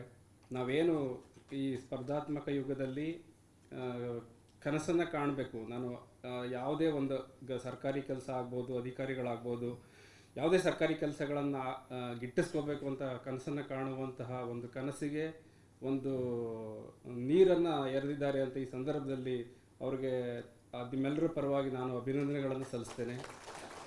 ಯಾಕೆ ಅಂತಂದರೆ ನಾವೆಲ್ಲ ಓದಬೇಕಾದ್ರೆ ಮೈಸೂರಿನಲ್ಲಿ ಒಂದೇ ಒಂದು ಜ್ಞಾನಭೂತಿ ಅಂತ ಒಂದೇ ಸಂಸ್ಥೆ ಇದ್ದದ್ದು. ಅವರು ಇವತ್ತಿನ ಜ್ಞಾನ ಮತ್ತು ಇವತ್ತಿನ ಟೆಕ್ನಾಲಜಿ, ಇವತ್ತಿನ ನಮ್ಮ ಡೆವಲಪ್ಮೆಂಟಿಗೆ ಸಂಬಂಧಪಟ್ಟಾಗಿ ಇವತ್ತು ಸಾಕಷ್ಟು ನಾವು ಜ್ಞಾನವನ್ನು ಬೇರೆ ಬೇರೆ ಕಡೆಯಿಂದ ನಾವು ತಗೋಬೋದು. ಅದರ ಜೊತೆಗೆ ನನಗೆ ಕೊಟ್ಟಿರೋಂತಹ ವಿಷಯ ಪರೀಕ್ಷಾ ಸಿದ್ಧತೆ ಬಗ್ಗೆ ಹೆಂಗೆ ಮಾಡಬೇಕು ಅಂತೇಳಿ ತಮ್ಮೆಲ್ಲರಿಗೂ ಕೂಡ ಸಾಕಷ್ಟು ಇವತ್ತು ಟೆಕ್ನಾಲಜಿ ಇರೋದ್ರಿಂದ ಸಿದ್ಧತೆ ಹೇಗೆ ಮಾಡಬೇಕು ಅನ್ನೋದಕ್ಕಿಂತ ಹೆಚ್ಚಾಗಿ ನಾವು ಒಂದಷ್ಟು ಕಾನ್ಸಂಟ್ರೇಷನ್ ಮಾಡಬೇಕಾಗುತ್ತೆ ಪರೀಕ್ಷೆಗಳಿಗೆ ಬರೆದಾಗ. ಯಾಕೆಂದರೆ ನಾನು 2005ನಲ್ಲಿ MA ಮುಗಿಸ್ದೆ. ಆಲ್ಮೋಸ್ಟ್ ಇಲ್ಲಿರೋರೆಲ್ಲ MA ಮಾಡ್ತಾ ಇರಬೇಕು, ಅಥವಾ MA ಮುಗಿಸಿರೋರು ಇರಬೇಕು, ಅಥವಾ ರಿಸರ್ಚ್ ಸ್ಕಾಲರ್ ಅವರು ಇರಬೇಕು ಅನ್ಸುತ್ತಲ್ಲ. ಇಂಜಿನಿಯರ್ಸ್ ಇದ್ದಾರೆ, okay, any degree, no issue. ನಾವೆಲ್ಲ MA ಮಾಡಿದಂತಹ ಕಾಲದಲ್ಲಿ ನಾನು ಕೂಡ ಅಂದರೆ ಸಾಕಷ್ಟು ಅವಕಾಶಗಳನ್ನು ಈ ಸ್ಪರ್ಧಾತ್ಮಕ ಯುಗದಲ್ಲಿ ನಾನು ಸಾಕಷ್ಟು ಅನುಭವಿಸಿದ್ದೇನೆ ಮತ್ತು ಅದನ್ನು ಪಡ್ಕೊಂಡಿದ್ದೇನೆ. ಈಗ ನಮಗೆ ಒಂದು ಮನಸ್ಥಿತಿ ಇರುತ್ತೆ, ಸರ್ಕಾರಿ ಉದ್ಯೋಗಕ್ಕೆ ಪ್ರಿಪೇರ್ ಆಗೋರಿಗೆ ಮೊದಲನೇದಾಗಿ ಓದಬೇಕು, ಓದಿ ನಂತರ ನಾವು ಇಂಟರ್ವ್ಯೂಗೆ ಹೋಗಿದಾಗ ಅಥವಾ ಎಕ್ಸಾಮ್ ಬರೆದಾಗ ಅದರಲ್ಲಿ ಏನೇನೋ ಸೂರಜ್ ಅವರು ಹೇಳಿದಾಗೆ ಕೆಲವು ಇದು ಎಲ್ಲ ಆಗುತ್ತೆ, ಪೇಪರ್ ಲೀಕ್ ಆಗೋದಾಗಲಿ ಮತ್ತು ಇನ್ಫ್ಲೂಯೆನ್ಸ್ ಆಗಲಿ, ಕರಪ್ಷನ್ಸ್ ಆಗಲಿ ಅಂತ. ಬಟ್ ಅದನ್ನು ಯಾವುದು ನಾವು ನಮ್ಮ ಮೈಂಡ್ ಸೆಟ್ಟಿಂದ ತೆಗೆದುಹಾಕ್ಬಿಟ್ಟೆ ಓದಬೇಕು. ನಮ್ಮ ಕಾಲದಲ್ಲಿ ಇದಕ್ಕಿಂತ ಹೆಚ್ಚಾಗಿ ಹೇಳ್ತಾ ಇದ್ರು ನಮ್ಮ ಸುತ್ತಮುತ್ತ ಇರೋರು. ಯಾಕೆ ಅಂತಂದರೆ ನಾನು 2007ನೇ ಇಸ್ವಿಯಿಂದ 2010ರವರೆಗೆ ಒಂದು 7 ಸರ್ಕಾರಿ ಹುದ್ದೆಗಳಿಗೆ ಅರ್ಜಿ ಹಾಕಿ 7ರಲ್ಲಿ 7 ಗಿಟ್ಟಿಸ್ಕೊಂಡಿದ್ದೆ. ಆ ಕಾಲದಲ್ಲಿ SDA ಬರೆದಿದ್ದೆ. ಅಂದರೆ ನಮ್ಗೆ ಯಾವುದು ಇನ್ಫೀರಿಯರಿಟಿ ಇರಬಾರ್ದಲ್ಲ. ನಾನು ಒಂದು ಹಳ್ಳಿಯಿಂದ ಬಂದಿದ್ದ ವಿದ್ಯಾರ್ಥಿ, ಅಪ್ಪಟ ಕನ್ನಡ ಮೀಡಿಯಮ್ನಲ್ಲಿ ಓದಿದ್ದವನು, ಕನ್ನಡ ಮತ್ತು ಕನ್ನಡ ಅಧ್ಯಯನ ಸಂಸ್ಥೆಯಲ್ಲಿ MA ಮಾಡಿದ್ದವನು, ಕನ್ನಡ ಅಧ್ಯಯನ ಸಂಸ್ಥೆಯಲ್ಲಿ ಕನ್ನಡ MA ಮಾಡಿದ್ದೆ. ಅದರಿಂದ ನಮ್ಗೆ ಒಂಥರ ಇನ್ಫೀರಿಯರಿಟಿ ಇರುತ್ತೆ. ಇಂಗ್ಲೀಷ್ ಗೊತ್ತಿದ್ರೇ ನಾವು ಕನ್ನಡ ಎಕ್ಸಾಮ್ ಬರೀಬೋದು, ಕಾಂಪಿಟೇಟಿವ್ ಎಕ್ಸಾಮಲ್ಲಿ ಅಂತ. ಅದೆಲ್ಲ ಮನಸ್ಥಿತಿಯಿಂದ ನಾವು ಅದನ್ನು ತೆಗೆದುಹಾಕಬೇಕು. ಯಾಕೆ ಅಂತ ನಾನು ಈ ವಿಷಯ ನಿಮಗೆ ಯಾಕೆ ಹೇಳ್ತಾ ಇದ್ದೀನಿ ಅಂದರೆ 2007ರಿಂದ 2010ರವರೆಗೆ ನಾನು SDA ಎಕ್ಸಾಮ್ ಬರೆದೆ, FDA ಎಕ್ಸಾಮ್ ಬರೆದೆ, KES ಹೈಸ್ಕೂಲ್ ಹೆಡ್ ಮಾಸ್ಟರ್ದು ಎಕ್ಸಾಮ್ ಬರೆದಿದ್ದೆ 2 ಸಾರಿ, ಮತ್ತು PU ಕಾಲೇಜ್ ಲೆಕ್ಚರರ್ ಎಕ್ಸಾಮ್ ಬರೆದಿದ್ದೆ. ಲಾಸ್ಟಿಗೆ KES ಎಕ್ಸಾಮನ್ನು ಬರೆದೆ. ಫಸ್ಟ್ ಅಟೆಂಪ್ಟ್ ಆಗಿರಲಿಲ್ಲ, ಸೆಕೆಂಡ್ ಅಟೆಂಪ್ಟಲ್ಲಿ ನಾನು AC ಅಸಿಸ್ಟೆಂಟ್ ಕಮಿಷನರ್ ಸೆಲೆಕ್ಟ್ ಆದೆ. 2006ಅಲ್ಲಿ ಫಸ್ಟ್ ಅಟೆಂಪ್ಟ್ ಬರೆದಿದ್ದೆ, 2008ಅಲ್ಲಿ 2ನೇ ಅಟೆಂಪ್ಟ್ ಬರೆದು AC ಆಗಿ ಸೆಲೆಕ್ಟ್ ಆದೆ. ಈ AC ಆಗಿ ಸೆಲೆಕ್ಟ್ ಆಗೋದಕ್ಕಿಂತ ಮುಂಚೆ ಏನು ನಾನು ಒಂದು 5-6 ಹುದ್ದೆಗಳನ್ನು ತಗೊಂಡಿದ್ದೆ, ಅದಕ್ಕೆ ನಾನು ಖರ್ಚು ಮಾಡಿದಂತಹ ಒಂದು ದುಡ್ಡು ಏನು ಅಂತಂದರೆ ಬರೀ 300 ರೂಪಾಯಿ ಅಪ್ಲಿಕೇಶನ್ KPSCಗೆ ಹಾಕಿದ್ದಷ್ಟೇ. ಅದ್ರ ಬಿಟ್ಟು ಯಾವುದೇ ಒಂದು ನಯಾ ಪೈಸೆನೂ ಖರ್ಚು ಮಾಡದೆ ನಾವು ಓದಿದ್ವಿ. ಯಾಕೆಂದರೆ ನಮ್ಗೆ ಮೈಸೂರು ಯೂನಿವರ್ಸಿಟಿ ಪರಿಚಯ ಆಯಿತು. ಮೈಸೂರು ಯೂನಿವರ್ಸಿಟಿ ಗ್ರಂಥಾಲಯದಲ್ಲಿರ್ಬೋದು, ಕೇಂದ್ರ ಗ್ರಂಥಾಲಯ, ಮತ್ತು ಸಾಕಷ್ಟು ಜನ ಇಲ್ಲಿ ಸಾಕಷ್ಟು ಹಾಸ್ಟೆಲ್ಗಳಿದ್ದಾವೆ ಇಲ್ಲಿ ನಮ್ಮ ಯೂನಿವರ್ಸಿಟಿ ವ್ಯಾಪ್ತಿನಲ್ಲಿ. ಎಲ್ಲ ಸ್ನೇಹಿತರು ಓದ್ತಾ ಇದ್ವಿ, ಡಿಸ್ಕಷನ್ ಮಾಡ್ತಾ ಇದ್ವಿ. ಈ ಥರ ಓದಿ ನಾವು ಕೆಲಸವನ್ನು ತಗೊಳ್ಳೋದಕ್ಕೆ ಅನುಕೂಲ ಆಗುತ್ತೆ ಅಂತ ಈ ಸಂದರ್ಭದಲ್ಲಿ ಯಾಕೆ ಹೇಳ್ತಾ ಇದ್ದೀನಿ ಅಂತಂದರೆ ನಿಮಗೆ ಒಂದು ಆ ಮನಸ್ಥಿತಿಯನ್ನು ನಾವು ತೆಗೆದುಹಾಕ್ಬಿಡ್ಬೇಕು. ಅಲ್ಲಿ ಅದು ನಡೀತಿದೆ ಇದು ನಡೀತಿದೆ ಅನ್ನೋ ಮನಸ್ಥಿತಿಯನ್ನು ತೆಗೆದುಹಾಕಬೇಕು. ಒಂದು ಓದೋದಲ್ಲಿ ಏನು ಕಾನ್ಸ್ಟೆಂಟ್ ಮೈಂಡ್ ಇರಬೇಕು ನಮಗೆ. ಈಗ ನಾವು ಬೇರೆ ಬೇರೆ ಕಡೆಯಿಂದ ಎಲ್ಲ ವಿದ್ಯಾರ್ಥಿಗಳಿಗೂ ನಮಗೆಲ್ಲರಿಗೂ ಕೂಡ ಒಂದೇ ರೀತಿಯ ಪರಿಸರ ಇರೋಲ್ಲ. ಮನೆಯಲ್ಲಿ ಆಗ್ಬೋದು, ಹೊರಗಡೆ ಆಗ್ಬೋದು. ಒಬ್ಬರಿಗೆ 4 ಗಂಟೆ ಓದೋಕ್ಕೆ ಅವಕಾಶ ಸಿಗ್ಬೋದು, ಒಬ್ಬರಿಗೆ 10 ಗಂಟೆ ಓದಲಿಕ್ಕೆ ಅವಕಾಶ ಸಿಗ್ಬೋದು. ನಾವು 4 ಗಂಟೆ ಅಥವಾ 2 ಗಂಟೆಗಳ ಕಾಲ ಓದಿದ್ರು ಕೂಡ ನಮ್ಮ ಮೈಂಡ್ ಫ್ರೀಯಾಗಿ ಕಾನ್ಸ್ಟೆಂಟಾಗಿ ಅದನ್ನು ನಾವು ರೂಢಿ ಮಾಡ್ಕೋಬೇಕು. 2 ಗಂಟೆ ನಾನು ಓದಿ ಮಾಡ್ತೀನಿ, ಏನನ್ನು ಓದಬೇಕು ಪ್ಲ್ಯಾನಿಂಗ್ ಇರಬೇಕು. ಸಬ್ಜೆಕ್ಟ್ ಸಾಮಾನ್ಯವಾಗಿ ಈ ಕಾಂಪಿಟೇಟಿವ್ ಎಕ್ಸಾಮಲ್ಲಿ ಬರುವಂತಹ ಒಂದು ಆಬ್ಜೆಕ್ಟಿವ್ ಟೈಪ್ಸ್ ಪ್ರಶ್ನೆಗಳು ಬರ್ತವೆ ಎಲ್ಲ ಎಕ್ಸಾಮ್ಗಳಿಗೆ. ಇವತ್ತು KS ಮತ್ತು UPSC KPSC ನಡೆಸುವಂತಹ KAS graduated probationary and UPSC ನಡೆಸುವಂತಹ ಹುದ್ದೆಗಳಿಗೆ ಪರೀಕ್ಷೆಗಳಿಗೆ ಇಂಟರ್ವ್ಯೂ ಬಿಟ್ಟರೆ ಇನ್ನು ಯಾವುದೇ ಗ್ರೂಪ್ C ಆಗ್ಬೋದು, ಈವನ್ ಡಿಗ್ರಿ ಕಾಲೇಜ್ ಅಸಿಸ್ಟೆಂಟ್ ಪ್ರೊಫೆಸರ್ಗಳಿಗೆ ಮತ್ತು PU ಕಾಲೇಜ್ ಲೆಕ್ಚರ್ಗಳಿಗೆ ಯಾವುದೇ ರೀತಿ ಇಂಟರ್ವ್ಯೂ ಇರೋದಿಲ್ಲ. ಓನ್ಲಿ ಎಕ್ಸಾಮ್ ಮಾತ್ರ ಇರುತ್ತೆ. ನಾವು ಅದನ್ನು ಎಕ್ಸಾಮಲ್ಲಿ ಚೆನ್ನಾಗಿ ಬರೆದ್ರೆ ನಮ್ಮ ಕೆಲಸ ಸಿಕ್ಕೇ ಸಿಗುತ್ತೆ. ಈ ಇಂಟ್ರ್ಯೂ ಇದ್ದರೂ ಕೂಡ ಇವತ್ತಿನ ಸರ್ಕಾರ, ಈಗಿನ ಸರ್ಕಾರ, ಹಿಂದೆ ಇದ್ದಂತಹ ಮುಖ್ಯಮಂತ್ರಿಗಳು KPSCನೂ ಕೂಡ ಕರಪ್ಷನ್ ಫ್ರೀ ಮಾಡೋದಕ್ಕೆ ನಮ್ಮ ಕಾಲದಲ್ಲಿ 200 ಮಾರ್ಕ್ಸ್ಗೆ ಇಂಟರ್ವ್ಯೂ ಇತ್ತು. 200 ಮಾರ್ಕ್ಸ್ಗೆ ಇವತ್ತು 25 ಮಾರ್ಕ್ಸ್ಗೆ ಮಾಡಿದ್ದಾರೆ. 25 ಮಾರ್ಕ್ಸ್, ಕೇವಲ 25 ಅಂಕಕ್ಕೆ ಮಾತ್ರ ಇಂಟರ್ವ್ಯೂ ಇರೋದ್ರಿಂದ ಸೂರಜ್ ಅವರು ಹೇಳಿದಾಗೆ 10 ಮಾರ್ಕ್ಸನ್ನು ಕೊಡಲೇಬೇಕು. 20 ಮಾರ್ಕ್ಸ್ ಮೇಲೆ ಕೊಡೋಂಗಿಲ್ಲ. Minimum 10 marks, maximum 20. ನಾವು ರಿಟರ್ನ್ ಎಕ್ಸಾಮಲ್ಲಿ ನಮ್ಗೆ ಸಾಕಷ್ಟು ಅಂಕಗಳು ಗಳಿಸಿದರೆ ನಮ್ಗೆ ಸಾಮಾನ್ಯವಾಗಿ ಯಾವುದಾದ್ರೂ ಒಂದು ಹುದ್ದೆ ಸಿಕ್ಕೇ ಸಿಗುತ್ತೆ. ಇಂಟರ್ವ್ಯೂಗೆ ಹೋದ್ರೆ ಇನ್ಫ್ಲೂಯೆನ್ಸ್ ಆಡುತ್ತೆ ಅನ್ನೋದ್ರ ಭಯನೂ ನಾವು ಬಿಡಬೇಕಾಗುತ್ತೆ. ನಾನು ಹೇಳಿದಾಗ ಈಗ ಮೊದಲನೇ ತಯಾರಿ ಅಂದರೆ KPSC ಅಥವಾ ಯಾವುದೇ ಎಕ್ಸಾಮ್ಗಳು KE ಆಗಿರ್ಬೋದು, ಏನೇ ಎಕ್ಸಾಮ್ಗಳು ನಡೆದರೂ ಕೂಡ ಒಂದು ಆಬ್ಜೆಕ್ಟಿವ್ ಟೈಪ್ಸು ಎಕ್ಸಾಮ್ ಇರುತ್ತೆ, ಡೈರೆಕ್ಟ್ ಸೆಲೆಕ್ಷನ್ ಆಗ್ಬೋದು. ಮತ್ತು ಇನ್ನೊಂದು ಮೇನ್ಸು KPSC UPSCಗೆ ಮೇನ್ಸ್ ರಿಟರ್ನ್ ಎಕ್ಸಾಮ್ ಬರೆಯೋದು ಇದಿರುತ್ತೆ. ಈ UPS ಇದು ಈ ಆಬ್ಜೆಕ್ಟಿವ್ ಟೈಪ್ಸ್ ಸೆಲೆಕ್ಟ್ ಆಗುವಂಥ ಎಕ್ಸಾಮ್ಗಳಿಗೆ ನಾವು ಸಾಕಷ್ಟು ಓದಬೇಕು. ಅಂದರೆ ನೀವು ಬರೆಯೋದೇನು ಅವಶ್ಯಕತೆ ಇರಲ್ವಲ್ಲ, ಇದು ಜಾಸ್ತಿ ಇರುತ್ತೆ. ಅಂದರೆ ಎಲ್ಲ ಸಬ್ಜೆಕ್ಟನ್ನು ಒಳಗೊಂಡಿರೋದ್ರಿಂದ ಹಿಡಿದು ಕರೆಂಟ್ ಅಫೈರ್ಸಿಂದ ಹಿಡಿದು science and technology all related subject ಆಗಿರೋದ್ರಿಂದ ಇದಕ್ಕೆ ಜಾಸ್ತಿ ಓದೋದಿರುತ್ತೆ. ಜಾಸ್ತಿ ಓದಿ ಮತ್ತು ಡಿಸ್ಕಷನ್ ಮಾಡಿದ್ರೆ ಆಬ್ಜೆಕ್ಟಿವ್ ಟೈಪ್ಸ್ಗೆ ನೀವು ನೋಟ್ಸ್ ಮಾಡ್ಕೊಳ್ಳೋ ಅಂತಹ ನೋಟ್ಸು ಟೈಮ್ ಇದ್ದರೆ ಮಾಡ್ಕೋಬೋದು. ನೋಟ್ಸನ್ನು ಮಾಡೋ ಅವಶ್ಯಕತೆ ಇರೋದಿಲ್ಲ ಆಬ್ಜೆಕ್ಟಿವ್ ಟೈಪ್ಸ್ ಕ್ವಶನ್ ಅಟೆಂಡ್ ಮಾಡೋದಕ್ಕೆ. ಮೇನ್ಸ್ ಆದರೆ ನಾವು ಒಂದು 100 ಮಾರ್ಕ್ಸ್ಗೆ ಒಂದೇ ಪೇಜಲ್ಲಿ ನಾವು ನೋಟ್ಸನ್ನು ಮಾಡಿ ಅಟೆಂಡ್ ಮಾಡ್ಬೋದು ಮೇನ್ಸ್ ಅಂತ ಪರೀಕ್ಷೆಗಳಿಗೆ. ಇದಕ್ಕೆ ಜಾಸ್ತಿ ಓದಿ ಜಾಸ್ತಿ ತಿಳ್ಕೊಬೇಕಾಗಿರೋದ್ರಿಂದ ನೀವೆಲ್ಲದನ್ನು ನೋಟ್ ಮಾಡ್ಕೊಂಡು ಹೋದರೆ ಟೈಮ್ ವೇಸ್ಟ್ ಆಗುತ್ತೆ. ಅಂದರೆ ನೆಕ್ಸ್ಟು ಈಗ ಆಲ್ರೆಡಿ ನಮ್ಮ ಸರ್ಕಾರದಲ್ಲಿ ಹೆಚ್ಚು ಕಡಿಮೆ 55-56 ಸಾವಿರ ಹುದ್ದೆಗಳು ನೇಮಕಾತಿ ಮಾಡುತ್ತೆ. ನಮ್ಮ ಇಲಾಖೆನಲ್ಲಿ ಒಂದು 300-400ಕ್ಕೆ ಕಳಿಸಿದ್ದೀವಿ ನಾವು ಕೂಡ. ಅಂದರೆ ಇವತ್ತಿನ ಒಂದು ಇದಕ್ಕೆ ನಾವು ಅಂದರೆ ಅವ್ರ ಸಬ್ಜೆಕ್ಟ್ ಏನು ಸಿಲೆಬಸ್ ಕೊಟ್ಟಿರ್ತಾರೆ ಅದನ್ನೆಲ್ಲದನ್ನು ಒಂದು ಸಾರಿ ಗ್ಲಾನ್ಸ್ ಮಾಡಬೇಕಾಗುತ್ತೆ. ಮತ್ತು ನಮಗೆ ಎರಡನೇದಾಗಿ ಆತ್ಮವಿಶ್ವಾಸ ಇರಬೇಕು. ಸೆಲ್ಫ್ ಕಾನ್ಫಿಡೆನ್ಸ್ ಅಂತೂ ಇದ್ದೇ ಇರಬೇಕು. ನೀವು ಯಾವುದೇ ಈಗ ನಮ್ಮ ಈಗ ಸಾಧನೆ ಮಾಡಬೇಕಾದ್ರೆ ಈಗ ನಾವು ಸಾಕಷ್ಟು ಜನ ಜಗತ್ತಿನಲ್ಲಿ ಮತ್ತು ನಮ್ಮ ಭಾರತದಲ್ಲಿ ಇರುವಂತಹ ಸಾಧಕರುಗಳನ್ನು ತಗೊಂಡ್ರೆ ಅವ್ರು ಯಾರು ರಾತ್ರಿ ಸಾಧನೆಯನ್ನು ಮಾಡಿರಲ್ಲ. ಅವರ ಸಾಧನೆ ಹಿಂದೆ ಸಾಕಷ್ಟು ಪರಿಶ್ರಮ ಇರುತ್ತೆ, ಸಾಕಷ್ಟು ತಾಳ್ಮೆ ವಹಿಸಿ ಕೆಲಸ ಮಾಡಿರ್ತಾರೆ, ಪರಿಶ್ರಮದಿಂದ ಮೇಲೆ ಬಂದಿರ್ತಾರೆ. ಈಗ ನಮ್ಮ ಹಿಂದೆ ಇದ್ದಂತಹ president doctor APJ Abdul Kalam ಅವ್ರು ಯಾರಿಗೆ ತಾನು ಗೊತ್ತಿಲ್ಲ. ಅವ್ರು ಹೇಳ್ತಾ ಇದ್ರು, ನೀವು ಕನಸುಗಳನ್ನು ಕಾಣಿ ಅಂತ. ವಿದ್ಯಾರ್ಥಿಗಳು ಮೈಸೂರಲ್ಲೂ ನಾವು ಸಾಕಷ್ಟು ಸರಿ ಪ್ರೋಗ್ರಾಮ್ ಮಾಡಿದಾಗ ಯೂನಿವರ್ಸಿಟಿನಲ್ಲಿ ಬಂದಿದ್ದಾರೆ, ಬೇರೆ ಬೇರೆ ಪ್ರೋಗ್ರಾಮ್ಗಳಲ್ಲಿ ಬಂದಿದ್ದಾರೆ. ವಿದ್ಯಾರ್ಥಿಗಳನ್ನು ಕುರಿತು ಮಾತಾಡಬೇಕಾದ್ರೆ ಕನಸನ್ನು ಕಾಣಿ ಅನ್ನೋರು. ಕನಸುಗಳನ್ನು ಕಾಣಬೇಕು.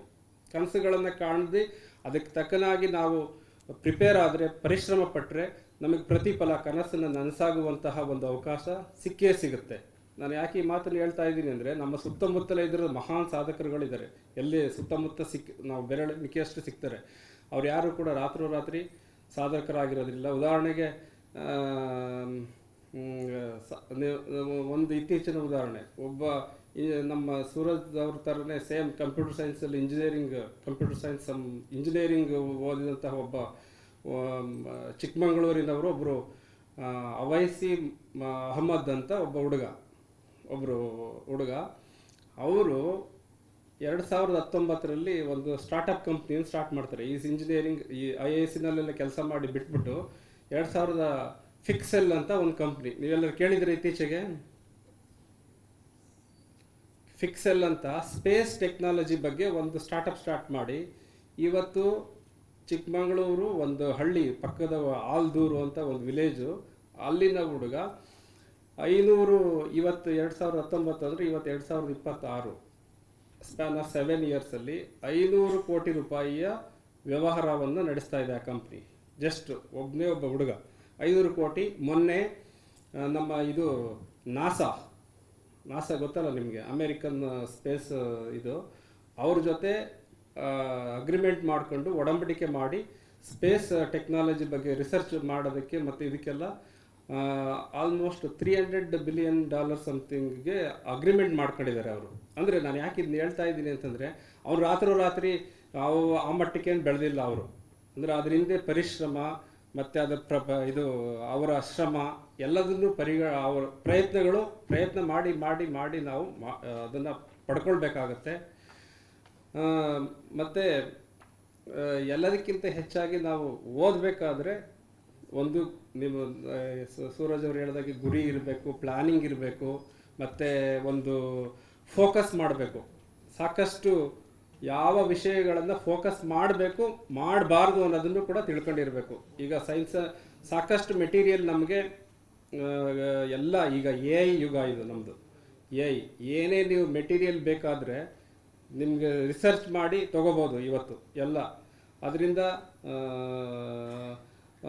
ಸಾಕಷ್ಟು ವಿಷಯಗಳನ್ನು ತಿಳ್ಕೊಬೇಕಾಗುತ್ತೆ. ಮತ್ತು ನೆಕ್ಸ್ಟ್ ಏನು ಅಂತಂದರೆ ಎಲ್ಲ ಓದಾದ್ಮೇಲೆ ನಾವು ಸಬ್ಜೆಕ್ಟ್ ಇರುತ್ತೆ, ಸಿಲೆಬಸ್ ಇರುತ್ತೆ, ಎಲ್ಲ ಓದಾದ್ಮೇಲೆ ರಿವಿಷನ್ ಮಾಡ್ತಾ ಇರಬೇಕು. ಒಂದು 8-10 ವರ್ಷದ ಕ್ವಶನ್ ಪೇಪರ್ಸ್ನ ರಿವಿಷನ್ ಮಾಡಬೇಕು, ಅಥವಾ ಮಾರ್ಕ್ ಟೆಸ್ಟ್ಗಳನ್ನು ಮಾಡೋ ಅಂಥದ್ದು.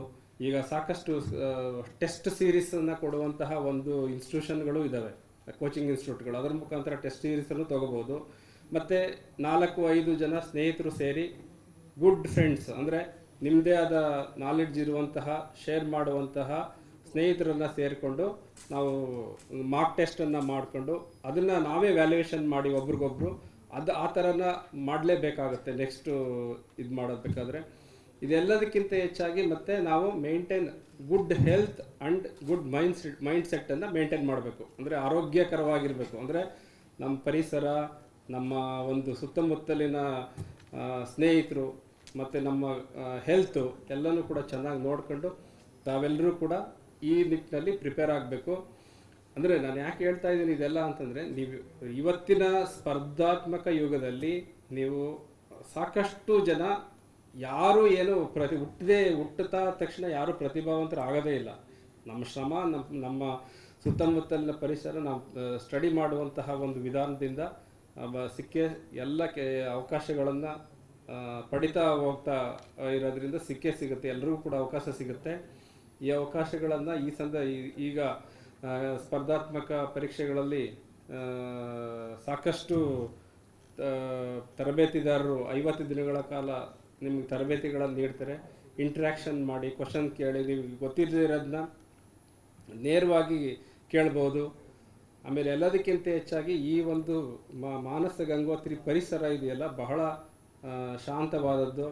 ನಾವೆಲ್ಲ ಡಿಗ್ರಿ ಮಾಡ್ತಾ ಇರಬೇಕಾದ್ರೆ, ಇದರಲ್ಲಿ MA ಮಾಡ್ತಾ ಇರಬೇಕಾದ್ರೆ, ಅಲ್ಲಿ ಎಲ್ಲಿ ಮರಗಳಿರ್ತದೆ, ಎಲ್ಲಿ ತೋಟಗಾರಿಕೆ ಇಲಾಖೆದು ಒಂದು ವಿಭಾಗ ಇದೆ, ಹಾರ್ಟಿಕಲ್ಚರ್ ಆ ಕಡೆದು, ಅಲ್ಲೆಲ್ಲ ಹೋಗಿ ಕೂತ್ಕೊಂಡು 4 ಜನ 5 ಜನ ಓದ್ತಾ ಇದ್ವಿ. ಇದೆಲ್ಲ ಅವಕಾಶವನ್ನು ಜೊತೆಗೆ ನಿಮಗೆ ಕ್ಲಾಸಸ್ಸು ಮಾಡೋದ್ರಿಂದ ಸಾಮಾನ್ಯವಾಗಿ ಎಲ್ಲರೂ ಕೂಡ ಸಕ್ಸಸ್ ಆಗುವಂತಹ, ನಿಮ್ಮೆಲ್ಲರಿಗೂ ಕೂಡ ಎಲ್ಲರೂ ಸಕ್ಸಸ್ಸನ್ನು ಸಿಗುತ್ತೆ ಅಂತ ಹೇಳ್ತಾ, ಕೊನೆಯದಾಗಿ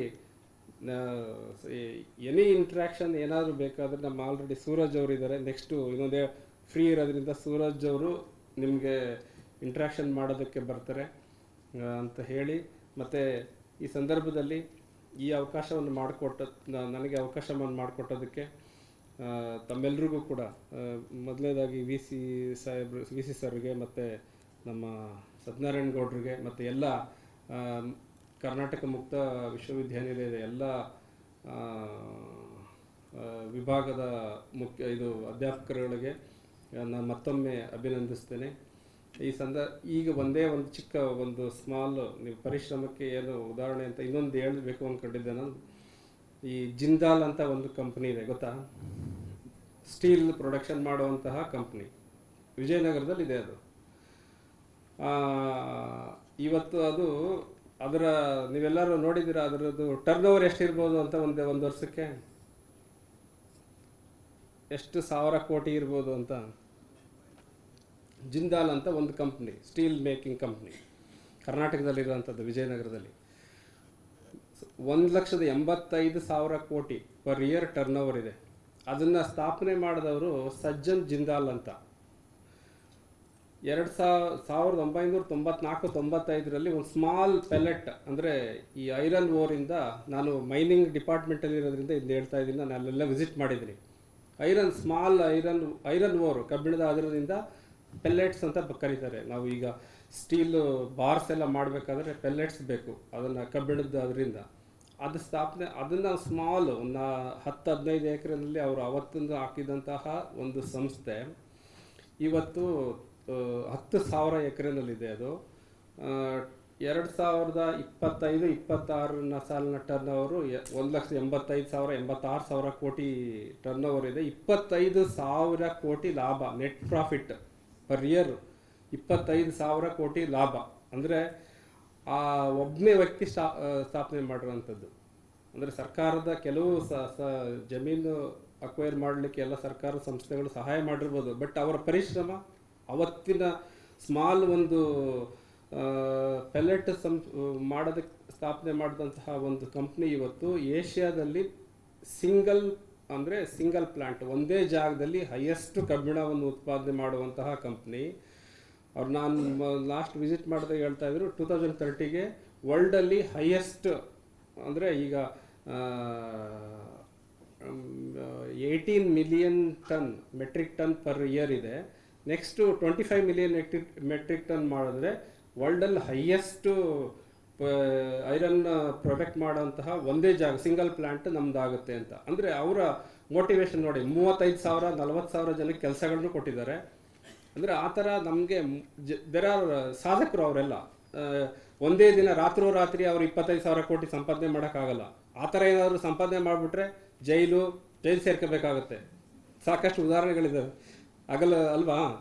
ಅದರಿಂದ ಎಲ್ರಿಗೂ ಕೂಡ ಶ್ರಮ ಹಾಕಿದ್ರೆ ಪ್ರತಿಫಲ ಸಿಕ್ಕೇ ಸಿಗುತ್ತೆ ಅಂತ ಹೇಳಿ ನಾನು ಈ ಮಾತನ್ನು ತಮ್ಮೆಲ್ರಿಗೂ ಕೂಡ ಎಲ್ರಿಗೂ ಶುಭವಾಗಲಿ ಅಂತ ಹೇಳಿ, ಸಾಕಷ್ಟು ಸ್ಪರ್ಧೆಗಳು ಬರ್ತಾ ಇದ್ದಾವೆ.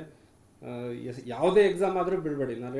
ಸೂರಜ್ ಅವರು ಹೇಳಿದಾಗೆ ಹಿಂದೆ ರವಿ ಅವರು ಹೇಳಿದ್ರು, ಪೊಲೀಸ್ ಕಾನ್ಸ್ಟೇಬಲಿಂದ ಹಿಡಿದು IPS IAS ಆಗೋ ತನಕ ಯಾವ ಎಕ್ಸಾಮನ್ನು ಬಿಡಬೇಡಿ, ಎಲ್ಲದಕ್ಕೂ ಅಟೆಂಡ್ ಮಾಡಿ. ಯಾಕೆಂದರೆ ನಾನು ಒಂದು MA ಮಾಡ್ತಾ ಇದ್ದಾಗಲೇ ಪೊಲೀಸ್ ಎಕ್ಸಾಮ್ ಬರೆದಿದ್ದೆ, ಸೆಲೆಕ್ಟ್ ಆಗಿದೆ. ಬಟ್ ನಾನು ಹೋಗಿಲ್ಲ ಆವಾಗ, MA ಡಿಸ್ಕಂಟಿನ್ಯೂ ಆದ ನನಗೆ ಪ್ರಾಬ್ಲಮ್ ಆಗುತ್ತೆ ಅಂತ. ಅದರಿಂದ ಯಾವ ಎಕ್ಸಾಮ್ ಬಿಡೋಕ್ಕೆ ಹೋಗಬೇಡಿ, ಎಲ್ಲದನ್ನು ಅಟೆಂಡ್ ಮಾಡಿ. ಸಾಕಷ್ಟು ಮುಂದೆ ಬರ್ತಾ ಇರೋಂಥ ಎಕ್ಸಾಮ್ಗಳು ತಮಗೆ ಅವಕಾಶಗಳನ್ನು ಕಲ್ಪಿಸ್ಕೊಳ್ಳಿ ಅಂತ ಹೇಳ್ತಾ ಎಲ್ರಿಗೂ ಮತ್ತೊಮ್ಮೆ ವಂದಿಸಿ ನನ್ನ ಮಾತನ್ನು ಮುಗಿಸ್ತಾ ಇದ್ದೀನಿ. ಜೈ ಹಿಂದ್, ಜೈ ಕನ್ನಡ. ಪರೀಕ್ಷಾ ಸಿದ್ಧತೆ ಕುರಿತು ಭಾಳ ವಿಸ್ತಾರವಾಗಿ ಮಾತನಾಡಿ ಅನೇಕ ಯಶೋಗಾಥೆಗಳ ಉದಾಹರಣೆಗಳನ್ನು ನಮ್ಮ ಮುಂದೆ ಇಟ್ಟು ಭಾಳ ಮುಖ್ಯವಾಗಿ 3 ಅಂಶಗಳನ್ನು ವಿದ್ಯಾರ್ಥಿಗಳು ಮನದಲ್ಲಿ ಇಟ್ಕೊಳ್ಬೇಕು ಅಂತ ಪ್ರಸ್ತಾಪ ಮಾಡಿದ್ದಾರೆ. ಧನಾತ್ಮಕ ಮಾನಸಿಕ ಮನೋಧರ್ಮ, ಆತ್ಮವಿಶ್ವಾಸ ಹಾಗೂ ಪರಿಶ್ರಮ ಇಟ್ಕೊಳ್ಳಿ ಅನ್ನುವ ಒಂದು ಸಂದೇಶವನ್ನು ನೀಡಿದ್ದಾರೆ. ಸನ್ಮಾನ್ಯ ಬಸವರಾಜು ಅವರಿಗೆ ನಿಮ್ಮೆಲ್ಲರ ಪರವಾಗಿ ಅನಂತ ವಂದನೆಗಳನ್ನು ಅರ್ಪಿಸ್ತಾ ಮಾನ್ಯ ಕುಲಪತಿಗಳು ಸನ್ಮಾನ್ಯ ಬಸವರಾಜು ಅವರಿಗೆ ಗೌರವ ಸಮರ್ಪಣೆ ಮಾಡಬೇಕಾಗಿ ಕೋರಿಕೆ.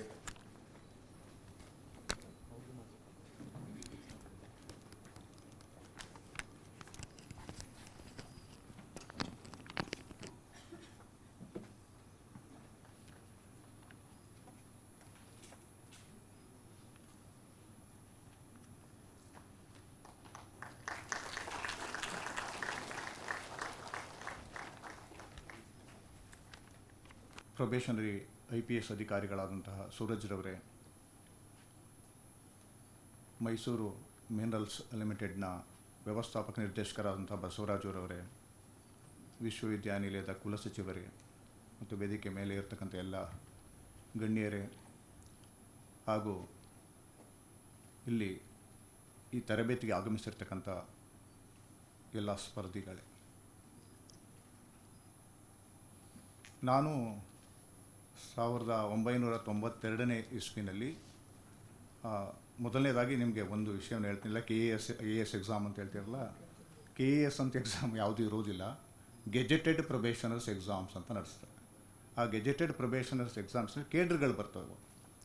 Karnataka administrative service, Karnataka police service, Karnataka treasury service, Karnataka commercial tax service, ಈ ರೀತಿಯಲ್ಲಿ ಕರ್ನಾಟಕ ಕೋಆಪರೇಟಿವ್ ಸರ್ವೀಸ್, ಹೀಗೆ. ಅದರಲ್ಲಿ ಕರ್ನಾಟಕ ಸ್ಟೇಟ್ ಆಡಿಟ್ ಇರಲಿಲ್ಲ, ಕರ್ನಾಟಕ ಸ್ಟೇಟ್ ಅಕೌಂಟ್ ಸರ್ವೀಸ್ಗೆ ಸೇರಿದಂಥವ್ರು ನಾವು. 1992ರಲ್ಲಿ ಪರೀಕ್ಷೆ ಆಯಿತು. ನಮ್ಮನ್ನು ನೇಮಕಾತಿ ಮಾಡೋದು 1997ರಲ್ಲಿ. ಆಗ ನಾವು ಪಂಚವಾರ್ಷಿಕ ಯೋಜನೆ ಅಂತ ಇದ್ವು. ಯಾಕೆಂದರೆ 5 ವರ್ಷ ತಗೊಳ್ತಾಯಿದ್ರು. ಬಸವರಾಜ್ ಅವರೆಲ್ಲ ಅದೃಷ್ಟವಂತರು, ಬೇಗ ಎಕ್ಸಾಮ್ ಆಗ್ತಾ ಇದ್ದಾಗೇನೆ ಅವ್ರಿಗೆಲ್ಲ ಪೋಸ್ಟಿಂಗ್ಸ್ಗಳಾದವು. ನಮಗೆ ಪರೀಕ್ಷೆ ಕಾಲ್ ಮಾಡೋದು 92, ನಮಗೆ ಅಪಾಯಿಂಟ್ಮೆಂಟ್ ಆರ್ಡರ್ ಕೊಟ್ಟರು 97. ನಂತರದ ಬ್ಯಾಚ್ ಇನ್ನೂ ದುರದೃಷ್ಟವಂತರು, ನಮಗಿಂತ ಜಾಸ್ತಿ. 98ರಲ್ಲಿ ಎಕ್ಸಾಮ್ ಆಯಿತು, 2006ಕ್ಕೆ ಅವ್ರಿಗೆ ಅಪಾಯಿಂಟ್ಮೆಂಟ್ ಆರ್ಡರ್. ಎಷ್ಟು ವರ್ಷ?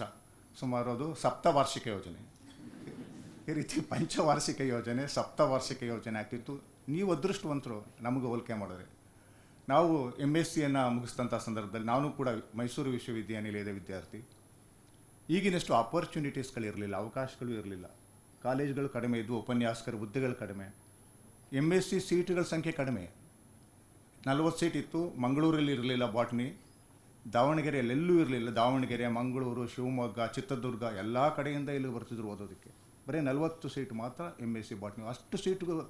ಅಷ್ಟು ಕ್ಯಾಂಡಿಡೇಟ್ಸ್ಗಳು ಕೂಡ ಉದ್ಯೋಗಾವಕಾಶಗಳು ತುಂಬ ಕಡಿಮೆ.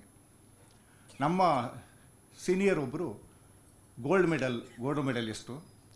ಆಗ ಅಪ್ಲೈಡ್ ಬಾಟನಿ ಅಂತ ಇತ್ತು, ಈಗ ಅದು ಬಯೋಟೆಕ್ನಾಲಜಿ ಅಂತಾಗಿದೆ. ಮುಕ್ತ ವಿಶ್ವವಿದ್ಯಾನಿಲಯದ ಹಣಕಾಸು ಅಧಿಕಾರಿಗಳು ಅಲ್ಲಿ ಅಧ್ಯಯನ ಮಾಡಿದಂಥವ್ರು ಬಯೋಟೆಕ್ನಾಲಜಿ ಡಿಪಾರ್ಟ್ಮೆಂಟ್ನಲ್ಲಿ. ಅವರು ಬ್ಯಾಂಕಿಂಗ್ ಸರ್ವಿಸ್ಗೆ ಸೂರಜ್ ಅವರು ಸಣ್ಣ ಹುದ್ದೆಗಳು ಪ್ರಯತ್ನ ಪಡಿ ಅಂತ ಅವರು ಗೋಲ್ಡ್ ಮೆಡಲ್ ತೊಗೊಂಡಿದ್ದಂಥವ್ರು ಬ್ಯಾಂಕಿಂಗ್ ಎಕ್ಸಾಮಿನೇಷನ್ ಬರೆಯೋಕ್ಕೆ ಹೋಗ್ತಿದ್ರು. ಸರ್ ಇದಕ್ಕೂ ಹೋಗ್ತೀರಾ ಅಂತ ಕೇಳಿದ್ರೆ, ಸುಮ್ಮನೆ ಕೂತ್ಕೊಂಡು ಮೊದಲು ಹೊಟ್ಟೆಪಾಡು, ಉದ್ಯೋಗ ಬೇಡವಾ? ಆದರೆ ಈಗ ನೋಡ್ತಾ ಇದ್ದೀರಲ್ಲ, ಎಲ್ಲ ಕಡೆ ಕಾಲೇಜುಗಳಾಗಿದ್ದಾವೆ, ಬಹಳಷ್ಟು PU ಕಾಲೇಜುಗಳು ಎಲ್ಲ ಕಡೆ ಇದ್ದಾವೆ. ಉಪನ್ಯಾಸಕರ ಹುದ್ದೆಗಳು ಸುಲಭವಾಗಿ ಸಿಗ್ತವೆ, ಕಷ್ಟಪಟ್ಟು ಓದಿದ್ರೆ. ಸುಮ್ಮನೆ ಕೂತ್ಕೊಂಡು ಸಿಗೋದಿಲ್ಲ. ಆಮೇಲೆ ಪ್ರಥಮ ದರ್ಜೆ ಕಾಲೇಜುಗಳು ಕೂಡ ಜಾಸ್ತಿ ಆಗಿದ್ದಾವೆ, ಅಲ್ಲೂ ಕೂಡ ಸಿಗ್ತವೆ.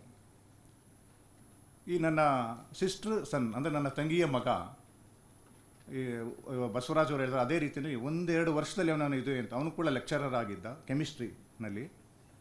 ಸ್ಪರ್ಧಾತ್ಮಕ ಪರೀಕ್ಷೆಗಳನ್ನ ಅವನು ಎಲ್ಲಿ ಟ್ರೈನಿಂಗ್ ಏನಿಲ್ಲ, ಮನೇಲೆ ಕೂತ್ಕೊಂಡು ಓದ್ಕೊಂಡು ಪುಸ್ತಕಗಳನ್ನ ಬರೀತಾ ಹೋದ. ಒಂದಾದ್ಮೇಲೆ 6 ಹುದ್ದೆಗಳು. ಫಿಂಗರ್ ಪ್ರಿಂಟ್ ಸಬ್ ಇನ್ಸ್ಪೆಕ್ಟರ್, ಆಮೇಲೆ ಸಿವಿಲ್ ಸಬ್ ಇನ್ಸ್ಪೆಕ್ಟ್ರಲ್ಲೂ ಕೂಡ 12ನೇ ರ್ಯಾಂಕು ಸ್ಟೇಟ್ಗೆ. ಬಟ್ ಕೊನೆಗೆ ಅವನು ಆಯ್ಕೆ ಮಾಡ್ಕೊಂಡದ್ದು ರೆಸಿಡೆನ್ಷಿಯಲ್ ಸ್ಕೂಲ್ ಮೊರಾರ್ಜಿ ವಸತಿ ಶಾಲೆಯ ಉಪನ್ಯಾಸಕನ ಹುದ್ದೆ. ಎಲ್ಲ ಬಿಟ್ಟುಬಿಟ್ಟು ಈ ಟ್ರೈನಿಂಗು ಹೋದ ಸಬ್ ಇನ್ಸ್ಪೆಕ್ಟ್ರಲ್ಲಿ.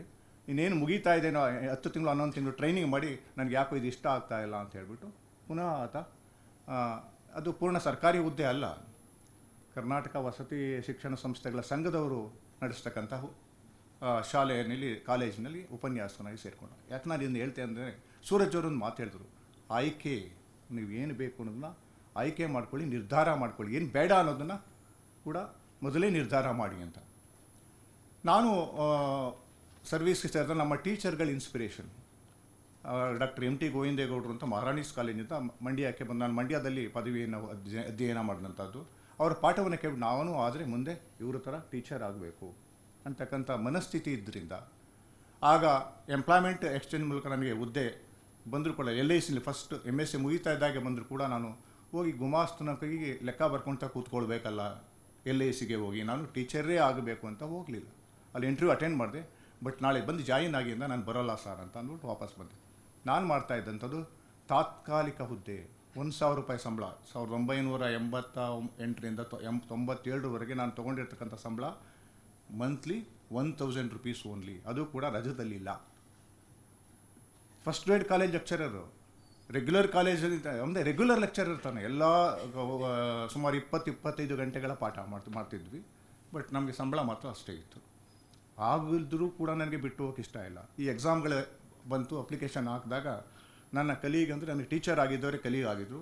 ಅವ್ರು ಕುರ್ಚಿಯನ್ನು ಎತ್ಕೊಂಡ್ರು, ನೀವು ಹೋಗಿ ಬರೀತೀಯೋ ಇಲ್ವೋ, ಇಲ್ಲಿ ಪರ್ಮನೆಂಟ್ ಆಗುತ್ತೆ ಅಂತ ಕಾಯ್ಕೊಂಡು ಇದೆಯಾ ಅಂತ. ಆಗ ನಾವೇನು ಮಾಡಿದ್ವಿ, ಎಕ್ಸಾಮಿಗೆ ಆಗ ತಯಾರಿಯನ್ನು ಮಾಡಿಕೊಂಡು ಹೋಗಿ ಬರೆದು ಒಂದೇ ಅಟೆಂಪ್ಟ್ನಲ್ಲಿ ಎಕ್ಸಾಮ್ ಪಾಸ್ ಆಯಿತು, ಕಂಪ್ಲೀಟ್ ಆಯಿತು. ನಾನು ಹುದ್ದೆಗೆ ಸೇರಿಕೊಂಡೆ. ಆಗ ಅಸಿಸ್ಟೆಂಟ್ ಕಮಿಷನರ್ ಹುದ್ದೆ 4-5 ಏನೋ ಇದ್ದು ಅಂತ ಕಾಣ್ತದೆ. ನಮ್ಮ ಬ್ಯಾಚಲ್ಲಿ ಅದು ಸಿಗಲಿಲ್ಲ, ತಹಸೀಲ್ದಾರ್ ಹುದ್ದೆಗಳಿರಲಿಲ್ಲ. ನಾವು ಕೆಳಗೆ ನಾನು ಇದಕ್ಕೆ ಬಂದ್ವಿ. ಸರಿ, 2ನೇ ಆಪ್ಷನ್ ಕೊಟ್ಟಿದ್ವಿ. ಅದರಲ್ಲಿ ಬಸವರಾಜ್ ಅವರು ಹೇಳ್ತಾಯಿದ್ರು, ಆಗ ನಮ್ಮ ಟೈಮ್ನಲ್ಲಿ ಮೇಜರ್ ಪತ್ರಿಕೆಗಳು ಪುನಃ ಅಡಿಷನಲ್ ಪತ್ರಿಕೆಗಳು 3 ಆಪ್ಷನ್ಸ್ ಇರ್ತಿದ್ವು, 3 ಸಬ್ಜೆಕ್ಟು. ನಾನು ಆ 3 ಸಬ್ಜೆಕ್ಟ್ನಲ್ಲಿ ಇದು ಗ್ರೂಪ್ ಎಗೆ ಹೋಗಬೇಕಾದ್ರೆ 3ನೇ ಸಬ್ಜೆಕ್ಟು ಕೂಡ ತೊಗೊಳ್ಬೇಕಾಗ್ತಿತ್ತು. ಸರಿ, ನಾವು ಆ ಗ್ರೂಪ್ ಎ ಹುದ್ದೆನ ಅದು ಮಾಡ್ಕೊಂಡು ಸೇರಿಕೊಂಡ್ವಿ. ನಂತರ ನಾನು ಅಲ್ಲಿ ಬೇರೆ ಬೇರೆ ಕಡೆ ಎಲ್ಲ ಕೆಲಸ ಮಾಡ್ಕೊಂಡು ಬಂದೆ. ನಾನು ಇದು ಯಾತಕ್ಕೆ ಇದನ್ನು ಹೇಳ್ತಾ ಇದ್ದೀನಿ ಅಂತಂದರೆ, ಈಗ ಕರ್ನಾಟಕ ನಿಮಗೆ ಇದೊಂದು ಸ್ವಲ್ಪ ಅನುಕೂಲ ಆಗ್ಬೋದು, ನಿಮ್ಮಲ್ಲಿ ಇಂಜಿನಿಯರ್ಸ್ಗಳು ಜಾಸ್ತಿ ಇದ್ದೀರಿ ಅಂತ ಹೇಳಿದ್ರು, ಇಂಜಿನಿಯರ್ಸ್ ಕ್ಯಾಂಡಿಡೇಟ್ಸ್ಗಳು ಕೂಡ. ಮತ್ತು ಬೇರೆ ಬೇರೆ ಕಾಮರ್ಸ್ನವರು ಇರ್ಬೋದು, BBM ಮಾಡಿರೋರು ಕೂಡ ಇರ್ಬೋದು ಅಂತ. ಈ ನಾವೇಗೆ ಗೆಜೆಟೆಡ್ ಪ್ರೊಬೇಷನ್ಸ್ ಎಕ್ಸಾಮಿನೇಷನ್ಸ್ ಅಂತ ಕರ್ನಾಟಕದಲ್ಲಿ ಮಾಡ್ತಾರೋ, ಅದೇ ರೀತಿಯಲ್ಲಿ ಇಂಡಿಯನ್ ಸಿವಿಲ್ ಸರ್ವಿಸ್ ಎಕ್ಸಾಮಿನೇಷನಲ್ಲಿ ಹಲವಾರು ವೃಂದಗಳು ಬರ್ತವೆ. ಅಲ್ಲಿ Indian administrative service, Indian police service, Indian revenue service IRS ಅಂತ ಹೇಳ್ತಾರೆ, Indian civil account service, Indian railway administrative service, account service ಏನೋ, ಈ ರೀತಿಯ ಹಲವಾರು, ಇಂಡಿಯನ್ ಎಕ್ಸೈಸ್ ಸರ್ವಿಸ್, ಈ ಥರದವೆಲ್ಲ ಇಂಡಿಯನ್ ರೆವಿನ್ಯೂ ಸರ್ವಿಸಲ್ಲಿ ಬರುತ್ತೆ ಅಂತ ಪ್ರಾಬಬ್ಲಿ ಎಕ್ಸೈಸ್ ಸರ್ವಿಸ್ ಈ ಥರದ್ದೆಲ್ಲ ಬರುತ್ತವೆ. ಆಮೇಲೆ Indian audit and account service ಎಲ್ಲ ಬರ್ತದೆ. ಎಲ್ಲದಕ್ಕೂ ಒಂದೇ ಕ್ವಾಲಿಫಿಕೇಷನ್, ಎನಿ ಡಿಗ್ರಿ ಅಂತಿದೆ. ಕರ್ನಾಟಕದಲ್ಲಿ ಸ್ವಲ್ಪ 2016-17ರಿಂದ ವ್ಯತ್ಯಾಸಗಳಾಗಿವೆ. ನಮ್ಮದೆಲ್ಲ ಗೆಜೆಟೆಡ್ ಪ್ರೊಬೇಷನ್ಸ್ ಎಕ್ಸಾಮಿನೇಷನ್ ಮೂಲಕನೇ ಅಕೌಂಟ್ ಸರ್ವಿಸ್ ಬಂತು. ನಮ್ಮ ಕ್ವಾಲಿಫಿಕೇಷನು ಸೈನ್ಸು, ಆರ್ಟ್ಸು, ವೆಟರ್ನರಿ ಡಾಕ್ಟರ್ಸ್ಗಳು, ಮೆಡಿಕಲ್ ಡಾಕ್ಟರ್ಸ್ ಎಲ್ಲರೂ ಇದ್ದಾರೆ ನಮ್ಮ ಇಲಾಖೆಯಲ್ಲಿ. ಇದು ಕೆಲಸ ಮಾಡ್ತಾ ಇದ್ದಾರೆ ಈಗಲೂ ಕೂಡ. ಈಗ ಬದಲಾವಣೆ ಆಗೋಗ್ಬಿಟ್ಟು ಅದನ್ನು ಈಗ ಗೆಜೆಟೆಡ್ ಪ್ರೊಬೇಷನರ್ಸ್ ಗುಂಪಿನಿಂದ ಹೊರಗಡೆ ತೆಗೆದು ಪ್ರತ್ಯೇಕವಾದ ಪರೀಕ್ಷೆ ನಡೆಸ್ತಾ ಇದ್ದಾರೆ. ಲಿಮಿಟೆಡ್ ಕಾಂಪಿಟೇಷನ್ ಇರುತ್ತೆ. ಅದಕ್ಕೆ ಕ್ವಾಲಿಫಿಕೇಷನ್ನು MCOM, MBA ಈ ಥರದ ಅಥವಾ CA ಇವರು ಮಾತ್ರ, ಬೇರೆಯವರು ಯಾರೂ ಅದಕ್ಕೆ ಅಪ್ಲಿಕೇಶನ್ ಹಾಕೋ ಹಾಗಿಲ್ಲ. ಆ ಇದರವರು ಇದ್ದರೆ ಅದಕ್ಕೆ ಪ್ರತ್ಯೇಕವಾಗಿ ಕಾಲ್ಫಾರ್ ಮಾಡ್ತಾರೆ. ನೀವು ಅದನ್ನು ನೋಡ್ಕೊಂಡಿದ್ದು ಅರ್ಜಿಗಳನ್ನು ಹಾಕ್ಬೋದು. ಆಮೇಲೆ ಒಂದು ಮಾತನ್ನು ಹೇಳಿದ್ರು, ಇಂಟರ್ವ್ಯೂ ಇರೋದಿಲ್ಲ ಅಂತ. ಈ ಕರ್ನಾಟಕ ಆಡಿಟ್ ಆ್ಯಂಡ್ ಅಕೌಂಟ್ ಸರ್ವೀಸಸ್ನಲ್ಲಿ ಅಸಿಸ್ಟೆಂಟ್ ಕಂಟ್ರೋಲರ್ ಅಥವಾ ಡೆಪ್ಯೂಟಿ ಡೈರೆಕ್ಟರ್ ಹುದ್ದೆಗಳಿಗೆ ಮತ್ತು ಆಡಿಟ್ ಆಫೀಸರ್ ಗ್ರೂಪ್ ಎ ಹುದ್ದೆ, ಗ್ರೂಪ್ ಬಿ ಎರಡಕ್ಕೂ ಅಪ್ಲಿಕೇಶನ್ ಕರೀತಾರೆ. ಅಲ್ಲಿ ಇಂಟರ್ವ್ಯೂ ಇರೋದಿಲ್ಲ. ಓನ್ಲಿ ಪ್ರಿಲಿಮಿನರಿ ಎಕ್ಸಾಮಿನೇಷನ್ಸ್ ಮತ್ತು ಮೇನ್ ಎಕ್ಸಾಮಿನೇಷನ್. ಓನ್ಲಿ ಗೆಜೆಟೆಡಿ ಪ್ರೊಬೇಷನರಿ ಎಕ್ಸಾಮಿನೇಷನ್ಸ್ ಮಾತ್ರ ಇಂಟರ್ವ್ಯೂ ಇರುತ್ತೆ. ಇದಕ್ಕೆ ನಾನು ಹೇಳಿದ ರೀತಿಯಲ್ಲಿ ಕಾಮರ್ಸ್ ಬ್ಯಾಕ್ಗ್ರೌಂಡ್ ಮತ್ತು MBA ಇವ್ರುಗಳು ಮಾತ್ರ ಮತ್ತು CA ಮಾಡಿರೋರು ಅಪ್ಲಿಕೇಶನ್ ಹಾಕ್ಬೋದು. ಹಾಗೆಯೇ PU ಕಾಮರ್ಸ್ ಮಾಡಿರ್ತಕ್ಕಂಥವ್ರು ಅಲ್ಲಿ SDA ಎಕ್ಸಾಮ್ ಮಾಡ್ತಾರಲ್ಲ, ಗ್ರೂಪ್ C ಹುದ್ದೆಗಳಲ್ಲಿ ಇದಕ್ಕೆ SDAಕ್ಕೆ ಬೇರೆಯವ್ರು ಯಾರು ಅರ್ಜಿ ಹಾಕೋ ಆಗಿಲ್ಲ. ಬರೀ ಕಾಮರ್ಸ್ PUC ಮಾಡಿರ್ತಕ್ಕಂಥವ್ರು. FDA ಹುದ್ದೆಗಳಿಗೆ ಕೂಡ ಕಾಮರ್ಸ್ ಅಥವಾ BBM ಮಾಡಿರ್ತಕ್ಕಂಥವ್ರು ಮಾತ್ರ ಅರ್ಜಿ ಹಾಕೊಳ್ಳೋದಕ್ಕೆ ಅರ್ಹತೆ, ಎಲಿಜಿಬಿಲಿಟಿ ಇರ್ತಕ್ಕಂಥದ್ದು. ಹೀಗಾಗಿ ಇದು ಲಿಮಿಟೆಡ್ ಕಾಂಪಿಟೇಷನ್ಸ್ ಇರುತ್ತೆ.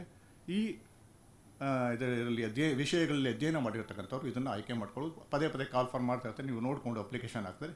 ಆ ಲಿಮಿಟೆಡ್ ಕಾಂಪಿಟೇಷನ್ ನೀವು ಸ್ಪರ್ಧೆಯನ್ನು ಮಾಡ್ಬೋದು. ಮತ್ತು ನೀವು ಹೇಳ್ತಿರಲ್ಲ ಏನೇನೋ KPS ಅದಾಗುತ್ತೆ ಇದಾಗುತ್ತೆ, ಏನೂ ಆಗೋ ಸಾಧ್ಯತೆಗಳು ಇರುವುದಿಲ್ಲ. ಯಾಕೆಂದರೆ ಇಂಟರ್ವ್ಯೂನೇ ಅಲ್ಲಿ ಇಲ್ಲ. ಇಲ್ಲಿ ನಾನು ಇಂಜಿನಿಯರ್ಸ್ ಅಂತ ಹೇಳಿದಾಗ ನಾನು ಯಾರನ್ನು ಡಿಸ್ಕರೇಜ್ ಮಾಡಲಿಕ್ಕೆ ಹೋಗೋದಿಲ್ಲ. ಯಾಕೆಂದರೆ ಸತ್ಯ ನಾಡೆಲ್ಲ ನಮಗೆ ಬೇಡ ಅಂತ ಹೇಳೋಕ್ಕಾಗೋದಿಲ್ಲ. ಅದೇ ರೀತಿ ಸುಂದರ್ ಪಿಚ್ಚೈ ಆಗ್ತೀರಿ ಅಂತ ನೀವು ಆಸಕ್ತಿ ಇರೋದು, ಅದು ಖಂಡಿತ ಅದನ್ನು ನಾವು ಬೇಡ ಅಂತ ಹೇಳೋದಿಲ್ಲ. ಯಾಕೆಂದರೆ ಅದು ಕೂಡ ದೇಶ ಅಭಿವೃದ್ಧಿ ಹೊಂದಬೇಕಾದ್ರೆ ಅಲ್ಲಿಂದಲೂ ಕೂಡ ಕಾಂಟ್ರಿಬ್ಯೂಷನ್ ಆಗಿರುತ್ತೆ ದೇಶಕ್ಕೆ ವಿವಿಧ ರೀತಿಯಲ್ಲಿ. ನೀವು ವಿಶ್ವೇಶ್ವರಯ್ಯ ಒಂದು ಕಡೆ ಹೇಳ್ತಾರೆ, ಈ ಜಗತ್ತಿನಲ್ಲಿ ಕೀಳು ಮತ್ತು ಮೇಲು ಅಂತಕ್ಕಂಥ ಯಾವ ಕೆಲಸವೂ ಇಲ್ಲ. ನಿಮ್ಮ ಕೆಲಸ ಒಂದು ಓಣಿ ಗುಡಿಸೋ ಕೆಲಸ ಆಗಿದೆ. ನೀವು ಗುಡಿಸುವ ಓಣಿ ಈ ಜಗತ್ತಿನಲ್ಲಿ ಅತ್ಯಂತ ಸ್ವಚ್ಛತೆಯ ಓಣಿಯಾಗಿರಬೇಕು. ಅಂದರೆ ಮಾಡೋ ಕೆಲಸವನ್ನು ಅತ್ಯಂತ ಶ್ರದ್ಧೆಯಿಂದ ನಿಷ್ಠೆಯಿಂದ ಮಾಡಬೇಕು. ನಾನು ಶ್ರದ್ಧೆ ಅನ್ನೋ ಪದಕ್ಕೆ ನಾನು ಯಾಕೆ ಇಲ್ಲಿ ಒತ್ತಿ ಹೇಳ್ತೀನಿ ಅಂತಂದರೆ, ನೀವೆಲ್ಲ ಕೇಳಿದರೆ ಎಜುಕೇಷನಿಸ್ಟ್ ಮತ್ತು ಮೋಟಿವೇಶ್ನಲ್ ಸ್ಪೀಕರ್ ಗುರುರಾಜ ಕರ್ಜಗಿಯವರ ಮಾತುಗಳನ್ನು ಯೂಟ್ಯೂಬಲ್ಲಿ ಕೇಳಿರಬೇಕು. ಗುರುರಾಜ ಕರ್ಜಗಿಯವರು ಬೆಂಗಳೂರಿನ ವಿದ್ಯಾವರ್ಧಕ ಕಾಲೇಜಿನಲ್ಲಿ ಅಧ್ಯಾಪಕರಾಗಿ, ರಸಾಯನಶಾಸ್ತ್ರ ಅಧ್ಯಾಪಕರಾಗಿ, ಪ್ರಾಂಶುಪಾಲರಾಗಿ, ನಂತರ ಬೇರೆ ಕಡೆಗೆ ಅವರು ಹೊರಟೋಗ್ತಾರೆ. ನಂತರ ಬೇರೆ ಬೇರೆ ಟ್ರೈನಿಂಗ್ ಇನ್ಸ್ಟಿಟ್ಯೂಟನ್ನು ಪ್ರಾರಂಭ ಮಾಡಿಕೊಂಡು ಅವರು ಒಂದು ಸಂದರ್ಶನಕ್ಕೆ, ಕನ್ನಡ ಉಪನ್ಯಾಸಕರ ಸಂದರ್ಶನ ನಡೆಸ್ತಾರೆ. ಹುದ್ದೆ ನೇಮಕ ಮಾಡ್ಕೊಳ್ಳೋದಕ್ಕೆ. ಆ ಸಂದರ್ಶನಕ್ಕೆ ಬಂದಂಥ ಒಂದು ಮಹಿಳಾ ಅಭ್ಯರ್ಥಿ ಒಂದು ಪ್ರಶ್ನೆ, ಸರಳ ಪ್ರಶ್ನೆ ಕೇಳ್ತಾರೆ. ನೋಡಮ್ಮ, ನೀವು ಮಂಕು ತಿಮ್ಮನ ಕಗ್ಗವನ್ನು ಬರೆದವ್ರು ಯಾರು? ತಕ್ಷಣ ಆಕೆ ಉತ್ತರ ಕೊಡ್ತಾರೆ, ಶಿವರಾಮ್ ಕಾರಂತರು ಸರ್. ಸ್ವಲ್ಪ ಕರೆಕ್ಷನ್ ಮಾಡ್ಕೊಳ್ಳಿ ಆಕೆ ಅಂತ ಹೇಳ್ಬಿಟ್ಟು, ಹಾಗಾದರೆ ನಿಮಗೆ DVG ಗೊತ್ತೇನಮ್ಮ ಅಂತ ಕೇಳ್ತಾರೆ. ಏನು ಸರ್ ನೀವು ಕೇಳಿದ್ರು ಶಿವರಾಮ್ ಕಾರಂತರ ಬಗ್ಗೆ, ಈಗ DVG ಅಂತ ಹೇಳ್ತೀನಿ, ಇವ್ರ ಮೇಲೆ ತಿರುಗಿ ಬೀಳ್ತಾರೆ. ಇದು ಒಂದು. ಇವತ್ತಿನ ಪೇಪರಲ್ಲಿ ನೀವು ನೋಡಿದರೆ ತೆಲಂಗಾಣದ ಮುಖ್ಯಮಂತ್ರಿಗಳು ಒಂದು ಇದನ್ನು ಹೇಳಿದ್ರೆ ಸ್ವಲ್ಪ ಗಲಾಟೆಗಳು ಆಗ್ತಾ ಇದ್ದಾವೆ. ಈಗ ನಮ್ಮ ರಾಜ್ಯದಲ್ಲಿ 1,10,000 ಇಂಜಿನಿಯರಿಂಗ್ ಪದವೀಧರರು ಪ್ರತಿ ವರ್ಷ ಬರ್ತಾ ಇದ್ದಾರೆ ಅಂತೇಳಿ ಭಾಳ ಒಂದು ಸ್ವಲ್ಪ ಕೆಟ್ಟದಾಗಿ ಪದವನ್ನು ಬಳಸಿದ್ದಾರೆ. ಅಂದರೆ ಏನು ಅವ್ರಿಗೆ ಒಂದು ಪತ್ರ ಬರೆಯೋದಕ್ಕೆ ಬರೋದಿಲ್ಲ ಅಂತ. ಅದು ನಿಜ ಅನ್ನಿಸ್ತಾ ಇಲ್ವಾ? ನಮಗೆಲ್ಲ ಹೈಸ್ಕೂಲ್ನಲ್ಲಿ ಹೇಳ್ಕೊಡೋರು, ತೀರ್ಥರೂಪು ತಂದೆಯವರಿಗೆ ಅಂತ ಪ್ರಾರಂಭ ಆಗಿ ಈಗೆಲ್ಲ ಅದನ್ನು ಹೇಗೆ ಬಾಡಿ ಆಫ್ ದ ಲೆಟರ್ ಹೇಗಿರಬೇಕು, ಹೇಗೆ ಪ್ರಾರಂಭ ಮಾಡಬೇಕು ಮತ್ತು ಮುಕ್ತಾಯ ಹೇಗಿರಬೇಕು ಅಂತಕ್ಕಂಥದ್ದು. ಯಾಕೆ ನಾನು ಇದನ್ನು ಹೇಳ್ತಾ ಇದ್ದೀನಿ ಅಂತ, KES ಅದಂದರೆ ಗೆಜೆಟೆಡ್ ಪ್ರೊಬೇಷನರಿ ಪರೀಕ್ಷೆಗಳಾಗಿರ್ಬೋದು, ಇಂಡಿಯನ್ ಸಿವಿಲ್ ಸರ್ವಿಸ್ ಪರೀಕ್ಷೆಗಳಾಗಿರ್ಬೋದು, ಅಲ್ಲಿ ಡಿಸ್ಕ್ರಿಪ್ಟಿವ್ ಆನ್ಸರ್ಸ್ಗಳಿರ್ತವೆ. ಅಲ್ಲಿ ನಿಮಗೆ ಸ್ವಲ್ಪ ಸಾಹಿತ್ಯದ ಮೇಲೆ ಹಿಡಿತಾ ಇರಬೇಕಾಗುತ್ತೆ. ಅದು ಕನ್ನಡ ಆಗಲಿ ಇಂಗ್ಲೀಷ್ ಆಗಲಿ, ಬರೆಯೋದು ಹೇಗೆ ಅಂತಕ್ಕಂಥದ್ದು ನಿಮಗೆ ಗೊತ್ತಿರಬೇಕು. ಆಕರ್ಷಕವಾಗಿ ಬರೆಯುವಂಥ ಶೈಲಿ ನಿಮ್ಮಲ್ಲಿ ಇರಬೇಕು. ಅದು ಇಲ್ಲ ಅಂತ ಅಂದರೆ ಹೆಚ್ಚು ಅಂಕಗಳನ್ನ ನೀವು ಗಳಿಸೋದಕ್ಕೆ ಆಗೋದಿಲ್ಲ. ಆ ಶ್ರದ್ಧೆ ಅನ್ನೋದು ನಿಮ್ಮಲ್ಲಿ ಇರಬೇಕು. ನಾನು ಏನು ಮಾಡ್ತೀನಿ ಅನ್ನೋದ್ರ ಬಗ್ಗೆ ಶ್ರದ್ಧೆ ಇರಬೇಕು. ನಾನು ಇದನ್ನೇನಾದರೂ ಮಾಡಿ ಬಿಡೋದಿಲ್ಲ, ಇದು ನಾನು ಮಾಡೇ ಮಾಡ್ತೇನೆ ಅಂತಕ್ಕಂಥದ್ದು. ಮತ್ತು ಗುರಿನೂ ಇಟ್ಕೊಂಡಿರ್ಬೇಕು. ಶ್ರದ್ಧೆ ಜೊತೆಗೆ ಏನು ಮಾಡ್ತೇವೆ ಗುರಿ ಇಟ್ಕೊಳ್ಬೇಕು. ಮತ್ತು ಸತತವಾದಂಥ ಪ್ರಯತ್ನವನ್ನು ಮಾಡಿದ್ರೆ ಖಂಡಿತ ಯಾವುದೂ ಅಸಾಧ್ಯ ಆಗೋದಿಲ್ಲ. ಚೀನಾದ ಮಹಾಗೋಡೆ ಎಷ್ಟು ಎತ್ತರ ಇದೆ, ಮನುಷ್ಯ ಎಷ್ಟು ಎತ್ತರ ಇದ್ದಾನೆ. ಸಣ್ಣ ಒಬ್ಬ ಪುಟ್ಟ ಕುಬ್ಜ ಮನುಷ್ಯ ಚೀನಾದ ಮಹಾಗೋಡೆ ಕಟ್ತಾ ಅಂತಂದ್ರೆ ನಿಮಗೆ ಅಸಾಧ್ಯವಾದಂಥದ್ದು ಖಂಡಿತ ಯಾವುದೂ ಇರೋದಿಲ್ಲ. ಆದರೆ ನಿಮಗೆ ಬೇಕಾಗಿರತಕ್ಕಂಥದ್ದು ಶ್ರದ್ಧೆ ಅನ್ನೋದು ಇರಬೇಕು. ನೀವು ಆ ಶ್ರದ್ಧೆಯನ್ನು ಇಟ್ಕೊಂಡು ಹೋದರೆ ಖಂಡಿತ ಯಾವುದನ್ನು ಬೇಕಾದರೂ ಸಾಧಿಸೋದಕ್ಕೆ ಸಾಧ್ಯ ಆಗ್ತದೆ. ನಾನು ಇನ್ನೊಂದು ವಿಷಯ ಹೇಳ್ತೇನೆ ಅಂತ, ನೀವೆಲ್ಲ ಮೊಬೈಲನ್ನ ಇಟ್ಕೊಂಡಿದ್ದೀರಿ. ಮೊಬೈಲನ್ನು ಯಾವುದಕ್ಕೆ ಬೇಕಾದ್ರೆ ಬಳಸೋದಿಲ್ಲ. ನೀವು ಬಳಸೋದೆಲ್ಲ ಬೇರೆ ಯಾವುದೋ ರೀಲ್ಸ್ಗಳು ಅಂಥವುಗಳನ್ನೇ ನೋಡ್ತಾ ಇರ್ತೀವಿ. ಅದರಿಂದ ಅದು ಎಷ್ಟು ಸುಳ್ಳು ಸತ್ಯ ಅನ್ನೋದನ್ನು ವೆರಿಫಿಕೇಷನ್ ಮಾಡ್ಕೊಳಕ್ಕೆ ಹೋಗೋದಿಲ್ಲ, ಪರಿಶೀಲನೆ ಮಾಡೋದಿಲ್ಲ, ಸುಮ್ಮನೆ ನೋಡ್ತಾ ಇರ್ತಕ್ಕಂಥದ್ದು. ಅದು ಸತ್ಯ ಅಂತಲೇ ನಂಬ್ಕೊಳ್ತಕ್ಕಂಥದ್ದು. ನನಗೆ ಯಾತಕ್ಕೆ ಇದನ್ನು ಬಹಳ ಬೇಸರದಿಂದ ಹೇಳ್ತೀನಿ ಅಂತ, ಮಹಾತ್ಮ ಗಾಂಧಿ ಬಗ್ಗೆ ಎಷ್ಟು ಕೆಟ್ಟದಾಗಿ ಬರ್ತವೆ ಇಲ್ಲಿ ಅಂತ ಅಂದರೆ, ಮಹಾತ್ಮ ಗಾಂಧಿಯವ್ರನ್ನ ಮೈ ಎಕ್ಸ್ಪೆರಿಮೆಂಟ್ಸ್ ವಿತ್ ಟ್ರುತ್ ಓದಿ ಆಮೇಲೆ ಅವ್ರ ಬಗ್ಗೆ ಜಡ್ಜ್ಮೆಂಟ್ ಮಾಡೋಕ್ಕೆ ಹೋಗಿ. ಈಗ ರೀತಿ ನಿಮ್ಮ ಆ ಚಿಕ್ಕ ವಯಸ್ಸಿನಲ್ಲಿ ನಿಮ್ಮ ಮನಸ್ಸು ಕಲುಷಿತವಾದರೆ ಯಾವ ರೀತಿ ನೀವು ಬೆಳವಣಿಗೆಯನ್ನು ಕಾಣೋದಕ್ಕೆ ಸಾಧ್ಯ? ಇಲ್ಲಿ ಮೊಬೈಲ್ನಲ್ಲಿ ಸೂರಜರು ಅಥವಾ ಬಸವರಾಜರು ಹೇಳಿದ ರೀತಿಯಲ್ಲಿ ಸಾಕಷ್ಟು ನಿಮಗೆ ಪೂರಕ ವಸ್ತುಗಳು ಸಿಗ್ತವೆ ಓದೋದಕ್ಕೆ ಅಥವಾ ಜ್ಞಾನವನ್ನು ಗಳಿಸ್ಕೊಳ್ಳೋದಕ್ಕೆ. ಅದಕ್ಕೆ ಖಂಡಿತ ನೀವು ಬಳಸ್ಕೊಳ್ಳಿ. ಮತ್ತು ಓದುವುದಕ್ಕೆ ಸಮಾನಾಂತರವಾದ ಯಾವುದೂ ಇರಲ್ಲ ಪುಸ್ತಕ ಮತ್ತು ಪತ್ರಿಕೆಗಳನ್ನ ಓದೋದಕ್ಕೆ. ಬಹುತೇಕ ನೀವು ಯಾರೇ ಸಕ್ಸಸ್ ಇವರಿರ್ತಾರಲ್ಲ, ಟಾಪರ್ಸ್ಗಳು, AAS ಅಥವಾ KPSC ಟಾಪರ್ಗಳನ್ನ ನೋಡಿ ಅವ್ರು ಹೇಳ್ತಾರೆ, ನಾನು ಇಂತಿಂಥ ಪತ್ರಿಕೆಗಳನ್ನ ಓದ್ತಾ ಇದ್ದೆ. ಆ ಪತ್ರಿಕೆಗಳಲ್ಲಿ ಹಲವಾರು ಭಾಳ ತಜ್ಞರುಗಳು ಕಾಲಮ್ಗಳು ಬರೀತಾ ಇರ್ತಾರೆ, ಕಾಲಮಿಸ್ಟ್, ಅಂಕಣಕಾರರು ಅಂತ ಹೇಳ್ತೀವಿ ಕನ್ನಡದಲ್ಲಿ. ಆ ಅಂಕಣಗಳನ್ನ ಪ್ರಜಾವಾಣಿಯಲ್ಲಿ ಬರ್ತಿರ್ತವೆ, ಅದನ್ನು ಓದಬೇಕು. ಆಗ ನಿಮಗೆ ಡಿಸ್ಕ್ರಿಪ್ಟಿವ್ ಆನ್ಸರ್ಸ್ನ ಹೇಗೆ ಬರೀಬೇಕು, ಉತ್ತರಗಳನ್ನ ಹೇಗೆ ಬರೀಬೇಕು, ವಿವರಣಾತ್ಮಕವಾದ ಉತ್ತರವನ್ನು ಬರೆಯೋದು ಹೇಗೆ, ಯಾವ ಥರದ ಶೈಲಿಯನ್ನು ನಾವು ಮೈಗೂಡಿಸ್ಕೊಂಡ್ರೆ ಬೆಳವಣಿಗೆ ಮಾಡಿಕೊಂಡ್ರೆ ಅದು ಅನುಕೂಲ ಆಗುತ್ತೆ ಅನ್ನೋದು ನಿಮಗೆ ಗೊತ್ತಾಗ್ತದೆ.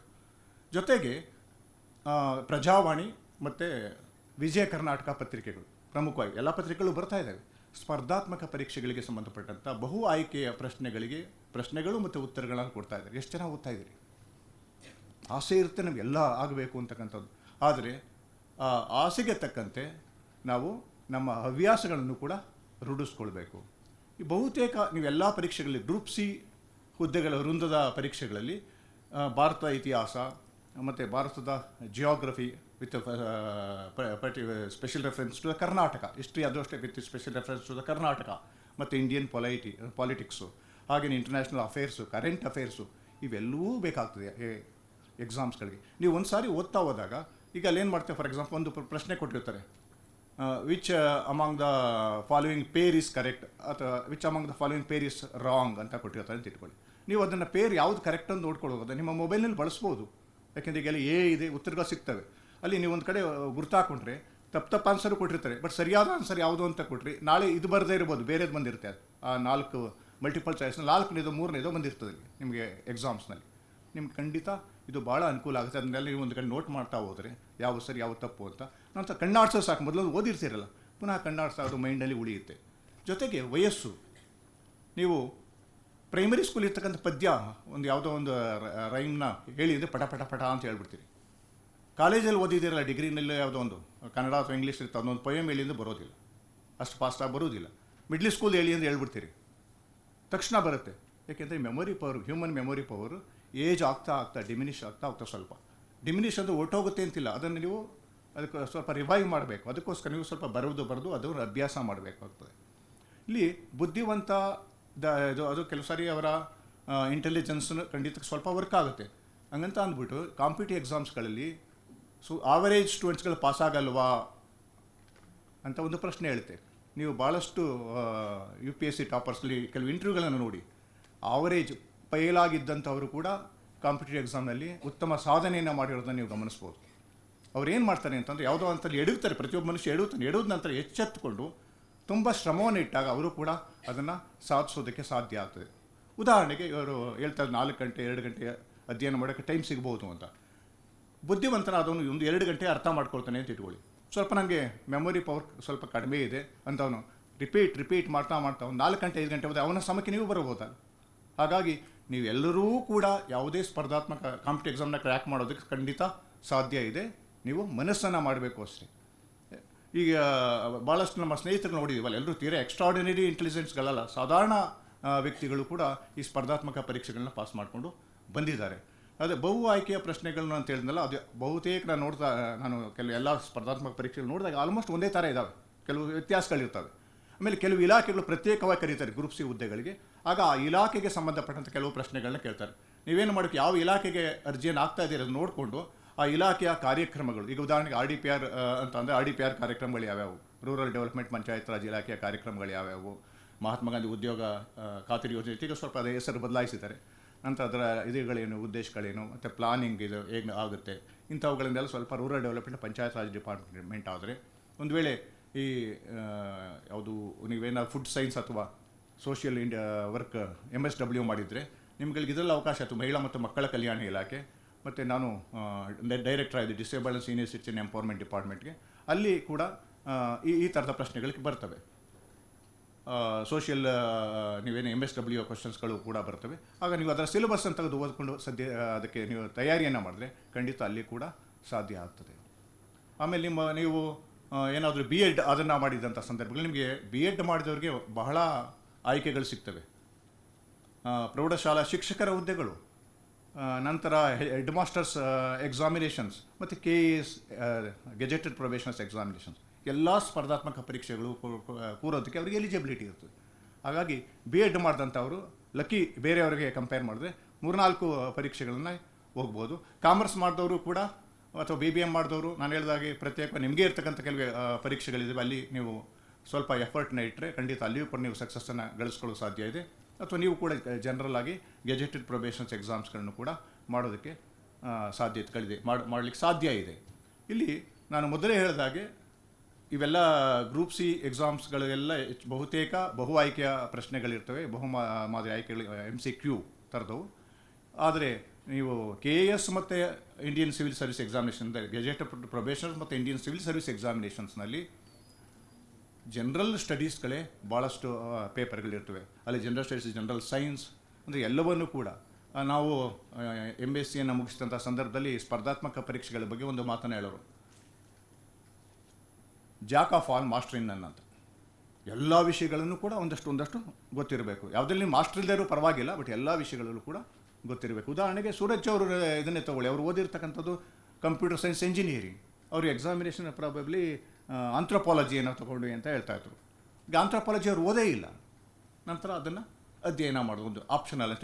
ಉಳಿದಂಥವೆಲ್ಲ ಬರೀ ಜನರಲ್ ಸಬ್ಜೆಕ್ಟ್ಸ್, ಜನರಲ್ ಅಂದರೆ Indian geography, world geography, Indian history, world history, ಮತ್ತು ಇದು ಇಂಡಿಯನ್ ಪಾಲಿಟಿಕ್ಸ್ ಬಗ್ಗೆ, ಕರೆಂಟ್ ಅಫೇರ್ಸು, ಈ ಥರದ ಸಬ್ಜೆಕ್ಟ್ಗಳು, ಮತ್ತು ಎನ್ವೈರನ್ಮೆಂಟಲ್ ಇಶ್ಯೂಸ್ಗಳು, ಸೈನ್ಸ್ ಆ್ಯಂಡ್ ಟೆಕ್ನಾಲಜಿ ಡೆವಲಪ್ಮೆಂಟ್, ಅದನ್ನು ನ್ಯಾನೋ ಟೆಕ್ನಾಲಜಿ, ಈ ಥರದ ಎಲ್ಲ ಟೆಕ್ನಾಲಜಿ ರೀಸೆಂಟ್ ಡೆವಲಪ್ಮೆಂಟ್ಸ್ ಏನೇನು ಆಗ್ತಾಯಿದೆ, ನೀವು ಪ್ರಪಂಚವನ್ನು ಅಂತ ಒಂಥರ ಕೌತುಕದ ಕಣ್ಣಿನೇ ನೋಡ್ತಾ ಇರಬೇಕು, ಏನೇನು ಇವತ್ತು ಡೆವಲಪ್ಮೆಂಟ್ಸ್ಗಳು ಆಯಿತು ಅಂತ. ಅದನ್ನೆಲ್ಲ ಆ ಥರದ್ದು ನಿಮಗೆ ಕೌತುಕ ಅನಿಸ್ತದೆ, ನಾವು ಬರೆದು ಒಂದು ನೋಟ್ ಮಾಡಿಟ್ಕೊಳ್ಳೋದು, ಅದನ್ನು ಕಟ್ ಮಾಡಿಟ್ಕೊಳ್ತಕ್ಕಂಥ ನ್ಯೂಸ್ ಪೇಪರ್ಸ್ಗಳಲ್ಲಿ ಬಂದರೆ ನಂತರ ಅದನ್ನ ಅಬ್ಸರ್ವ್ ಮಾಡಿದ್ರೆ, ಇಲ್ಲಿ ಕರ್ನಾಟಕ ಗೆಜೆಟೆಡ್ ಪ್ರೊಬೇಷನ್ ಪರೀಕ್ಷೆಯಲ್ಲಿ 2 ಎಸ್ಸೆಗಳಿರ್ತವೆ, ಎಸ್ಸೆ ಪೇಪರ್ಸ್ಗಳು. ಎಸ್ಸೆ ಇರ್ತಲ್ಲ, ಎಸ್ಸೆಗಳಲ್ಲಿ ಒಂದು ನ್ಯಾಷನಲ್ ಇಂಪಾರ್ಟೆನ್ಸು ಮತ್ತು ಇನ್ನೊಂದು ಸ್ಟೇಟ್ ಇಂಪಾರ್ಟೆನ್ಸ್ ಇರ್ತಕ್ಕಂಥದ್ದು. ಅಲ್ಲಿ ಸ್ಟೇಟ್ ಇಂಪಾರ್ಟೆನ್ಸ್ ಬೇರೆ ಬೇರೆ ವಿಷಯಗಳು ಕೂಡ ಬರಬಹುದು. ಫೈನಾನ್ಷಿಯಲ್ ಇದರ ಬಗ್ಗೆ, ಸ್ಟೇಟಸ್ಗಳ ಬಗ್ಗೆ, ಅಥವಾ ಎನ್ವೈರನ್ಮೆಂಟಲ್ ಇಶ್ಯೂಸ್ಗಳು, ಕ್ಲೈಮೇಟ್ ಚೇಂಜು, ಈ ರೀತಿ ಬೇರೆ ಬೇರೆ ಇಶ್ಯೂಸ್ಗಳ ಬಗ್ಗೆ ಎಲ್ಲ ಅವರು ಕೇಳೋ ಸಾಧ್ಯತೆಗಳಿರ್ತವೆ. ಆಮೇಲೆ ಪೊಲಿಟಿಕಲ್ ಟರ್ಮಾಯಿಲ್ ಏನೇನು ಆಗ್ತಾಯಿದೆ ಇಂಟರ್ನ್ಯಾಷನಲ್ ಲೆವೆಲ್ಸಲ್ಲಿ. ಈಗ ನಾವು ಓದುವಂಥ ಸಂದರ್ಭದಲ್ಲಿ ಒಂದು ಭಾಳ ಚೆನ್ನಾಗಿ ಹೇಳೋರು, ಯಾರೋ ಒಬ್ಬರು ಹಿಸ್ಟ್ರಿ ಟೀಚರು, ಸ್ಪ್ಯಾನಿಷ್ ಅಲ್ಸರ್ ಅಂತ, ಇವನು ನೆಪೋಲಿಯನ್ ಬೋನಾಪಾರ್ಟೆ ಯುದ್ಧವನ್ನು ಮಾಡ್ಕೊಂಡು ಜಗತ್ತನ್ನು ಗೆಲ್ಲಬೇಕಂತ ಹೋದವನು ಸ್ಪೇನ್ ಮೇಲೆ ನುಗ್ಗಿಸಿದಾಗ ಅಲ್ಲಿ ಸೋಲ್ತಾರೆ, ಪುನಃ ಅವನ ಮೇಲೆ ದಾಳಿ ಮಾಡ್ತಾರೆ ಭೀಕರವಾಗಿ, ಯಾಕೆಂದರೆ ಗೆರಿಲ್ಲಾ ವಾರ್ಫೇರ್. ನೋಡಿ ಅದನ್ನು ಎಷ್ಟು ಚೆನ್ನಾಗಿ ಕಂಪೇರ್ ಮಾಡಿ, ಇರಾನ್ ಮೇಲೆ ಎಷ್ಟು ದೊಡ್ಡ ಶಕ್ತಿ ಇರ್ತಕ್ಕಂಥ ಅಮೇರಿಕಾ ಮೇಲೆ ಹೋಗಿ ಯುದ್ಧ ಮಾಡೋಕ್ಕಾಗ್ತಾ ಇಲ್ಲ. ಯಾಕೆ ಅಂತ ಅಂದರೆ they are well acquainted with guerrilla warfare. ಯಾರು ಇರಾನಿಯನ್ಸು, ಅವ್ರನ್ನ ಅಷ್ಟು ಸುಲಭವಾಗಿ ಮಣಿಸೋದಕ್ಕೆ ಸಾಧ್ಯ ಇಲ್ಲ, ಅದು ದೊಡ್ಡ ಸಾಹಸ ಆಗುತ್ತೆ ಅಥವಾ ಫೇಲ್ಯೂರ್ ಆಗ್ಬೋದು ಅಂತಕ್ಕಂಥ ಇದು. ಈ ರೀತಿಯಲ್ಲಿ ನೀವು ಸ್ವಲ್ಪ ತುಲನಾತ್ಮಕ ಕಂಪ್ಯಾರಿಟಿವ್ ಅನಾಲಿಸಿಸನ್ನು ಮಾಡುವಂಥ ಸ್ಕಿಲ್ಗಳು ಬೇಕಾಗುತ್ತೆ. ಯಾಕೆಂದರೆ UPSC ಎಕ್ಸಾಮಿನೇಷನ್ ಅಂತೂ ನೀವೇ ಕ್ರಿಟಿಕಲ್ ಅನಾಲಿಸಿಸು ಮತ್ತು ಕಂಪ್ಯಾರಿಟಿವ್ ಅನಾಲಿಸಿಸ್ ಇವೆಲ್ಲ ಕೂಡ ಮ್ಯಾಟರ್ ಆಗುತ್ತೆ. ಆ ಥರದ ಅಧ್ಯಯನವನ್ನು ಮಾಡಬೇಕು. ನಾನು ಅದಕ್ಕೋಸ್ಕರವೇ ಜ್ಞಾನಪ್ರಕಾಶ್ ಸರ್ಗೆ ಹೇಳ್ತಾ ಇದ್ದೆ, ಇವರು ಹೇಳಿದ್ರು ನಿಮ್ಮ ಆಪ್ಷನಲ್ ಸಬ್ಜೆಕ್ಟ್ ಯಾವಾಗಲೂ PG ಅಥವಾ ಆನರ್ಸ್ ಗ್ರ್ಯಾಜುಯೇಷನ್ ಲೆವೆಲ್ ಇರುತ್ತೆ ಅಂತ. ಹಾಗಾಗಿ ಅದಕ್ಕೆ ಪಾಠ ಮಾಡಬೇಕು ಅಂತಂದರೆ PG ಲೆವೆಲ್ ಅಥವಾ ಕನಿಷ್ಠ ಪಕ್ಷ ಗ್ರ್ಯಾಜುಯೇಟ್ ಲೆವೆಲಲ್ಲಿ ಪಾಠ ಮಾಡ್ತಾ ಇರ್ತಕ್ಕಂಥ ಟೀಚರ್ಸ್ ಆಗಬೇಕಾಗುತ್ತೆ. ಅಂಥ ಇದನ್ನು ಕೂಡ ಸ್ವಲ್ಪ ಅರೇಂಜ್ಮೆಂಟ್ಸ್ ಮಾಡಬೇಕಾಗುತ್ತೆ ಅಂತ. ಉಳಿದಂಥವು ಜನರಲ್ ಆಗಿರುತ್ತೆ, ರೆಗ್ಯುಲರ್ ಆಗಿ ಕೋಚಿಂಗ್ ಕ್ಲಾಸಸ್ಗಳಲ್ಲಿ, ಕೋಚಿಂಗ್ ಸೆಂಟರ್ಸ್ಗಳಲ್ಲಿ ಪಾಠ ಮಾಡ್ತಾ ಇರ್ತಕ್ಕಂಥವ್ರು, ಮತ್ತು ಇನ್ಸ್ಪಿರೇಷನ್ ಟಾಕ್ಸ್ ಕೂಡ ಬೇಕಾಗುತ್ತೆ ಸೂರಜ್ ಅಂತವರಿಂದ. ಈಗ ಅವ್ರು ಆಡಿದಂಥ ಪ್ರತಿಯೊಂದು ಮಾತುಗಳು ಕೂಡ ಬಹುಶಃ ನಿಮ್ಮ ಎದೆಗೆ ಧಡ್ ಅಂತ ಹೊಡೆದಿರಬೇಕು ಅನಿಸುತ್ತೆ. ಆ ದಂಡ ಹೊಡೆದದ್ದನ್ನು ಅದನ್ನು ಜೋಪಾನವಾಗಿ ಜಾಗೃತಿಯಿಂದ ನೋಡ್ಕೊಳ್ಳಿ, ಇದು ಹೊಡೆದಿದ್ದಾರೆ ಇಲ್ಲಿ ಅಂತ. ಇಲ್ಲ ಅಂತ ನೀವು ಮರೆತು ಬಿಟ್ರಿ ಅಂತಂದರೆ ಪುನಃ ಅದೇನು ಮಾಡಲಿಕ್ಕೆ ಆಗೋದಿಲ್ಲ. ಎಕ್ಸಾಮಿನೇಷನ್ಸ್ ಏನೋ ತಗೊಳ್ಬೇಕಲ್ಲ ಅಂತ ಕಾಟಾಚಾರಕ್ಕೆ ತೊಗೊಳ್ಬೇಡಿ. ತೊಗೊಂಡಿದ್ದೀನಿ, ನಾನು ಅದನ್ನಲ್ಲಿ ಏನಾದರೂ ಸಾಧನೆ ಮಾಡೋದಕ್ಕೆ ಸಾಧ್ಯ ಆಗುತ್ತೆ ಅನ್ನೋತಕ್ಕಂಥ ಪ್ರಯತ್ನಗಳು ನಿಮ್ಮ ಇರಬೇಕು. ನಾವೆಲ್ಲ ಓದೋದು ದೀಪದ ಬೆಳಕಲ್ಲಿ, ಒಂದು ಕುಟೀರ ಥರ ಮನೆಗಳು, ನಾವೆಲ್ಲ ಮನೆಗಳು ಅಂತ ಇದಿರಲಿಲ್ಲ. ನಮ್ಮ ಮನೆಯಲ್ಲಿ ಸೀಮೆಎಣ್ಣೆ ಬುಡ್ಡಿಯಲ್ಲಿ ಓದೋದಂಥವ್ರು ನಾವು. ಎಲೆಕ್ಟ್ರಿಸಿಟಿನೇ ನಾವು PUC ಅಥವಾ ಡಿಗ್ರಿಗೆ ಬರೋವರೆಗೆ ನೋಡಿರಲಿಲ್ಲ ಮನೆಗೆ. ಹಾಗಾಗಿ ನಮಗೂ ಏನು ಓದಬೇಕು ಅಂತ ಗೊತ್ತಿಲ್ಲ, ಯಾಕೆಂದರೆ ತಂದೆ ತಾಯಿ ಇಲ್ಲಿಟ್ರೇಟ್ಸ್ಗಳು. ಕಾಂಪಿಟೇಟಿವ್ ಎಕ್ಸಾಮ್ ಅಂದರೆ ಇನ್ನೊಂದು ಗೊತ್ತಿಲ್ಲ. ನಾವು ಈಗ ಕಾಂಪಿಟೇಟಿವ್ ಎಕ್ಸಾಮ್ ಇದೆ ಅಂತ ಗೊತ್ತಾಗುತ್ತೆ ಮೈಸೂರು ಯೂನಿವರ್ಸಿಟಿಗೆ ನಾವು PGಯನ್ನು ಓದೋದಕ್ಕೆ ಸೇರಿದ ಮೇಲೆ ಅಲ್ಲಿವರೆಗೆ ಅದು ಏನೂ ಗೊತ್ತಿಲ್ಲ. ಹಾಗಾಗಿ ಎಲ್ಲವನ್ನು ಕೂಡ ಮಾಡಲಿಕ್ಕೆ ಸಾಧ್ಯ ಆಗುತ್ತೆ. ಆಮೇಲೆ ಜೊತೆಗೆ ಡೆಸ್ಟಿನಿ ಅಂತ ಒಂದು ಇರ್ತದೆ. ಹಾಗಾಗಿ ಖಂಡಿತ ಅದು ನಿಮ್ಮ ಬೆನ್ನು ಹಿಡಿದೇ ನಿಮ್ಮ ಜೊತೆಲೇ ಇರುತ್ತೆ. ಅದನ್ನು ಬಳಸ್ಕೊಳ್ಳೋ ಚಾಕಚಕ್ಯತೆ ನಿಮ್ಮಲ್ಲಿರಬೇಕು. ನಿಮ್ಮ ಡೆಸ್ಟಿನಿಗೆ ಯು ಆರ್ ರೆಸ್ಪಾನ್ಸಿಬಲ್. ನಿಮ್ಮ ಇದಕ್ಕೆ ಡೆಸ್ಟಿನಿ ಇನ್ಯಾರೋ ಜವಾಬ್ದಾರ ಆಗೋಕ್ಕೆ ಸಾಧ್ಯ ಇಲ್ಲ. ನೀವೇನು ಭವಿಷ್ಯವನ್ನು ರೂಪಿಸ್ಕೊಳ್ಬೇಕು ಅಂತಿದ್ರು ಅದಕ್ಕೆ ನೀವೇ ಜವಾಬ್ದಾರ ಆಗ್ತೀರಿ. ನಿಮ್ಮ ಪ್ರಯತ್ನವೇ ಅದಕ್ಕೆ. ಉತ್ತರ ಭಾರತದಲ್ಲೆಲ್ಲ ನಾವು ಅದನ್ನೇ ಮಾತಾಡ್ತಾ ಇದ್ವಿ. ಈ ಕಡೆ ಕರ್ನಾಟಕಕ್ಕೆ ಇವತ್ತು ಕೂಡ ಕಡಿಮೆ ಇದ್ದಾರೆ UPSC ಎಕ್ಸಾಮ್ನ ಕ್ರ್ಯಾಕ್ ಮಾಡ್ತಕ್ಕಂಥವ್ರು ಅಂತ. ಅದಕ್ಕೆ ಇವರು ಹೇಳ್ತಾ ಇದ್ರು ಸೂರಜ್ ಅವರು, ಸ್ವಲ್ಪ ಇಲ್ಲಿ AT-BT ಇದು ಜಾಸ್ತಿ ಸಂಬಳ ಬರುತ್ತೆ ಅಂದ್ಕೊಂಡು ಆ ಕಡೆ ಜನರ ಗಮನ ಜಾಸ್ತಿ ಆಗಿದೆ ಅಂತ. ಆದರೆ ನಾರ್ತ್ ಇಂಡಿಯನ್ಸ್ ಆಗಲ್ಲ. ಅವರು ಮೆಡಿಕಲ್ ಮತ್ತು ಇಂಜಿನಿಯರಿಂಗ್ ಕೋರ್ಸ್ಗಿಂತ ಹೆಚ್ಚು ಗಮನ ಚಿಕ್ಕ ಮಕ್ಕಳಿದ್ದಾಗಲೇ ಅವ್ರಿಗೆ ಕಾಂಪಿಟೇಟಿವ್ ಎಕ್ಸಾಮ್ಸ್ ಬಗ್ಗೆ, ಸ್ಪರ್ಧಾತ್ಮಕ ಪರೀಕ್ಷೆಗಳ ಬಗ್ಗೆ ಅವರಿಗೆ ಮೋಟಿವೇಟ್ ಮಾಡ್ತಾರೆ ಮತ್ತು ತರಬೇತಿಯನ್ನು ಚಿಕ್ಕ ಮಕ್ಕಳಿದ್ದಾಗಲೇ ತಯಾರು ಮಾಡ್ತಾರೆ. ನಾನು ಜಾಸ್ತಿ ಮಾತಾಡಲಿಕ್ಕೆ ಇಷ್ಟಪಡೋದಿಲ್ಲ, ಯಾಕೆಂದರೆ ಇದರಿಂದ ಜಾಸ್ತಿ ನಾವಿಲ್ಲಿ ಟೈಮ್ ವೇಸ್ಟ್ ಮಾಡಿದಷ್ಟು ಕೂಡ ನಿಮಗೆ ಟ್ರೈನಿಂಗಿಗೆ ಅವರು 50 ದಿವಸ ಟ್ರೈನಿಂಗ್ ಕೊಡ್ತಾ ಇದ್ದೀವಿ ಅಂತ ಹೇಳ್ತಾ ಇದ್ದಾರೆ. ಬಹಳ ಸ್ತುತ್ಯಾರ್ಹವಾದಂಥ ಕೆಲಸವನ್ನು ಕರ್ನಾಟಕ ಮುಕ್ತ ವಿಶ್ವವಿದ್ಯಾನಿಲಯ ಮಾಡ್ತಾಯಿದೆ.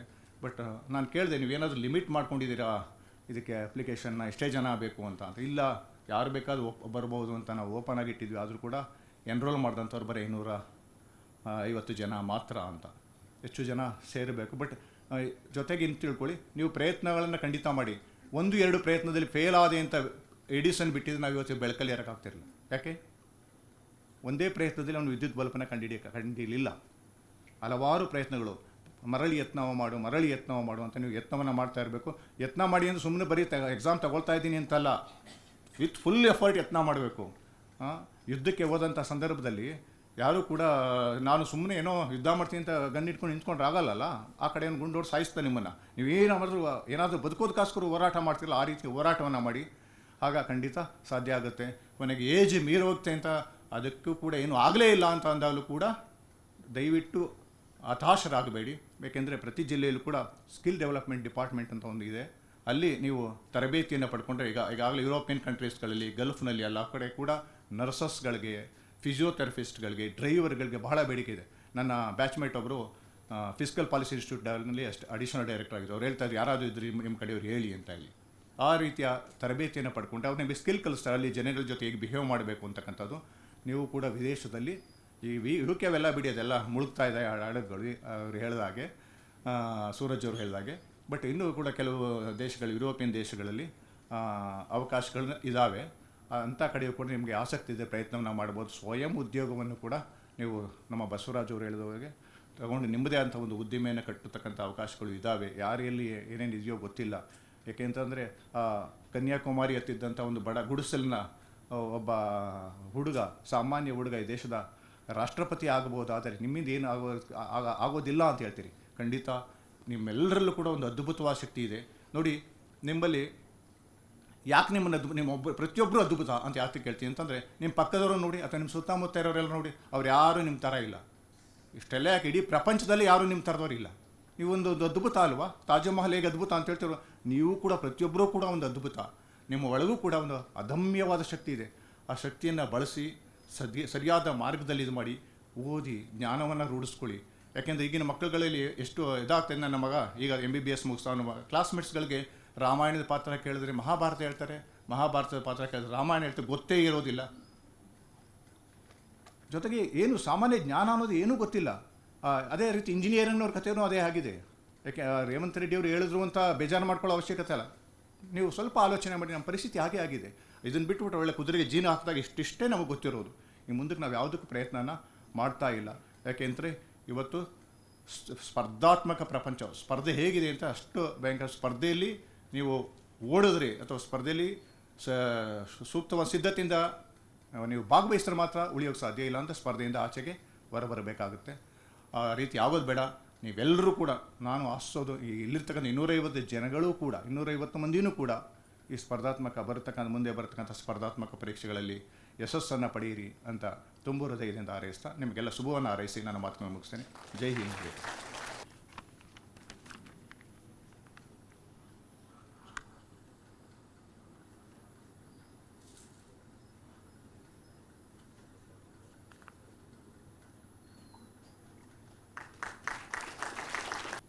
ಇವತ್ತು ಕರ್ನಾಟಕ ರಾಜ್ಯ ಮುಕ್ತ ವಿಶ್ವವಿದ್ಯಾನಿಲಯದ ಕಾವೇರಿ ಸಭಾಂಗಣದಲ್ಲಿ KPSC ಮತ್ತು KEA ಸ್ಪರ್ಧಾತ್ಮಕ ಪರೀಕ್ಷಾ ತರಬೇತಿಗೆ ನೀಡಲು ಒಂದು ಸಭೆಯನ್ನು ಏರ್ಪಾಟು ಮಾಡಿ ಗಣ್ಯರಿಂದ ತಮಗೆ ಮೋಟಿವೇಶನ್ ಮಾಡಲಾಗಿದೆ. ಈ ಕಾರ್ಯಕ್ರಮದ ಘನ ಅಧ್ಯಕ್ಷತೆ ವಹಿಸಿರುವ ಸನ್ಮಾನ್ಯ ಕುಲಪತಿಗಳಾದ ಪ್ರೊಫೆಸರ್ AP ಜ್ಞಾನಪ್ರಕಾಶ್ ಸರ್ ಅವರು ತುಂಬ ಶಿಸ್ತುಬದ್ಧ ಇರುವವರು,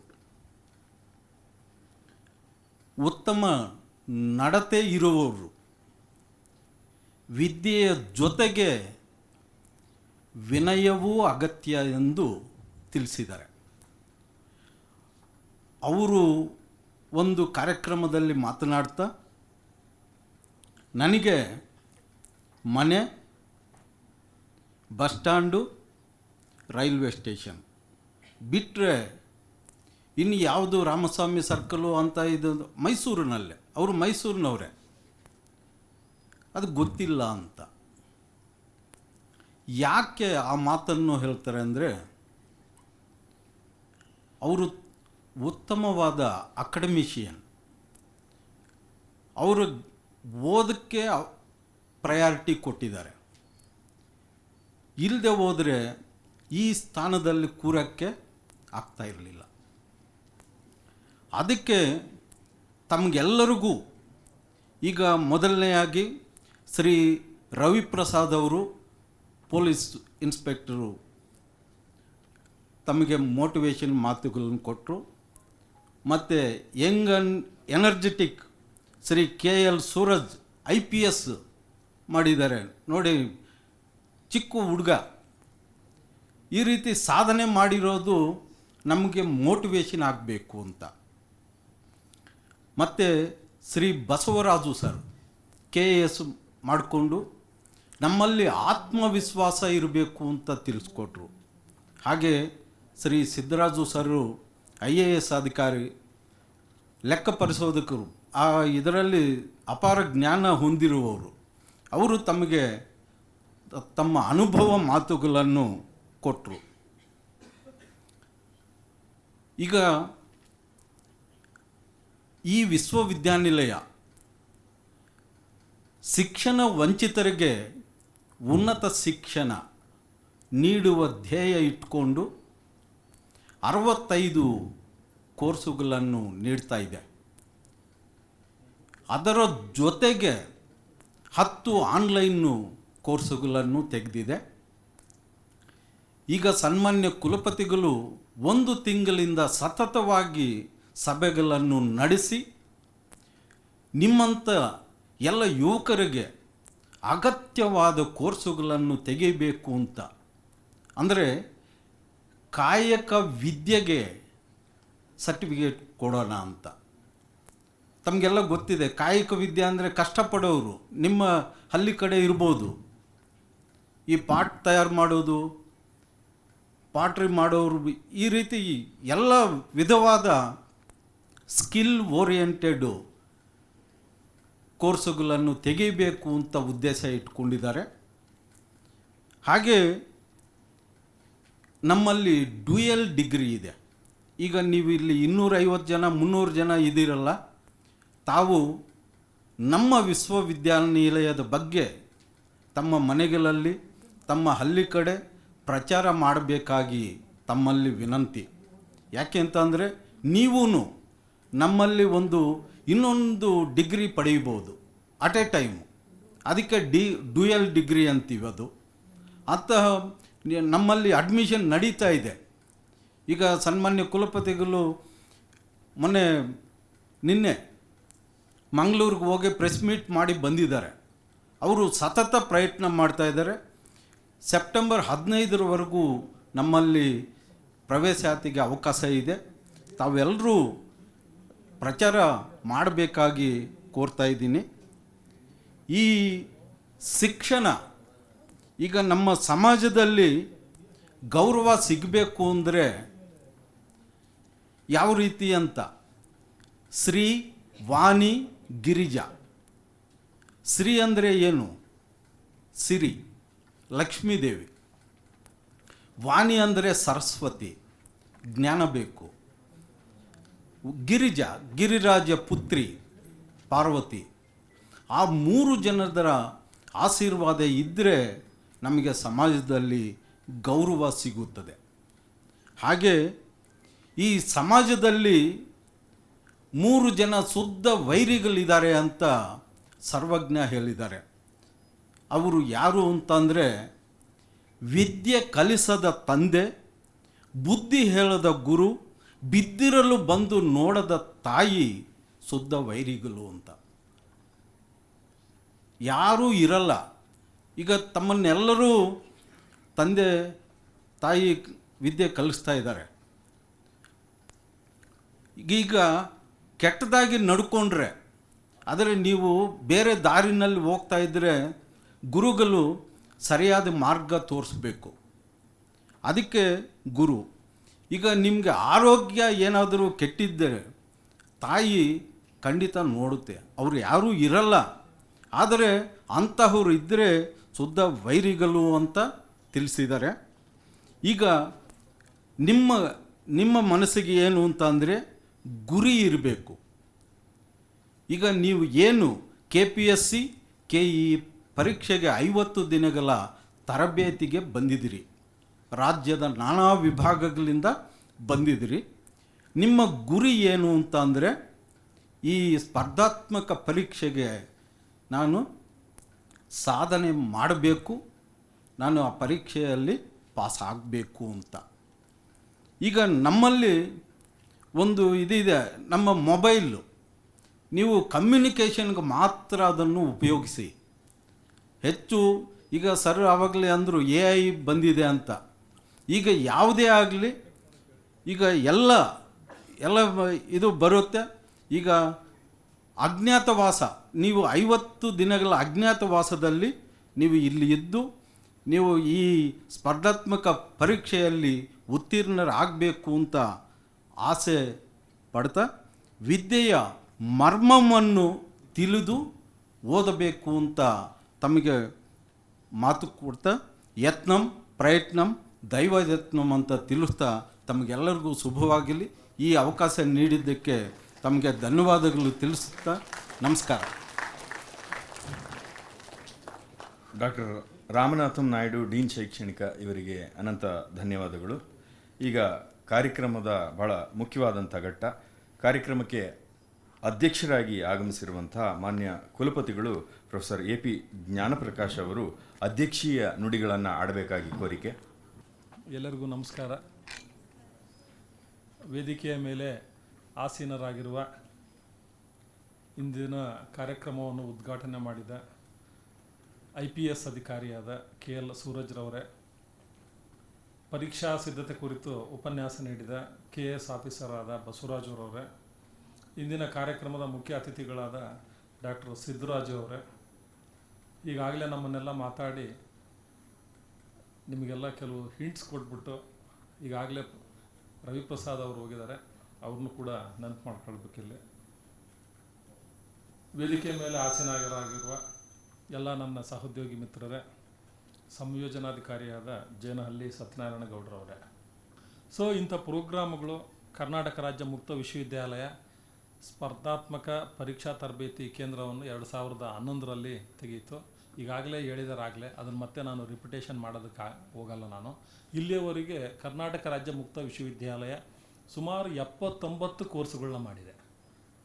ಈಗಾಗಲೇ ರವಿಪ್ರಸಾದ್ ಕೂಡ ಅವರು ಹೇಳ್ತಾಯಿದ್ರು, ನಾವು ಇದನ್ನು ಕಿಕ್ಕಿರೋದು ತುಂಬಿರ್ತಿತ್ತು, ಹಿಂದೆ ಎಲ್ಲ ಮಾಡಬೇಕಾದ್ರೆ ನಾವೆಲ್ಲ ನೆಲದಲ್ಲಿ ಕೂತ್ಕೊಳ್ತಿದ್ವಿ ಅಂತ ಹೇಳ್ಬಿಟ್ಟು. ಸೊ ಹಾಗಾಗಿ ಎಸ್ಪೆಷಲಿ ಸ್ಪರ್ಧಾತ್ಮಕ ಪರೀಕ್ಷೆಗೆ ಇದೇನು ಕಾರ್ಯಕ್ರಮ ಮಾಡ್ತಿದ್ದೀವಲ್ಲ, ಇದು ಡೈರೆಕ್ಟಾಗಿ ವೈಸ್ ಚಾನ್ಸಲರ್ ಅಂಡರೇ ಬರ್ತದೆ. ಇನ್ನು ಎಲ್ಲಿಯವರು ಯಾರೂ ಹೋಗೋದು ಬೇಕಾಗಿಲ್ಲ. ಸತ್ಯನಾರಾಯಣ ಗೌಡ್ರವರು ನನ್ನ ಹತ್ರ ಬಂದುಬಿಟ್ಟು ಕೇಳಿದರು, ಸರ್ ಹಿಂಗೆ ಒಂದು 50 ದಿನದ ಪ್ರೋಗ್ರಾಮ್ ಮಾಡಬೇಕಂತಿದ್ದೀವಿ, ಈಗ ಕರ್ನಾಟಕ ಸರ್ಕಾರ ಈಗ ನೋಟಿಫಿಕೇಷನ್ ಎಲ್ಲ ಕೊಡ್ತಾ ಇದೆ, ಹಾಗಾಗಿ ವಿದ್ಯಾರ್ಥಿಗಳಿಗೆ ಅನುಕೂಲ ಆಗಲಿ ಅನ್ನೋ ಉದ್ದೇಶದಿಂದ ನಾವೊಂದು ಪ್ರೋಗ್ರಾಮ್ ಮಾಡೋಣ ಅಂತ ಹೇಳಿದರು. ಸೊ ನಾನು ಇಮ್ಮಿಡಿಯೇಟ್ಲಿ ಹೇಳಿದೆ, ನೀವು ಇಮ್ಮಿಡಿಯೇಟ್ಲಿ ಫೈಲ್ ತಗೊಂಡು ಬರ್ರಿ, ಅಪ್ರೂವಲ್ ಮಾಡ್ತೀನಿ, ನಾಳೆಯಿಂದನೇ ಶುರು ಮಾಡಿರಿ, ಏನೂ ಪ್ರಾಬ್ಲಮ್ ಇಲ್ಲ ಅಂತೇಳಿ. ಸೊ ಆದ್ದರಿಂದ ಇಂದು ಕರ್ನಾಟಕ ರಾಜ್ಯ ಮುಕ್ತ ವಿಶ್ವವಿದ್ಯಾಲಯದ ವತಿಯಿಂದ ಆಯೋಜಿಸಿರುವ IAS, KAS ಹಾಗೂ ಇತರೆ ಸ್ಪರ್ಧಾತ್ಮಕ ಪರೀಕ್ಷೆಗಳ ತರಬೇತಿ ಕಾರ್ಯಕ್ರಮದ ಉದ್ಘಾಟನಾ ಸಮಾರಂಭದಲ್ಲಿ ನಿಮ್ಮೆಲ್ಲರ ಮಧ್ಯೆ ಇರುವುದು ನನಗೆ ತುಂಬ ಅತ್ಯಂತ ಸಂತೋಷ ಮತ್ತು ಹೆಮ್ಮೆಯ ವಿಷಯ ಆಗಿದೆ. ಮೊದಲಿಗೆ ಈ ಮಹತ್ವದ ಕಾರ್ಯಕ್ರಮಕ್ಕೆ ಸೇರ್ಪಡೆಯಾದ ನಿಮ್ಮೆಲ್ಲರಿಗೂ, ಎಲ್ಲ ವಿದ್ಯಾರ್ಥಿಗಳಿಗೆ ನನ್ನ ಹೃತ್ಪೂರ್ವಕ ಅಭಿನಂದನೆಗಳು ಹಾಗೂ ಶುಭಾಶಯಗಳು. ಇಂದು ನೀವು ಕೇವಲ ಒಂದು ತರಬೇತಿ ಕಾರ್ಯಕ್ರಮಕ್ಕೆ ಸೇರ್ಪಡೆಯಾಗುತ್ತಿಲ್ಲ, ನೀವು ನಿಮ್ಮ ಜೀವನದ ದಿಕ್ಕನ್ನು ಬದಲಾಯಿಸುವಂತಹ ಮಹತ್ತರ ಪಯಣವನ್ನು ಇವತ್ತು ನೀವು ಶುರು ಮಾಡಿದಿರಿ. ಈ ಪಯಣವು ವೈಯಕ್ತಿಕ ಯಶಸ್ಸಿಗಷ್ಟೇ ಅಲ್ಲ, ಸಮಾಜ ಮತ್ತು ರಾಷ್ಟ್ರದ ಸೇವೆಗೆ ನಿಮ್ಮನ್ನು ಸಜ್ಜುಗೊಳಿಸುವ ಒಂದು ಪಯಣವಾಗಿದೆ. ಹಾಗಾಗಿ ಈ 50 ದಿನಗಳ ಪ್ರೋಗ್ರಾಮ್ನ ತುಂಬ ಎಫೆಕ್ಟಿವ್ ಆಗಿ ನೀವು ಯುಟಿಲೈಸ್ ಮಾಡ್ಕೊಂಡು, ನೀವೆಲ್ಲರೂ ಇಲ್ಲಿ ಕೂತ್ಕೊಂಡು ಇವತ್ತು ಬಂದಿರೋಂಥ ಎಲ್ಲರೂ ಕೂಡ ಇನ್ನು ಕೆಲವೇ ತಿಂಗಳುಗಳಲ್ಲಿ ಇಲ್ವಾ ಇನ್ನು ಒಂದು ವರ್ಷದಲ್ಲಿ ನೀವೆಲ್ಲರೂ ಕೂಡ ಒಂದು ಗೌರ್ಮೆಂಟ್ ಆಫೀಸರ್ಗಳಾಗಬೇಕು ಅನ್ನೋದು ನನ್ನ ಒಂದು ಬಯಕೆ. ಇಲ್ಲಾಗಲೇ ಕೆಲವರು KS, IPS ಆಫೀಸರ್ಗಳು, IAS ಆಫೀಸರ್ಗಳು ಇಲ್ಲಿದ್ದಾರೆ. ಅವರಿಗೆ ಎಕ್ಸಾಮಿನೇಷನ್ ಬರೆದು ಮಾತ್ರ ಅಭ್ಯಾಸ ಇದೆ. ಬಟ್ ನನಗೆ ಕ್ವಶನ್ ಪೇಪರ್ ಇವ್ರಿಗೆಲ್ಲರಿಗೂ ಸೆಟ್ ಮಾಡಿರೋಂಥ ಒಂದು ಎಕ್ಸ್ಪೀರಿಯೆನ್ಸು ನನಗಿದೆ. ನಾನು UPSC ಕ್ವಶನ್ ಪೇಪರ್ ನಾನು ಸೆಟ್ ಮಾಡಿದ್ದೀನಿ, KPSC ಕ್ವಶನ್ ಪೇಪರ್ ನಾನು ಸೆಟ್ ಮಾಡಿದ್ದೀನಿ, APSC ಕ್ವಶನ್ ಪೇಪರ್ ಸೆಟ್ ಮಾಡಿದ್ದೀನಿ. ಇನ್ನು ಬೇರೆ ಬೇರೆ ವಿಶ್ವವಿದ್ಯಾಲಯಗಳಲ್ಲಿ ಎಲ್ಲ ಎಕ್ಸಾಮಿನೇಷನ್ ಯಾವ್ಯಾವ ಎಕ್ಸಾಮಿನೇಷನ್ ಆಗ್ತದೋ ಅದೆಲ್ಲದನ್ನೂ ಕ್ವಶನ್ ಪೇಪರು ನಾನು ಸೆಟ್ ಮಾಡಿದ್ದೀನಿ. ಸೊ ನಾನು 2 ನಿಮಿಷದಲ್ಲಿ ಆ ಪಾರ್ಟ್ ಮಾತ್ರ ನಾನು ಟಚ್ ಮಾಡ್ತೀನಿ. ಹೇಗೆ ಪ್ರಿಪೇರ್ ಮಾಡಬೇಕು ಅನ್ನೋದು ಈಗಾಗಲೇ ಹೇಳ್ಬಿಟ್ಟಿದ್ದಾರೆ. ಸೊ ಒಂದು ಏನು UPSC ಎಸ್ಪೆಷಲಿ ನಾನು ಯಾವಾಗಲೂ ನಾನು ಕ್ವಶನ್ ಪೇಪರ್ ಸೆಟ್ ಮಾಡೋಕ್ಕೆ ಹೋದಾಗ ನಾನು ಒಂದು 4-5 ತಿಂಗಳಿಂದ ನಾನು UPSCಗೆ ಸೆಟ್ ಮಾಡಿದ್ದೀನಿ ಕ್ವಶನ್ ಪೇಪರು. ಫಿಸಿಕ್ಸಲ್ಲಿ ನಾನು ಭೌತಶಾಸ್ತ್ರದ ಪ್ರಾಧ್ಯಾಪಕ ಆಗಿರೋದ್ರಿಂದ ನಾನು UPSC ಕ್ವಶನ್ ಪೇಪರ್ನ ಬೇರೆ ಬೇರೆ IFSಗೆ ಬೇರೆ ಸಪ್ರೇಟ್ ಮಾಡ್ತಾರೆ ಕ್ವಶನ್ ಪೇಪರು. ಅದಕ್ಕೆಲ್ಲದಕ್ಕೂ ಸುಮಾರು ನಾನು ಕ್ವಶನ್ ಪೇಪರ್ ಸೆಟ್ ಮಾಡಿದ್ದೀನಿ. ನಾನು ಕ್ವಶನ್ ಪೇಪರ್ ಸೆಟ್ ಮಾಡಿರೋಂಥ ಕ್ವಶನ್ ಪೇಪರೇ ಬಂದಿದೆ UPSC ಫಿಸಿಕ್ಸ್ಗೆ. ಬಟ್ ಫಿಸಿಕ್ಸ್ ಒಂದು ಏನು ಕಷ್ಟ ಏನು ಅಂತಂದರೆ, ಇಡೀ ದೇಶದಲ್ಲಿ ಒಂದು 230-240 ವಿದ್ಯಾರ್ಥಿಗಳು UPSC ಆಸ್ಪರೆಂಟ್ಸ್ ಮಾತ್ರ ಫಿಸಿಕ್ಸ್ ಕೋರ್ಸು ತಗೊಳ್ತಾರೆ. ಇಲ್ಲಿ UPSCಯಲ್ಲಿ ಎಷ್ಟು ಪರ್ಸೆಂಟೇಜ್ ಬಂದರೆ ನಮಗೆ IAS, IPS ಸಿಗ್ತದೆ ಅಂತಂದರೆ ಅದು ಪರ್ಸೆಂಟೇಜು ತುಂಬ ಕಡಿಮೆ. ಒಂದು 40-45% ತಗೊಂಡು ಬಂದುಬಿಟ್ರೆ ಈ will be first rank in India. ಏನು ಸರ್ ಅಲ್ವಾ? 40-45% ಅಷ್ಟೇ. ಭಾರಿ ಒಂದು ಕೇರ್ಫುಲ್ಲಾಗಿ ಕೇಳಿಸ್ಕೊಳ್ರಿ. ಯಾರು 100ಕ್ಕೆ 100 ಯಾರು UPSCಯಲ್ಲಿ ಯಾರೂ ಕೂಡ ತೆಗೆಯಲ್ಲ. ಕಾರಣ ಏನಂತಂದರೆ ಆ ಕ್ವಶನ್ ಪೇಪರ್ಗಳು ಅಷ್ಟು ಕಷ್ಟ ಇರ್ತದೆ ಅಂತ ಹೇಳ್ಬಿಟ್ಟು. ನಿಮಗೆ ಈಗ ನೀವು BA ಇಲ್ಲ BSc ಇಲ್ಲ MA MSc ಏನಾದರೂ ನೀವು ಓದಿದರೆ ನೀವು ಎಷ್ಟು 5-5 ಪೇಜು 6-6 ಪೇಜು ಬರೀತೀರಿ ನೀವು. ಏನಾದರೂ ಒಂದು 10 ಮಾರ್ಕ್ಸ್ ಕ್ವಶನ್ಗೆ ಒಂದು ತೂಕದ ಮೇಲೆ ಮಾರ್ಕ್ಸ್ ಕೊಡ್ತೀವಿ ನಾವೆಲ್ಲ ಅಲ್ವಾ? 10 ಪೇಜ್ ಬರೆದ್ರೆ ಅವನಿಗೆ ಒಂದು 10 ಮಾರ್ಕ್ಸು, 5 ಪೇಜ್ ಬರೆದ್ರೆ 5 ಮಾರ್ಕ್ಸು, ಹಿಂಗೆ ನೀವೆಲ್ಲ ಎಸ್ಪೆಷಲಿ ಹಿಸ್ಟ್ರಿ, ಈ ಪೊಲಿಟಿಕಲ್ ಸೈನ್ಸ್ ಎಲ್ಲ ಇರ್ತೀರಿ ನೋಡ್ರಿ. ಈ ಒಂದು ಅವಕಾಶ ಈ ಕಾಂಪಿಟೇಟಿವ್ ಎಕ್ಸಾಮಿನೇಷನಲ್ಲಿ ಇರೋಲ್ಲ, ಆಯಿತಾ? Precise writing is very important. ನಾವೊಂದು ಯಾವುದಾದ್ರೂ ಒಂದು 18 ಮಾರ್ಕ್ಸ್ ಒಂದು ಕ್ವಶನ್ ಏನಾದರೂ ಸೆಟ್ ಮಾಡಿದರೆ ನಾವು ಬರೀ ಒಂದೇ ಪೇಜಲ್ಲಿ ಉತ್ತರ ಬರೀರಿ ಅಂತ ಹೇಳ್ತೀವಿ. ಹಾಗಾಗಿ ನೀವು ಪ್ರಿಪೇರ್ ಮಾಡಬೇಕಾದ್ರೆ KPSC ಇರ್ಬೋದು, UPSC ಎಕ್ಸಾಮಿನೇಷನ್ ಪ್ರಿಪೇರ್ ಮಾಡುವಾಗ ನೀವು ಇಂಪಾರ್ಟೆಂಟ್ ಪಾಯಿಂಟ್ಸು ಏನು ಅಂತ ಹೇಳ್ಬಿಟ್ಟು ನೋಟ್ಸ್ ಮಾಡ್ಕೊಳ್ಬೇಕು ನೀವು. ಯಾಕೆ ಬರೀ 40-42% ತಗೊಳ್ದಿರೋರು ಫಸ್ಟ್ ರ್ಯಾಂಕ್ ಹೋಗ್ತಾರೆ ಅಂತಂದರೆ, ಹೆಚ್ಚಿನ ವಿದ್ಯಾರ್ಥಿಗಳಿಗೆ ಕ್ವಶನ್ ಪೇಪರು ಹೇಗೆ ಇರ್ತದೆ, ಕ್ವಶನ್ ಪೇಪರ್ ನಿಮ್ಗೆ ಹಳೆಯ ಕ್ವಶನ್ ಪೇಪರ್ ಎಲ್ಲ ಸಿಗ್ತದೆ, ಬಟ್ ಉತ್ತರ ಹೇಗೆ ಬರೀಬೇಕು ಅನ್ನೋದು ನಿಮಗೆ ಯಾರೂ ಕೂಡ ಗೈಡ್ ಮಾಡಲ್ಲ. ಅದೇನಾದರೂ ಮಾಡಬೇಕು ಅಂದರೆ ನೀವು UPSC, KPSC competitive examination prepare coaching centre ಇರ್ತದಲ್ಲ, ಅಲ್ಲಿ ಹೋದ್ರೆ ನಿಮಗೊಂದು ಐಡಿಯಾ ಕೊಡ್ತಾರೆ. ಹಾಗಾಗಿ ಆ್ಯಸ್ ಎ ಟೀಚರ್ ನಾನು ನಿಮಗೆ ಸಜೆಸ್ಟ್ ಮಾಡೋದೇನು ಅಂತಂದರೆ, ನೀವು ಓದಿರೋದನ್ನು, ನೀವು ಬೆಳಿಗ್ಗೆ ಓದಿರೋ ನ್ಯೂಸ್ ಪೇಪರ್ನ ಸಂಜೆ ಅಷ್ಟೊತ್ತಿಗೆ ನೀವೆಲ್ಲ ಪೂರ್ತಿ ಮರೆತು ಹೋಗ್ತೀರಾ. ಸೊ ಪೇಪರಲ್ಲಿರೋಂಥ ಮುಖ್ಯವಾದ್ದು ಏನು ಅಂತಂದರೆ ಎಡಿಟೋರಿಯಲ್ ಇರ್ತದೆ. ಎಡಿಟೋರಿಯಲ್ಗಳನ್ನ ಎಲ್ಲದನ್ನೂ ಕೂಡ ಕಟ್ ಮಾಡಿ ಇಟ್ಕೊಳ್ಬೇಕು. For example Hindu, once upon A time Hindu ಓದಬೇಕು ನೀವು ಎಲ್ಲ ಪೇಪರು. ಇಂಗ್ಲೀಷ್ ಏನಾದರೂ ನೀವು ಕಲಿಬೇಕು ಅಂತಂದರೆ ಹಿಂದೂ ಓದಬೇಕು. ಕನ್ನಡದಲ್ಲಿ ಏನಾದರೂ ನೀವು ಕಲಿಬೇಕು, ಒಳ್ಳೆಯ ಭಾಷೆ ಕಲಿಬೇಕು ಅಂದರೆ ಪ್ರಜಾವಾಣಿ ಅಂತ ಹಿಂದೆ ಹೇಳ್ತಿದ್ರೆ. ಈಗ ತುಂಬ ಪೇಪರ್ಗಳು ಬಂದಿದ್ದಾವೆ. ನಾನು ಯಾವುದೇ ಒಂದು ಪೇಪರ್ಗಳನ್ನ ನಾನು ನಿಮಗೇನು ಪ್ರಮೋಟ್ ಮಾಡೋಕ್ಕೆ ನಾನು ಇಷ್ಟಪಡೋದಿಲ್ಲ. ಸೊ ಒಂದು ಏನು ಮಾಡಬೇಕು, ಆ್ಯಸ್ ಎ ಪ್ರೊಫೆಸರ್ ನಾನು ನಿಮಗೆ ಹೇಳೋದೇನು ಅಂತಂದರೆ, ಓದಿರೋದು ಇಮ್ಮಿಡಿಯೇಟ್ಲಿ ಮರೆತು ಹೋಗ್ತದೆ. ಸೊ ಹಂಗಾಗಿ ಇಂಪಾರ್ಟೆಂಟ್ ಯಾವುದೋ ಒಂದು ಚಾಪ್ಟರ್ ಓದಿದ್ರಿ ನೀವು ಅಂತಂದರೆ ಒಂದು 10 ಪಾಯಿಂಟ್ಸ್ನ ನೀವು ಬರ್ಕೊಳ್ಬೇಕು ನೀವು ಅಂತ ಹೇಳ್ಬಿಟ್ಟು. ನೀವು ಬರ್ಕೊಂಡಾಗ ಏನಾಗ್ತದೆ ಅಂತಂದರೆ ಅಟ್ಲೀಸ್ಟ್ ಆ ಪಾಯಿಂಟ್ಸ್ನ ನೀವು ಗ್ಲಾನ್ಸ್ ಮಾಡಿದರೆ ನೀವು ಸೊ ಸ್ಟೋರಿ ಬರೆಯಂಗಿರ್ಬೇಕು ನೀವು ಪೂರ್ತಿ ಸ್ಟೋರಿನ ಪ್ರತಿ ಸರಿ ನೀವು ಓದ್ಕೊಳ್ಳೋಕ್ಕಾಗೋದಿಲ್ಲ, ಇಷ್ಟಿಷ್ಟು ದಪ್ಪ ಬುಕ್ಸ್ ಇರ್ತದೆ ಆಯಿತಾ. ಹಾಗಾಗಿ ನೀವೇನು ಮಾಡಬೇಕು, ಪ್ರಿಸೈಸ್ ರೈಟಿಂಗು ಮಾಡಬೇಕು, ನಿರಂತರವಾಗಿ ಸ್ಟಡಿ ಮಾಡಬೇಕು, ನೋಟ್ಸ್ ಮಾಡ್ಕೊಳ್ಬೇಕು. ಎಕ್ಸಾಮ್ ಟೈಮ್ನಲ್ಲಿ ನಿಮಗೆ ಬುಕ್ಸ್ ಎಲ್ಲ ಓದೋಕ್ಕೆ ಟೈಮ್ ಇರಲ್ಲ, ಆ ನೋಟ್ಸ್ ನೋಡ್ಕೊಂಡ್ಬಿಟ್ಟು ನೀವು ಎಕ್ಸಾಮಿನೇಷನ್ ಬರಿಬಹುದು ಅನ್ನೋದು ಸೊ ನನ್ನ ಅಭಿಪ್ರಾಯ. ಸೊ ನಾನು ಆಗಲೇ ನಿಮಗೆ ಹೇಳ್ದಂಗೆ ಇಂಪಾರ್ಟೆಂಟ್ ಯಾವುದೇ ಒಂದು ಟಾಪಿಕ್ ಇರ್ಬೋದು. ಈಗ ಫಾರ್ ಎಕ್ಸಾಂಪಲ್ ಯಾರಾದರೂ ಫಿಸಿಕ್ಸ್ ಓದಿರೋ ಅಂಥವ್ರು ಇರ್ಬೋದು ಅಂತ ನಾನು ಅಂದ್ಕೊಂಡಿದ್ದೀನಿ. ಕ್ರಿಸ್ಟಲೋಗ್ರಫಿ ಅಂತ ಏನಾದರೂ ನಾನು ಕ್ವಶನ್ ಕೇಳಿದ್ರೆ ಅದರ ಡೆಫಿನೇಷನ್ ಬರೀಬೇಕು, ಕ್ರಿಸ್ಟಲ್ ಸಿಸ್ಟಮ್ಸ್ ಬರೀಬೇಕು, ಆಮೇಲೆ ಅದು ಇಂಪಾರ್ಟೆಂಟ್ಸ್ ಪಾಯಿಂಟ್ಸ್ ಬರೀಬೇಕು. ನೀವು ಈವನ್ 18-20 ಮಾರ್ಕ್ಸ್ ಇರೋಂಥ ಕ್ವಶನನ್ನು ನೀವು 1 ಪೇಜು ಅಥವಾ 2 ಪೇಜಲ್ಲಿ ಬರೆಯೋಂಗಿರಬೇಕು. ನೀವು ದೊಡ್ಡ ಸ್ಟೋರಿಗಳನ್ನೆಲ್ಲ ಬರೆಯೋದಕ್ಕೆ ಅಲ್ಲಿ ಸ್ಪೇಸೇ ಇರಲ್ಲ. ನಿಮಗಾಗಲೇ ಬುಕ್ಲೆಟ್ ಕೊಟ್ಟಿರ್ತಾರೆ ಆಗಲೇ. ನಮ್ಮನ್ನು ಕೂಡ ಕ್ವಶನ್ ಪೇಪರ್ ಸೆಟ್ ಮಾಡಿರೋನ್ನ ಕೇಳಿರ್ತಾರೆ, ಈ ಒಂದು ಕ್ವಶನ್ಗೆ ಸೊ ಎಷ್ಟು ಜಾಗ ಬಿಡ್ಬೇಕು ನಾವು ಅಂತ ಹೇಳ್ಬಿಟ್ಟು ಅಲ್ಲಿ ಕೇಳಿರ್ತಾರೆ. ಮ್ಯಾಕ್ಸಿಮಮ್ ಅರ್ಧ ಪೇಜಾ, ನಾವು ಬರೀತೀವಿ ಅರ್ಧ ಪೇಜೇ ಸಾಕಿದಕ್ಕೆ ಅಂತ ಹೇಳ್ಬಿಟ್ಟು. ಯಾವುದು ಕ್ವಶನ್ ಇದು 10-15 ಮಾರ್ಕ್ಸಿನ ಕ್ವಶನ್ಗೂ ಕೂಡ ನಾವು ಅರ್ಧ ಪೇಜಲ್ಲೇ ಬರೀರಿ ಅಂತ ಹೇಳ್ತೀವಿ ನಾವು. 20 ಮಾರ್ಕ್ಸ್ ಕ್ವಶನ್ಗೂ ಕೂಡ ನಾವು ಒಂದೇ ಪೇಜಲ್ಲೇ ಬರೀರಿ ಅಂತ ಹೇಳ್ತೀವಿ ನಾವು. ಸೊ ಹೀಗೆ ನಿಮಗೆ ಪ್ರಿಸೈಸಾಗಿ ಬರೆಯುವಂಥ ನಾಲೆಡ್ಜ್ನ ಮೊದಲಿಂದನೇ ನೀವು ಅಭ್ಯಾಸ ಮಾಡ್ಕೊಂಬಿಡ್ಬೇಕು ಅಂತ. ತುಂಬ ಡಿಸ್ಕ್ರಿಪ್ಟಾಗಿ ನಾನು 4 ಪೇಜ್ ಬರೀತೀನಿ, 5 ಪೇಜ್ ಬರೀತೀನಿ ಅಂತ ನೀವೇನಾದರೂ ಅದು ಆನ್ಸರ್ ಬುಕ್ಲೆಟ್ ನೋಡಿಬಿಟ್ರೆ ನೀವು ಗಾಬರಿ ಹೊಡೆದೋಗ್ಬಿಡ್ತೀರಿ. ಜಾಗ ಕೊಟ್ಟಿರೋದೇ 1 ಪೇಜ್ ಇರ್ತದೆ, ನೀವು ನೋಡಿದರೆ ದೊಡ್ಡ ಸ್ಟೋರಿ ಬರೆಯೋಣ ಅಂತ ನೀವು ಅಂದ್ಕೊಂಡು ಹೋಗಿರ್ತೀರಿ. ಅದೆಲ್ಲದೂ ಕೂಡ ಅವಕಾಶ ಇರಲ್ಲ.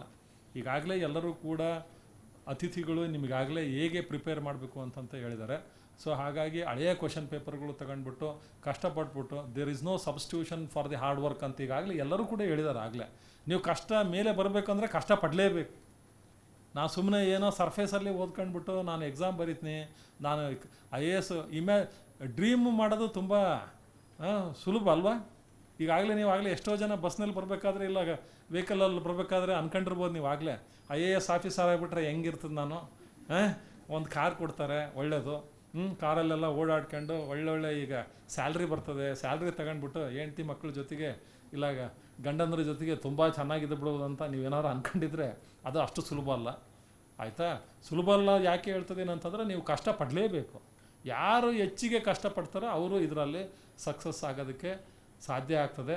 ಬಟ್ ಆ್ಯಸ್ ಎ ನಾನು ಪ್ರೊಫೆಸರ್ ನಾನು ನಿಮ್ಗೆ ಹೇಳೋದೇನು ಅಂತಂದರೆ ನೀವು ನೋಟ್ಸ್ ಮಾಡಿ, ಪ್ರತಿಯೊಂದನ್ನು ಕೂಡ ಇಂಪಾರ್ಟೆಂಟ್ ಪಾಯಿಂಟು ಒಂದು ಕಡೆ ಬರ್ಕೊಳ್ರಿ, ಅದನ್ನೇ ಮತ್ತೆ ಓದ್ರಿ. ಮತ್ತೆ ಓದಿದಾಗ ನೀವು ಏನೋ ಒಂದು ಪಾಯಿಂಟ್ ಬರೀತಿದ್ದೀರಿ, ನಿಮಗೊಂದು 40% ಮಾರ್ಕ್ಸ್ ತೆಗಿಯೋಕ್ಕಾಗುತ್ತೆ. ನಿಮಗೆ 100ಕ್ಕೆ 100 ಮಾರ್ಕ್ಸು ತೆಗಿಯೋಕ್ಕೆ ಸಾಧ್ಯನೇ ಇಲ್ಲ. UPSC ಇರ್ಬೋದು, KPSC ಇರ್ಬೋದು.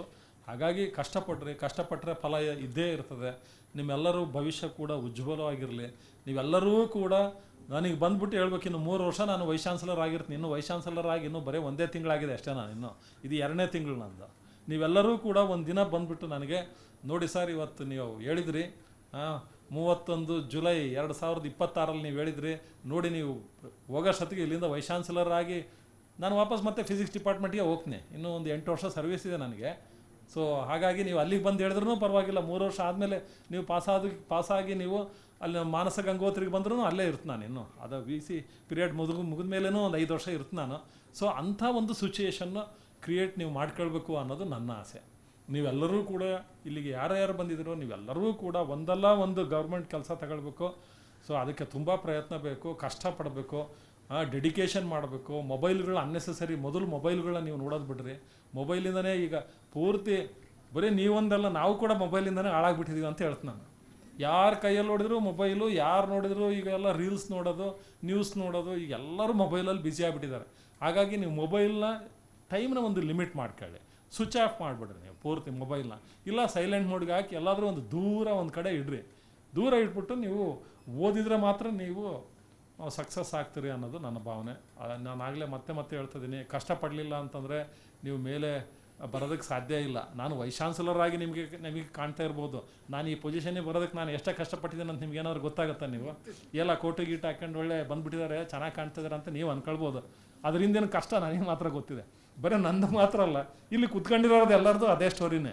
ಆ ಪಾರ್ಟು ನಿಮಗೆ ಯಾರೂ ಹೇಳಲ್ಲ ಅಲ್ವಾ.